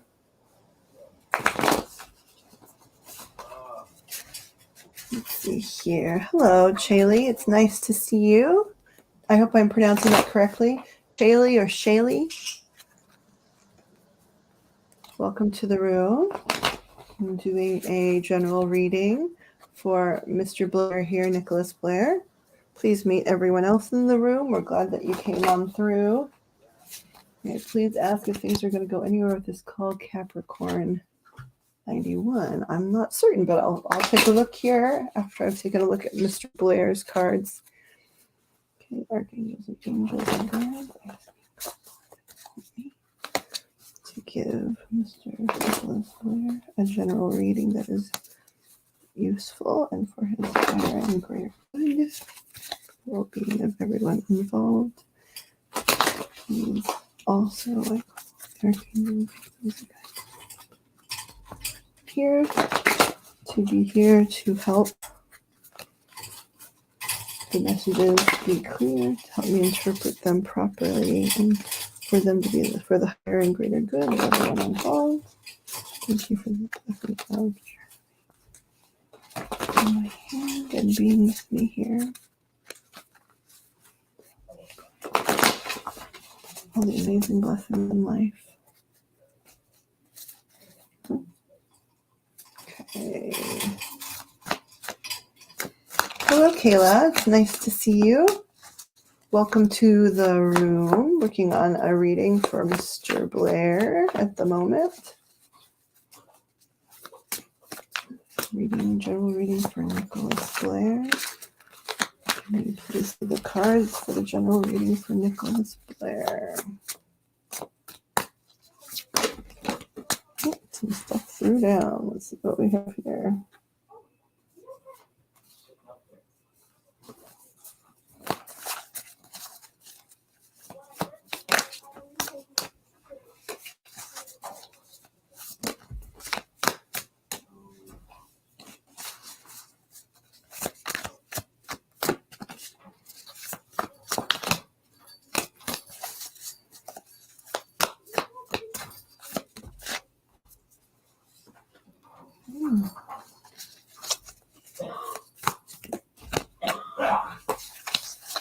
People in my house got particularly loud and disgusting at this time. I apologize.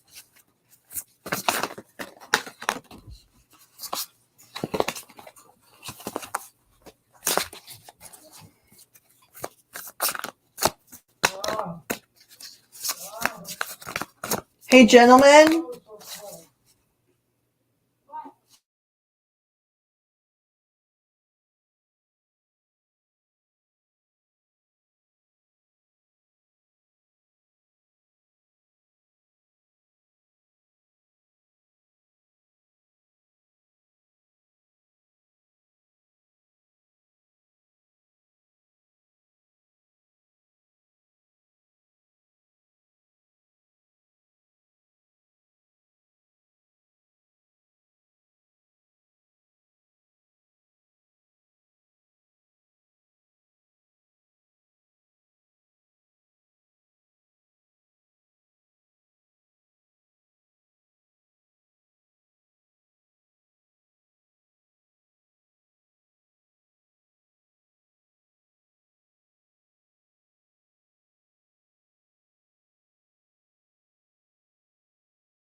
No apologies. I killed audio because my environment was getting noxiously loud. So I'm still here. You have not lost anything, but I'm glad you're still here, sir. Because I was going to ask you some questions just to see. I want to see if I'm on the right path here. And again, there's going to be a lag, so I apologize if I speak over you. We'll do the best we can with the lag that we have. Okay, so the initial cards that I threw down, and again, please let me know because we've met each other very briefly, and I'm trying to get a hold of your energy here in the House of Chaos. So let me know. You don't need to give me any details, but just you can say way off or sort of or yes. Just give me some validations if you would, right?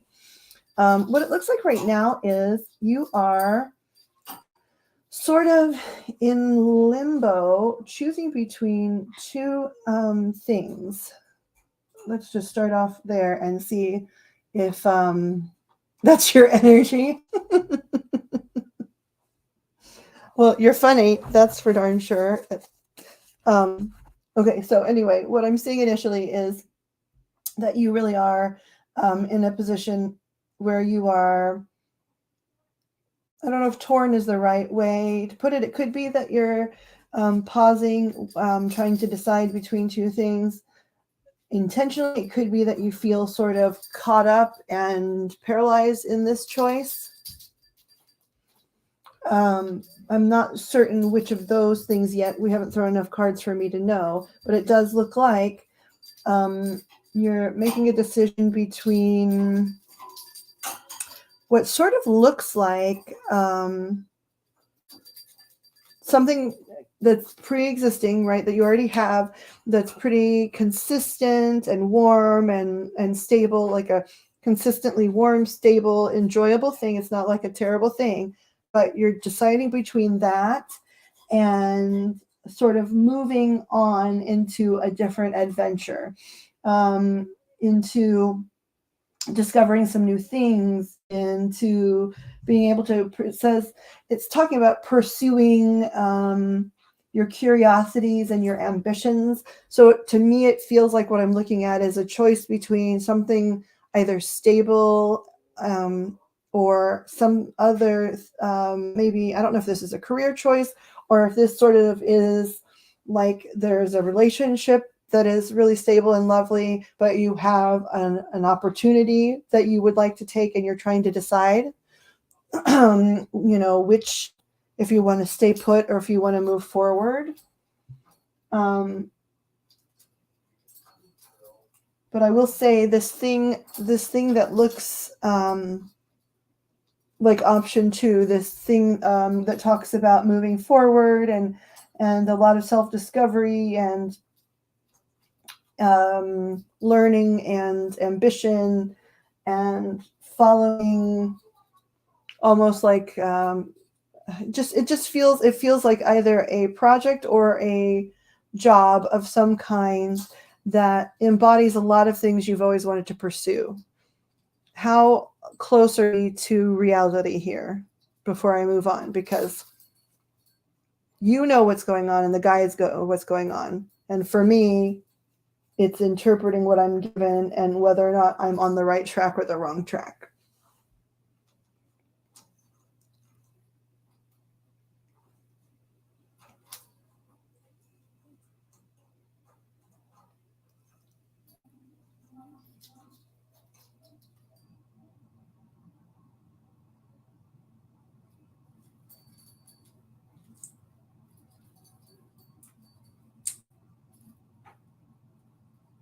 Not too sure. So there's nothing in your life where you have a choice between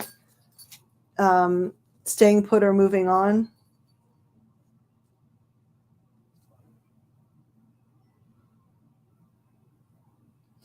Option 2 hasn't manifested yet, I guess. Let me do some clarifying here.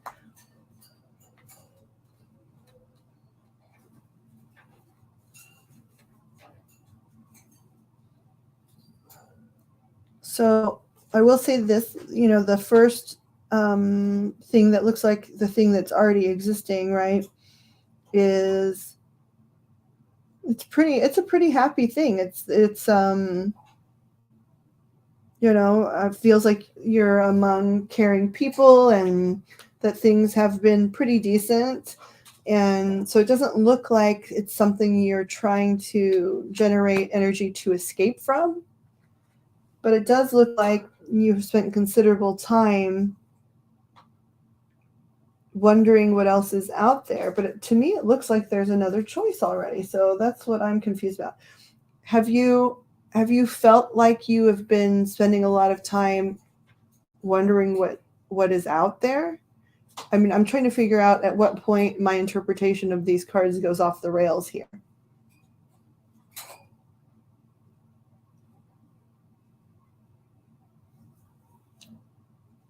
Because then I can ask specific questions and hopefully get you better answers.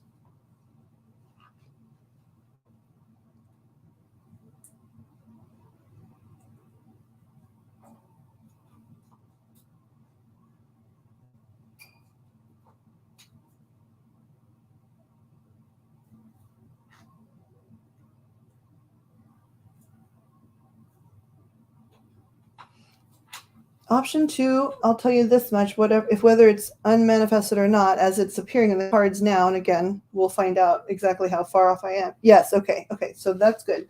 So we can start there, and I can clarify some things beginning at that juncture. But I will say, if you don't know what option two is, it's interesting. It looks like there's a bit of travel involved. Going somewhere different. It doesn't look like going back and forth either. So it does look like relocation to me. I'm not sure what the distance maybe would be. Okay, hold on a sec. Okay.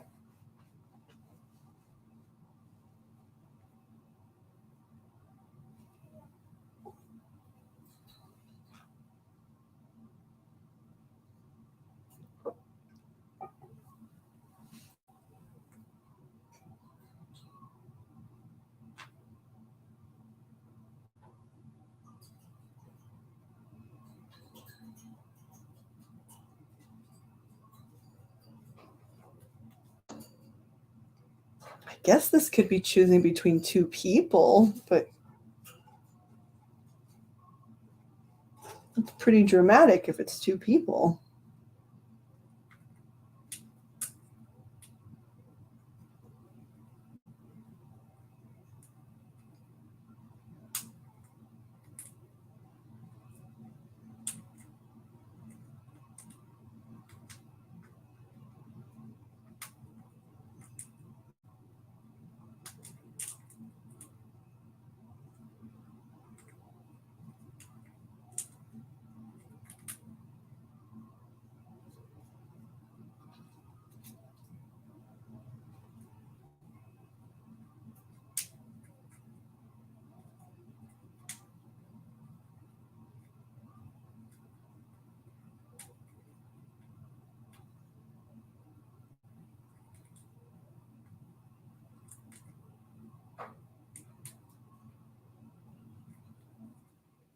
And definitely, I will say this. Oh, I'm sorry about that. It's hard. It's hard for me to tell when it's disconnecting or from my end. So I'm sorry. Um, it definitely also looks like I can tell you about the two choices again a little bit more. It looks like option A is definitely really like grounded. It's really stable. It is stability, right? It is comfort and stability, and it looks like maybe long established comfort and stability to a certain degree.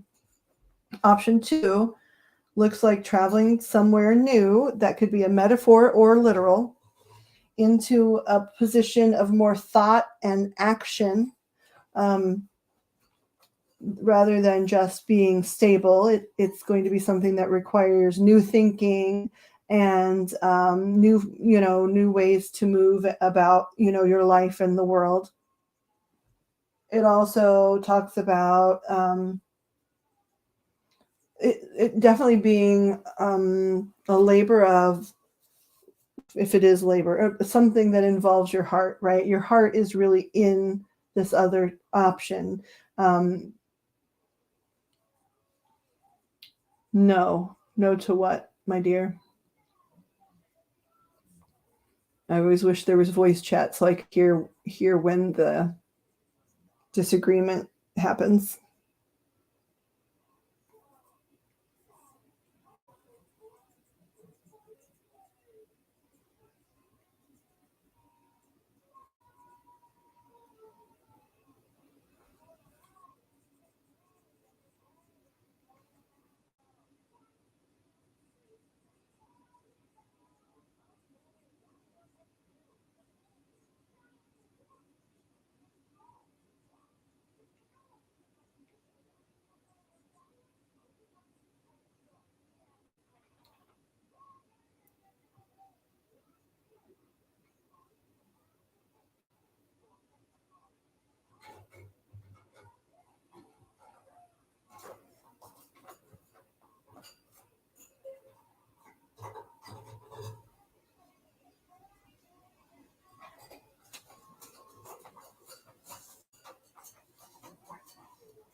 Oh, and we're being disconnected again. The numbers went from 4 to 5 just now, so it's possible that he was disconnected and came back after you asked him to clarify the no. Oh no.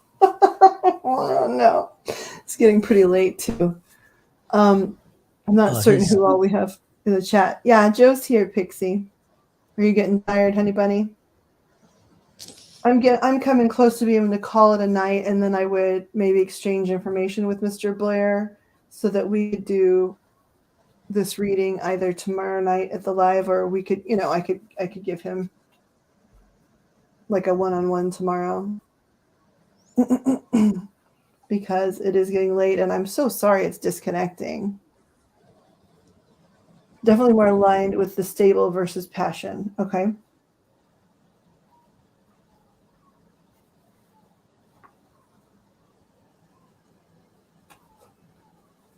Yeah, see, the passion seems to be the secondary option. Okay, Pixar, if you need to head out, we love you very much. Have beautiful dreams, and we'll talk to you soon.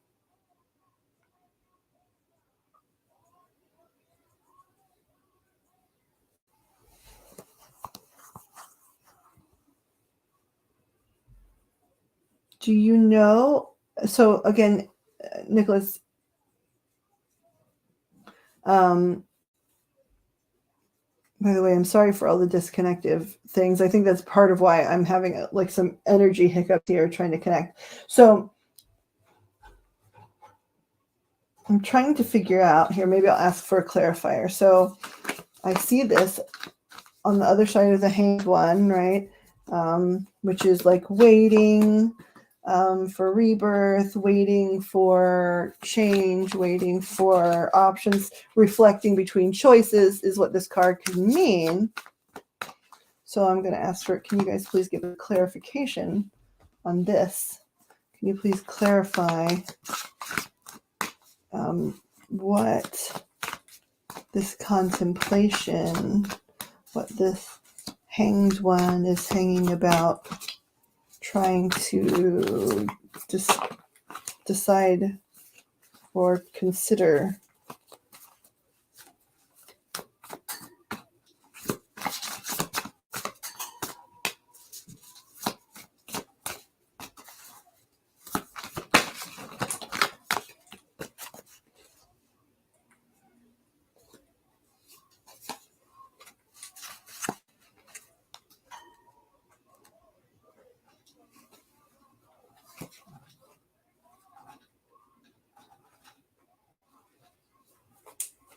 Okay, this definitely, when I asked for a clarifier about, the contemplation, definitely everything that came up about that is talking about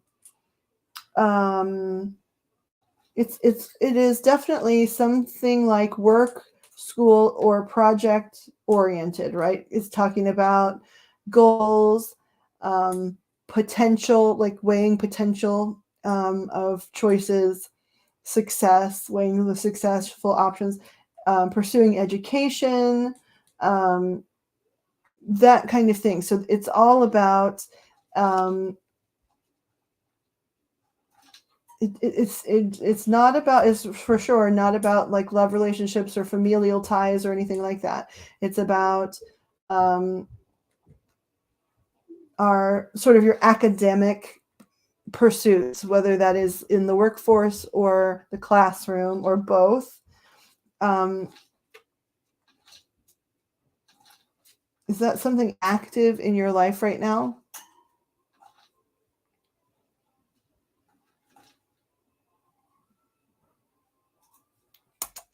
Kisses to all that are leaving. Love you bunches as well.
I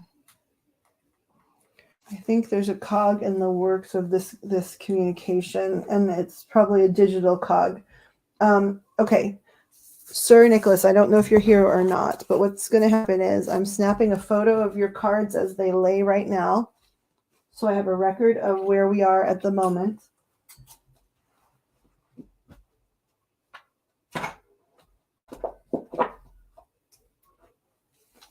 Or if no what?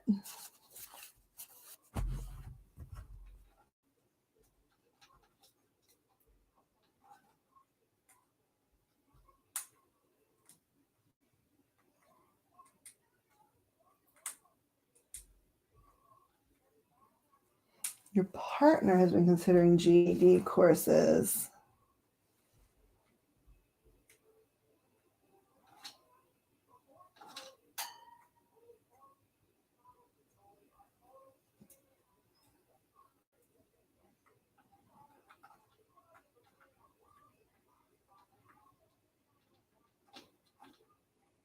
Okay. Let's see here.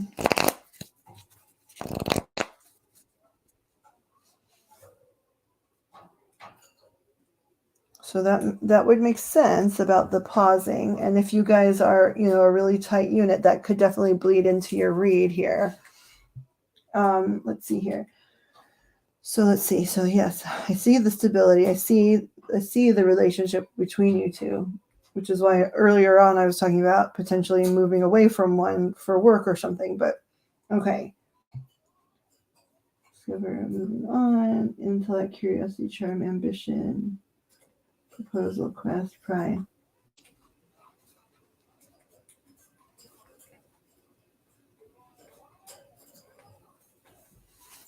Get a clarifier for this traveling too.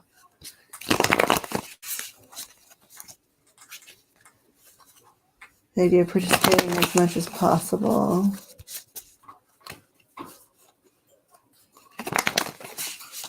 Well, I tell you, that looks bright. I mean, all of the cards around that educational pursuit. That's a bright idea. It is all positive cards around that. I'm going to ask for a clarifier of this thing that looks like relocation to see if we can figure out what that is.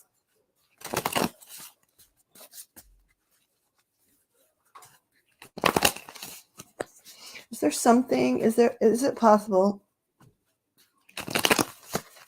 Is there something about them? Has your partner said something to the effect of, hey, I love you very much. And, I want to move forward into the future with you in all ways, but I had always imagined that I would have certain things done so that I can be. Your feet are so slow. Hi, Nook.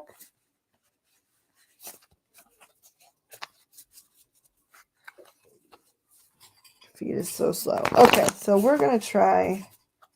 I'm going to clarify this next card, Mr. Blair, and then I'm going to give you my email so that we can figure out a way in the next 24 hours for you to get a read. I wouldn't be so pushy, but I think that this actually is going to be really useful to you. A lot of times I would just be like, let it go. Let it die. It's fine. It's just an internet read. But this feels like, I don't know, like it could lead to matrimony, or if there's already been matrimony, family planning, or, it's a really bright road, whatever it is. Let's clarify. So we're trying to find out some clarification for this that looks like moving on or moving way.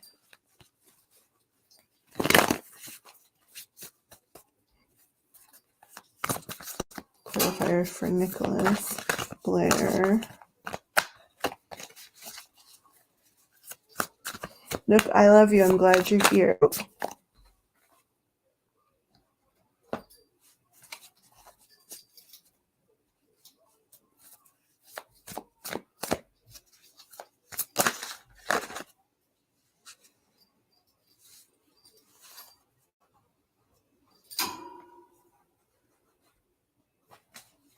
Ooh.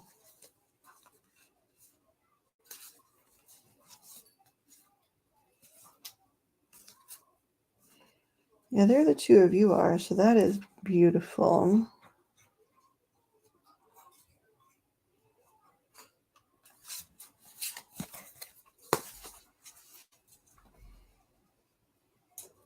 Okay, so the moving on, I clarified the moving on, and hopefully you're still able to hear this.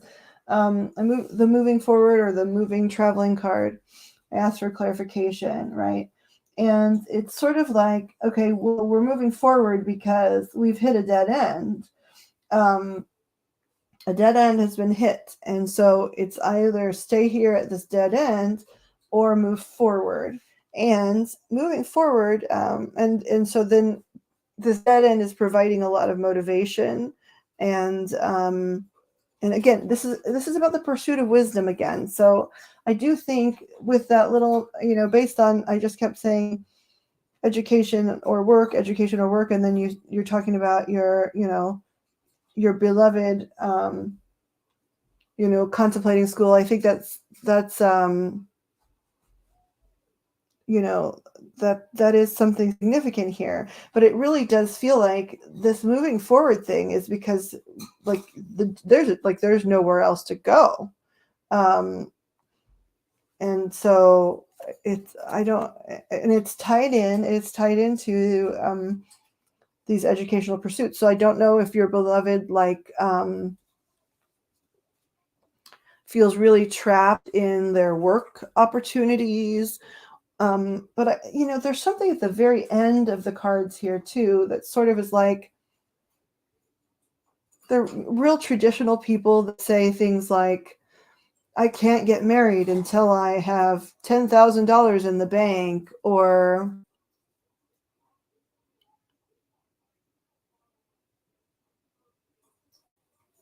is coming and moving on resonated, but not sure from what, right? Okay. I'm telling you, it's starting to form out as like, it looks like one of those people, because the last card is sort of can be like an announcement. It can be like an engagement announcement, a matrimonial announcement, a birth announcement, the very last card. And again, this was just at the initial throw, right? But at the end, there's like a proposal and an announcement at the end of all of these cards, okay? But it's talking about stability and the very beginning, like I said, that stability looks really great. It's like there's nothing about it that's shaky. The sun is right there with it. In this deck, also the sun looks a lot like Taylor Swift, which is interesting. But it's really the stability is not like stifling. It's warm and nurturing and comfortable, right? And then there was this thing where it's like, but now I'm sort of in limbo and I'm needing to make a decision. Then when we clarified on what, right, it's definitely talking about educational and work pursuits. But then the next card was, there's going to have to be some traveling or moving forward. And so I said, okay, well, why would there have to be traveling or moving forward? And it's because you hit a wall. A wall has been hit where what you're working on now, which I think is likely work related, okay, or however money is earned, right? You've capped out. There is nowhere to go, and it's not even like a nowhere to go, but up. There is no up, there is no down. It's time to get on a boat and relocate in the pursuit of wisdom and being motivated to pursue that wisdom, to reach a different location, and to also, this person that's pursuing this stuff, who I assumed initially was you, but could be your beloved, they're a really intelligent person. And, they're sort of, whatever it is they've been doing, they've done it well and they've understood it very well. But, they have a really thirsty brain that they use all the time, in their life at large, but they're not allowed to in their job. And so it's almost like thirsty, and and so, but it was almost like it didn't click until that wall was hit. Like, oh, I can't move forward anymore. And then it was like, oh, I only, the only choice I have is to move on and towards some form of education or other, right? And then it was like, actually, that sounds great. I love to learn things. I'm like literally, and now I'm salivating, right? I'm salivating at the thought of learning, and I'm salivating at this potential growth. Sorry, sometimes it takes me a little while to warm up here, but and then it's like, and if I get there, like if I can get there to that place where I'm satiated and I'm getting this knowledge that I'm hungry for, I can move on into other big steps of my life that I felt like I couldn't yet. And again, that's where that whole like person that says, no, I can't get married until I'm 24, or nope, I have to have this much in savings, or nope, I'm not a man if I don't have this kind of situation when I move on.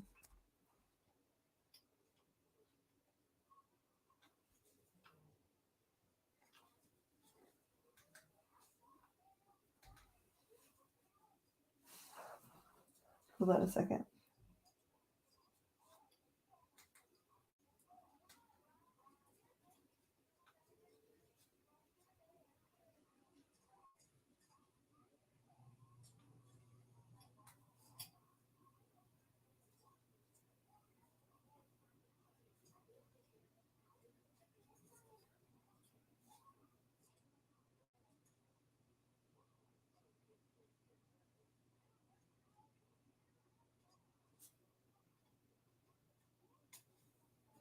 Here, I'll show you. I look like total trash, so I apologize. Usually I try to like do something about myself on before I turn the camera on, but oh well.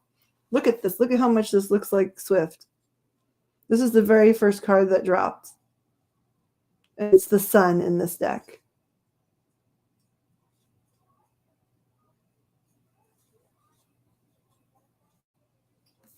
The very next card is the Queen of Pentacles. Right? She is the mother of stability and loyal to a fault and loving, and it's easy, right? Like this is an easy love relationship with the sun shining over it. Like Taylor Swift is blessing Mother Taylor Swift is blessing this union, right? Okay. Here's the next card, right? It was the Hanged Man, the Hanged One, right? This is about being like sort of in a place of like needing to make a decision. I need to make a decision between this thing and that. I'm waiting to see a sign about it, or I'm torn, so I'm just going to hang here. And then I said, what are they hanging, waiting for? And it was the Seven of Pentacles, which is about goals and potential success, right? Waiting for, the ability or the information on how to move into this, area. And here's the other one, the Eight of Pentacles, which is education and achievement.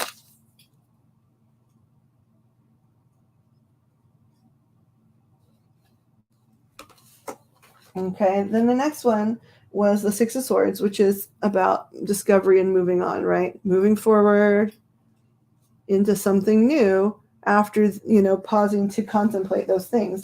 When I asked for clarification on why are we moving forward, it said, well, number one, you at a dead end, right? You have reached a dead end. There is nowhere else to go. And so as you are at the dead end, now it is time for you, to be in the pursuit of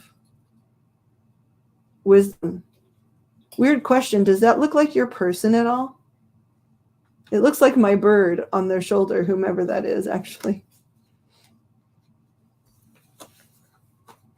So the thing that immediately follows that idea that hey, you're at a dead end, you've got to pursue something else, is the Page of Swords, which is about, this is the one that's like thirsting for information.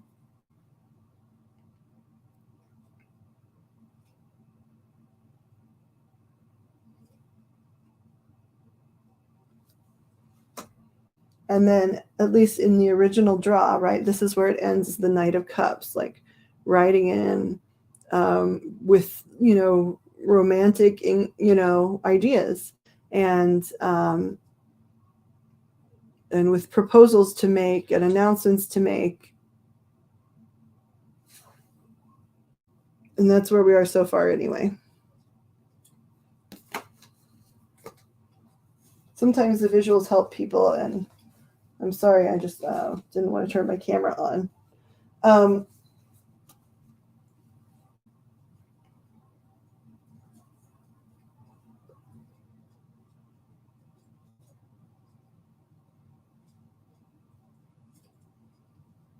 Let's see here.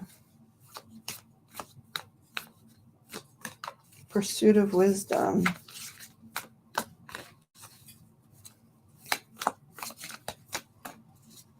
Okay. What happens? What's this announcement? Can you show me what that is? Can you please show us? Hi, birdie, up there. I see you on your playground. No resemblance. I wasn't sure. Okay. I saw my bird there. I thought I'd just ask. Let's see here.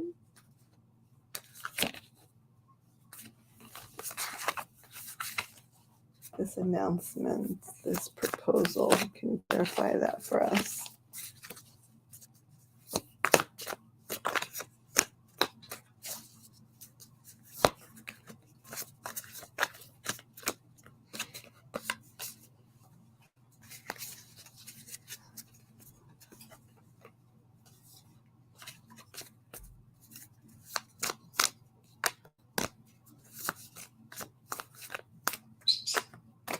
Beaky. Cheeky beaky.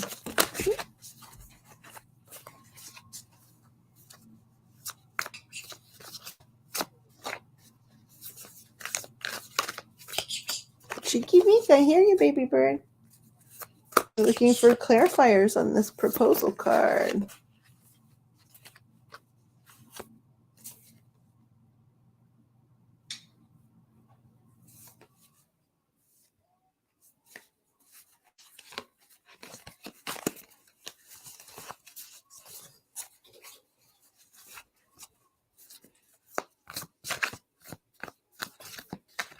It was more you. Interesting. Okay.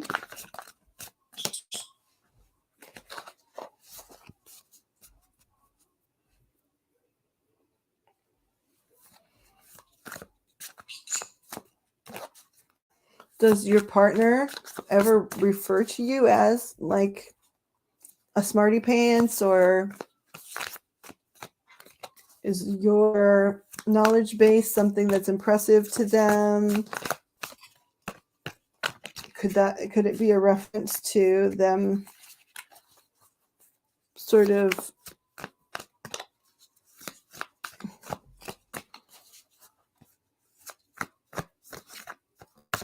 making your level of wisdom goals, whether it's accurate or not, right? You may say, hey, I disagree with them, but no, they do always say that I'm such a smarty pants. Oh my gosh, I asked for clarification on this like proposal announcement, and the Lovers card came up. Love, harmony, union. Can we get a second clarifier?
Oh my gosh, yeah. And then the devil, which is like, lust and desire.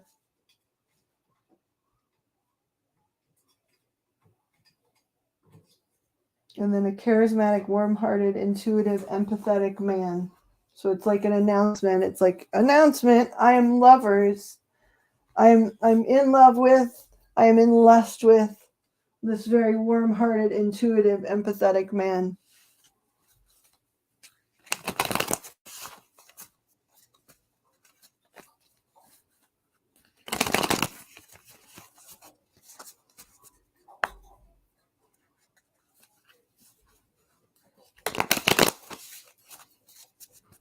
I don't know specifically what this is about, but I tell you, if any of it's accurate, you're in for some fun. F-U-N.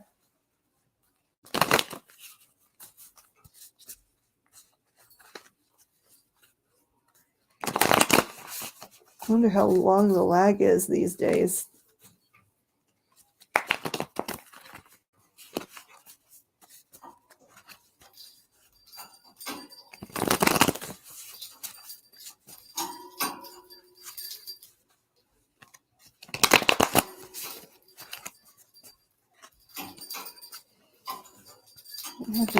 Can you show some support cards for this Page of Swords, please? Hello, Birdie. He says it as, I think I know everything. Oh.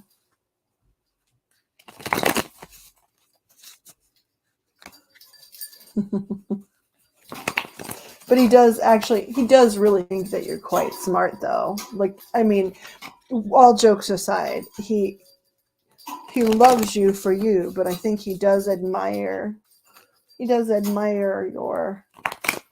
your swift, I keep hearing the word swift intellect, like it feels like maybe you're quicker on the draw than he is,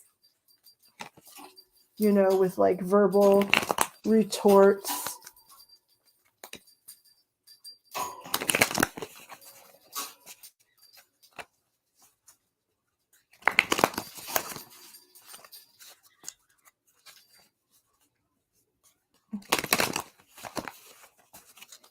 I mean, I can see you guys are definitely a pretty like well established with one another inside in your hearts, and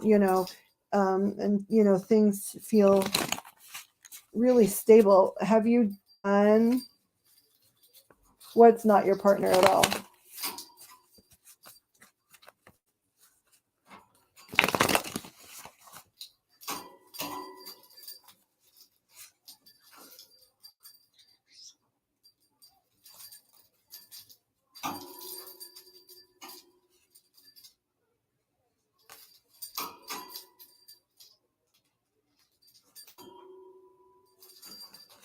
This is about pursuit of some sort of prosperity and stability.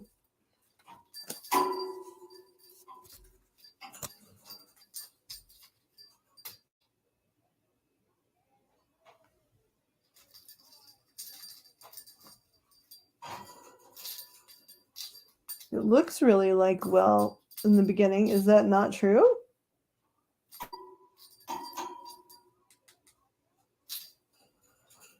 It looks like you're a settled pair. But I was going to ask, like, even in spite of being a settled pair, have you done any like formal merging, such as engagement or hand fasting or marriage? Have you done those things?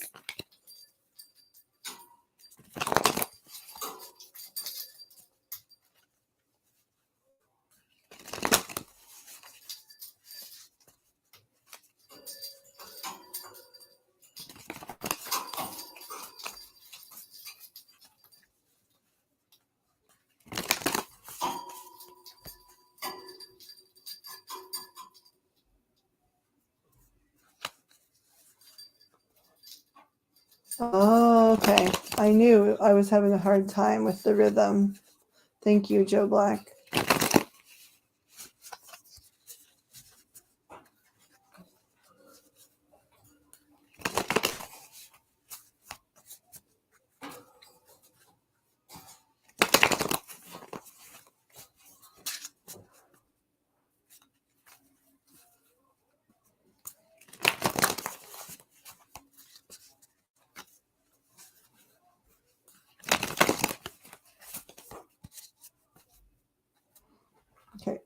to put, it's getting really late and the lag is a problem.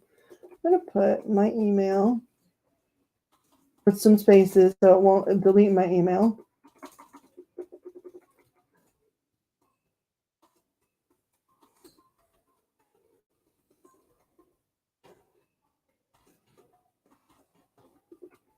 In the chat. And take a picture of the deck as it stands. If you, yeah. So please do, I mean it sincerely, please do contact me via that email address.